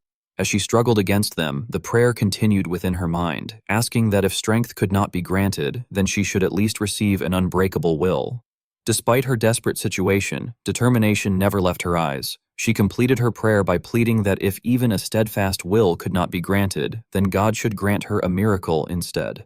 Whether her prayer had reached anyone remained unknown. The reality before her was that the goblins were gradually swallowing her beneath their overwhelming numbers. When the sounds of battle finally faded like a receding tide, Valian collapsed to the ground, her body covered in grievous wounds. While the goblins prowled around her, growling and screeching, she realized that only her mind was still functioning, as her body refused to move. One by one, the pieces of armor covering her body were stripped away. Even in that hopeless moment, her greatest concern was whether the sisters had managed to escape safely. As she felt the door of life slowly closing before her, Valian silently asked God where he was. Just before her consciousness completely faded, a familiar figure suddenly entered her field of vision. Kim Johan appeared like a god descending from the heavens. Before even reaching her, he launched a powerful long-range attack. The goblin, pressing a blade against Valian's throat, had its grotesque head blown clean off. Its hot blood splattered across her face, yet she remained too stunned to react. Only after Johan rode up beside her did Valian weakly recognize him, softly addressing him as Sir Johan. Uttering those few words consumed the last of her strength, and her eyelids slowly closed. Although sounds continued reaching her ears afterward, Valian's mind had already sealed itself within darkness. It was unclear exactly what had happened at the battlefield afterward, but the situation had become considerably calmer at the outpost near Haincut village. Stefan Abner sat with his chin resting on one hand and wearily asked the man beside him who the woman actually was. Kim Johan patiently explained that she was Lady Valian of the Saint Iana Order. He added that they had fought together in Marseille and explained that the order consisted of holy knights powerful enough to hunt trolls. As was his habit, Lord Swetelga stroked his beard before remarking with his usual bluntness that it was truly unfortunate that holy knights reputed to be so strong had been slaughtered by goblins and that their commander had even lost an arm. He concluded regretfully that an arm which had already been severed could never be restored, not even by the miracles of the Ephiel River. After patiently listening to all the accusations and disparaging remarks, Valian bitterly explained that they had heard about the place from the bishop and had come solely out of faith to purify the village. Although they were now safe and she was merely recounting the events, she still could not suppress her trembling as she admitted that something had been terribly wrong. She confessed that the place had given her an indescribable and horrifying feeling. At that moment, Valian suddenly felt a hand rest upon her shoulder. Kim Johan, who had quietly approached without anyone noticing, reassured her that everything would be all right and told her to leave the rest to them. Overcome with emotion, Valian choked out Sir Johan's name. Although Lord Swetelga had been sharp-tongued until then, he also stepped in to reassure her, affirming that they were the Haincut Goblin Subjugation Force and that they had come to solve the village's problems. However, he could not resist adding in a teasing tone that, unlike Valian's noble purpose, their own expedition had begun because a certain brat had been blinded by greed. Kim Yo-han, despite being publicly ridiculed as a money grubber, found himself unable to argue because Lord Swetelga's remark was, unfortunately, accurate. Seeing that the atmosphere had eased somewhat, Lord Swetelga turned everyone's attention to the issue they had all been avoiding. He remarked that it was strange for an entire Holy Knight order to have collapsed in such a manner. Drawing upon his vast experience, he explained that goblins were naturally weak creatures whose intelligence and strength were so pitiful that even ordinary peasants could defeat them with the proper weapons. He then proposed a bold theory, suggesting that the only logical explanation was that, after countless failed subjugation attempts, the goblins had gradually become the true masters of Haincut village and had multiplied to such an extent that even an order of holy knights had been unable to deal with them. Stefan Abner anxiously interrupted to ask why the goblins continued to appear despite the fact that he had constantly been sending mercenaries to the village. Naturally, Lord Swetelga did not miss the opportunity to lecture the young noble. Assuming Stefan to be the son of House Abner, he declared that, as the sage of the Ifale River, he would share some wisdom with him. He explained that there were generally 3 primary reasons. He began his lesson by stating that, first of all, the mercenaries Stefan had hired were probably incompetent. According to him, they had likely avoided confronting the goblins altogether, looted the abandoned houses for valuables, and then departed. He added that such behavior was typical of mercenaries, explaining that unless they were closely supervised, they would inevitably cut corners. Those words alone left everyone wearing thoroughly awkward expressions. Without giving them much time to dwell on the embarrassment, Lord Swetelga continued by explaining that the second reason was most likely the incorrect method of subjugation. He pointed out that goblins reproduced faster than rabbits and emphasized that once a goblin was discovered, its tunnels had to be searched thoroughly until every last nest was eradicated. Instead, he believed the previous forces had simply killed whichever goblins were visible before leaving the rest untouched. After speaking at length, Lord Swetelga asked whether everyone had heard what he had said, adding that such failures were precisely what happened when the commander was at fault. Although it was unclear how much Stefan Abner had truly understood, he repeatedly nodded and replied that he understood. Taking Stefan's response as sufficient, Lord Swetelga moved on, announcing that the final reason the subjugation had failed was. Unable to contain his curiosity, Kim Yo-han urged him to reveal what the third reason was. To everyone's disappointment, however, Lord Swetelga shamelessly admitted that he was not yet certain and promised to explain it later. To cover his own embarrassment, he abruptly shouted that, in any case, that was all the wisdom he had to offer for the moment. He declared that the subjugation would begin as soon as the sun rose, asked whether everyone understood, and ordered them to wipe out every last goblin. Kim Yo-han abandoned any attempt to press for the missing explanation and instead echoed Lord Swetelga's determination. Calling for all the mercenary captains to listen carefully, he gathered everyone's attention before announcing that he would explain the operation for the following day. Regarding the first assault squad, he stated that it would consist of himself and Gerdolf. He explained that the 2 of them would lead the charge, reduce the goblins' numbers, and herd them together. Having assigned himself the most dangerous responsibility, he continued by explaining that the remaining personnel stationed in the rear would protect the assault squad while driving the goblins out of the village in a semicircular formation. After giving those brief instructions, Kim Yo-han dismissed everyone by announcing that the operation would begin at dawn and wished them all good luck. The gathered soldiers immediately responded with a loud, unified battle cry. The following morning, Kim Yo-han swiftly assembled the troops exactly according to the strategy he had laid out the previous evening. Before the force could depart, Valian unexpectedly declared that she and her companions would fight alongside him. Although Kim Yo-han sincerely appreciated the offer, he expressed concern over her injuries and asked whether she was truly capable of fighting in her condition. Without the slightest hesitation, Valian answered on behalf of the sisters standing behind her, declaring that even though her body was no longer whole, they still had a duty to fight for the sisters who had already returned to God's side. Understanding the resolve of a true knight, Kim Yo-han accepted her decision, saying that if that was her wish, then he understood. Having fulfilled her determination, Valian spent several moments offering a prayer, asking that God's protection would be with everyone. Not wishing to waste any more time, Kim Yo-han tightened the reins in his hands. As his horse let out a long neigh, he commanded every unit to commence the subjugation. The army beside him immediately answered with a thunderous cheer. None of them realized that every one of their movements was being carefully observed by someone concealed behind a nearby tree. After watching long enough, the hidden figure arrogantly muttered to himself that the more people gathered, the more they would flock to that place. It was obvious that he had already prepared a trap and was simply waiting for Kim Yo-han's force to walk straight into it, believing that the more of them who came, the more of them would die. Johann Eitz yanked hard on the reins, causing his horse to rear up as he loudly ordered all units to commence the subjugation. Although the people behind him had not yet seen what was lurking beyond the edge of the forest, they still charged forward with burning determination. Pleased by their morale, Johann shouted that everyone was to follow the assault squad, kill every last goblin, and let none of them escape. Goran seized the momentum as well, urging the soldiers around him to advance without retreating under any circumstances. No sooner had he finished speaking than he drove his sword straight into the head of a goblin crouching before him.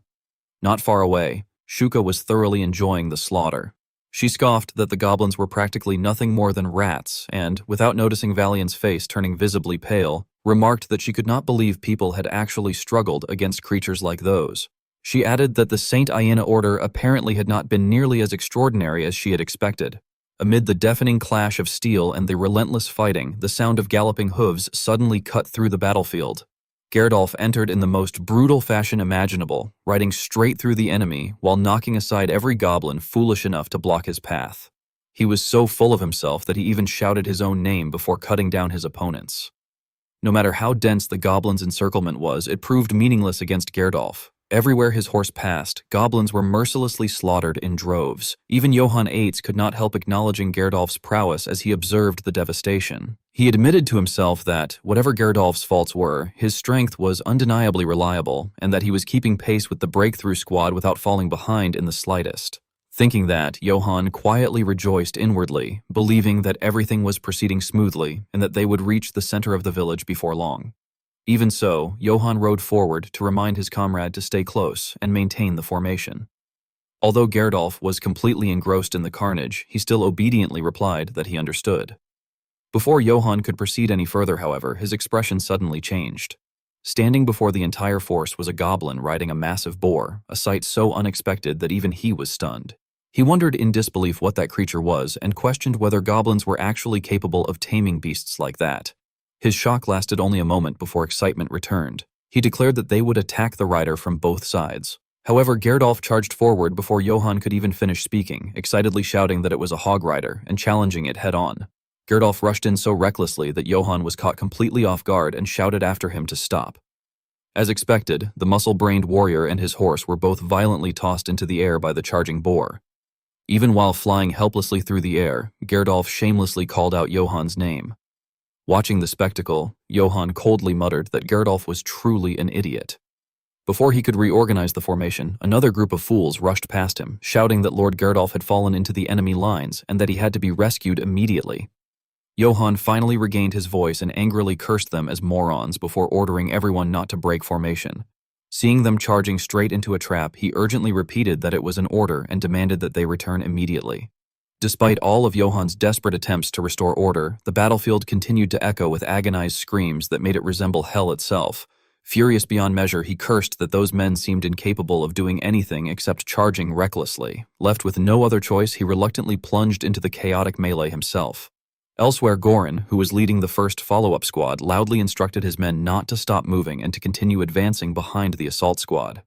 At that critical moment, several soldiers rushed up from behind him in panic and reported that there was a serious problem. They urgently informed him that the assault squad had split into two separate groups and anxiously asked what they should do. Staring blankly ahead, Goran could only ask in disbelief whether that had really been part of the plan. His shock was understandable, for an enormous swarm of goblins now covered the battlefield before him like countless ants.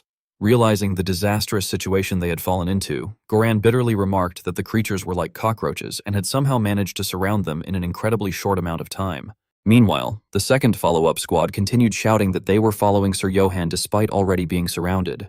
As they cautiously retreated, they encouraged one another to move faster so that they would not become trapped. None of them realized that a group of goblins was hiding beneath the earthen trenches behind them. The instant the creatures burst through the wooden covers and sprang out, the soldiers were startled and turned around in horror, exclaiming in shock at the ambush. One blond young soldier hesitated for only a few seconds before the goblins swarmed over him.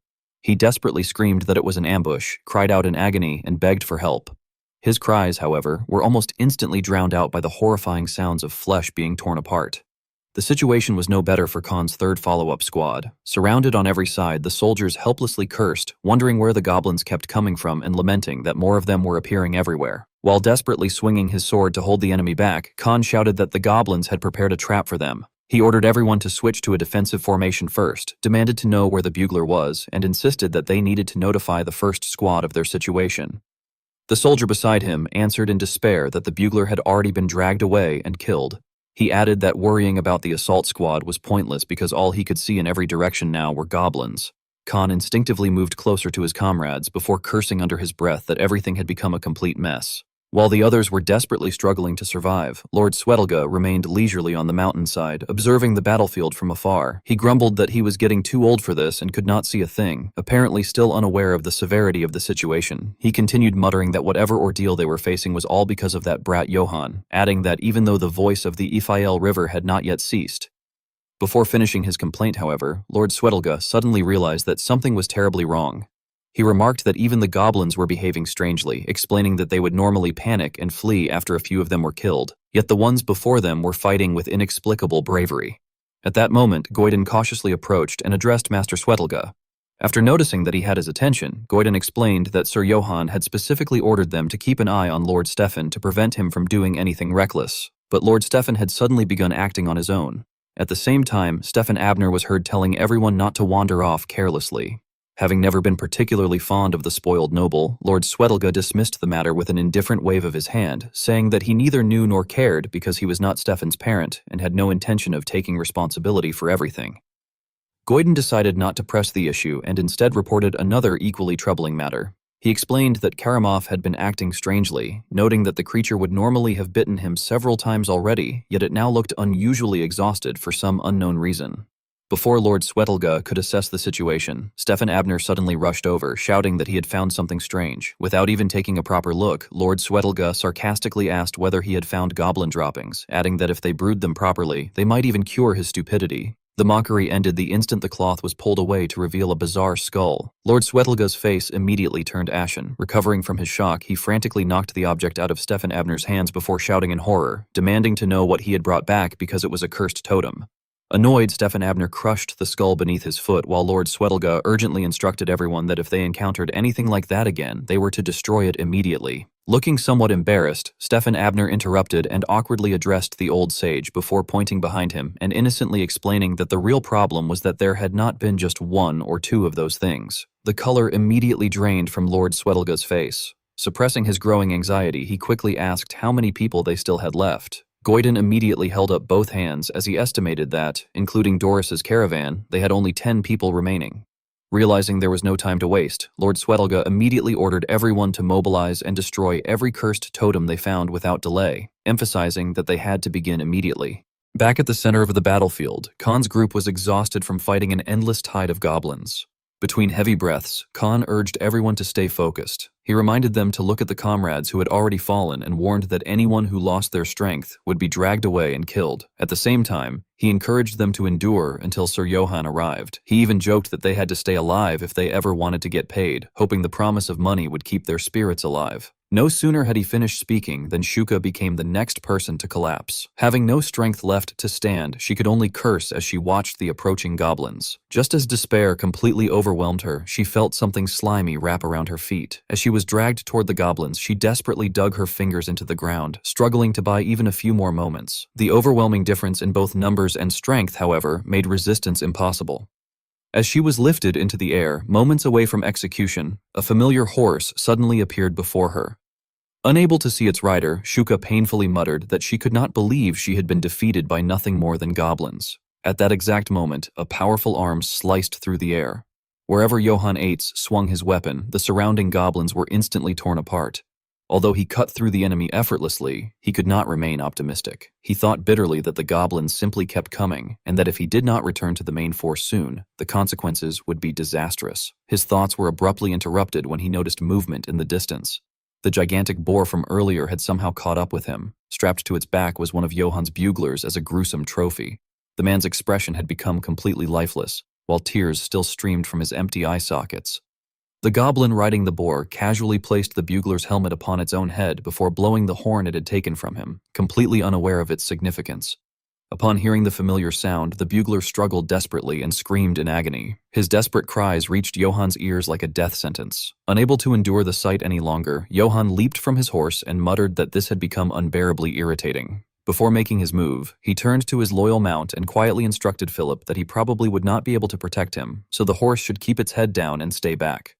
Seeing Johann standing alone, the goblin shrieked excitedly before frantically driving the boar straight toward him. This time, however, Johann had no intention of dodging. Tightening his fist, he stepped forward and struck the charging boar squarely on the snout with all his strength, bringing the beast to an abrupt halt. The tremendous impact launched the goblin high into the air. Having completely entered a frenzied state of battle, Johann coldly declared that from that moment onward, it was the goblin's turn to be beaten.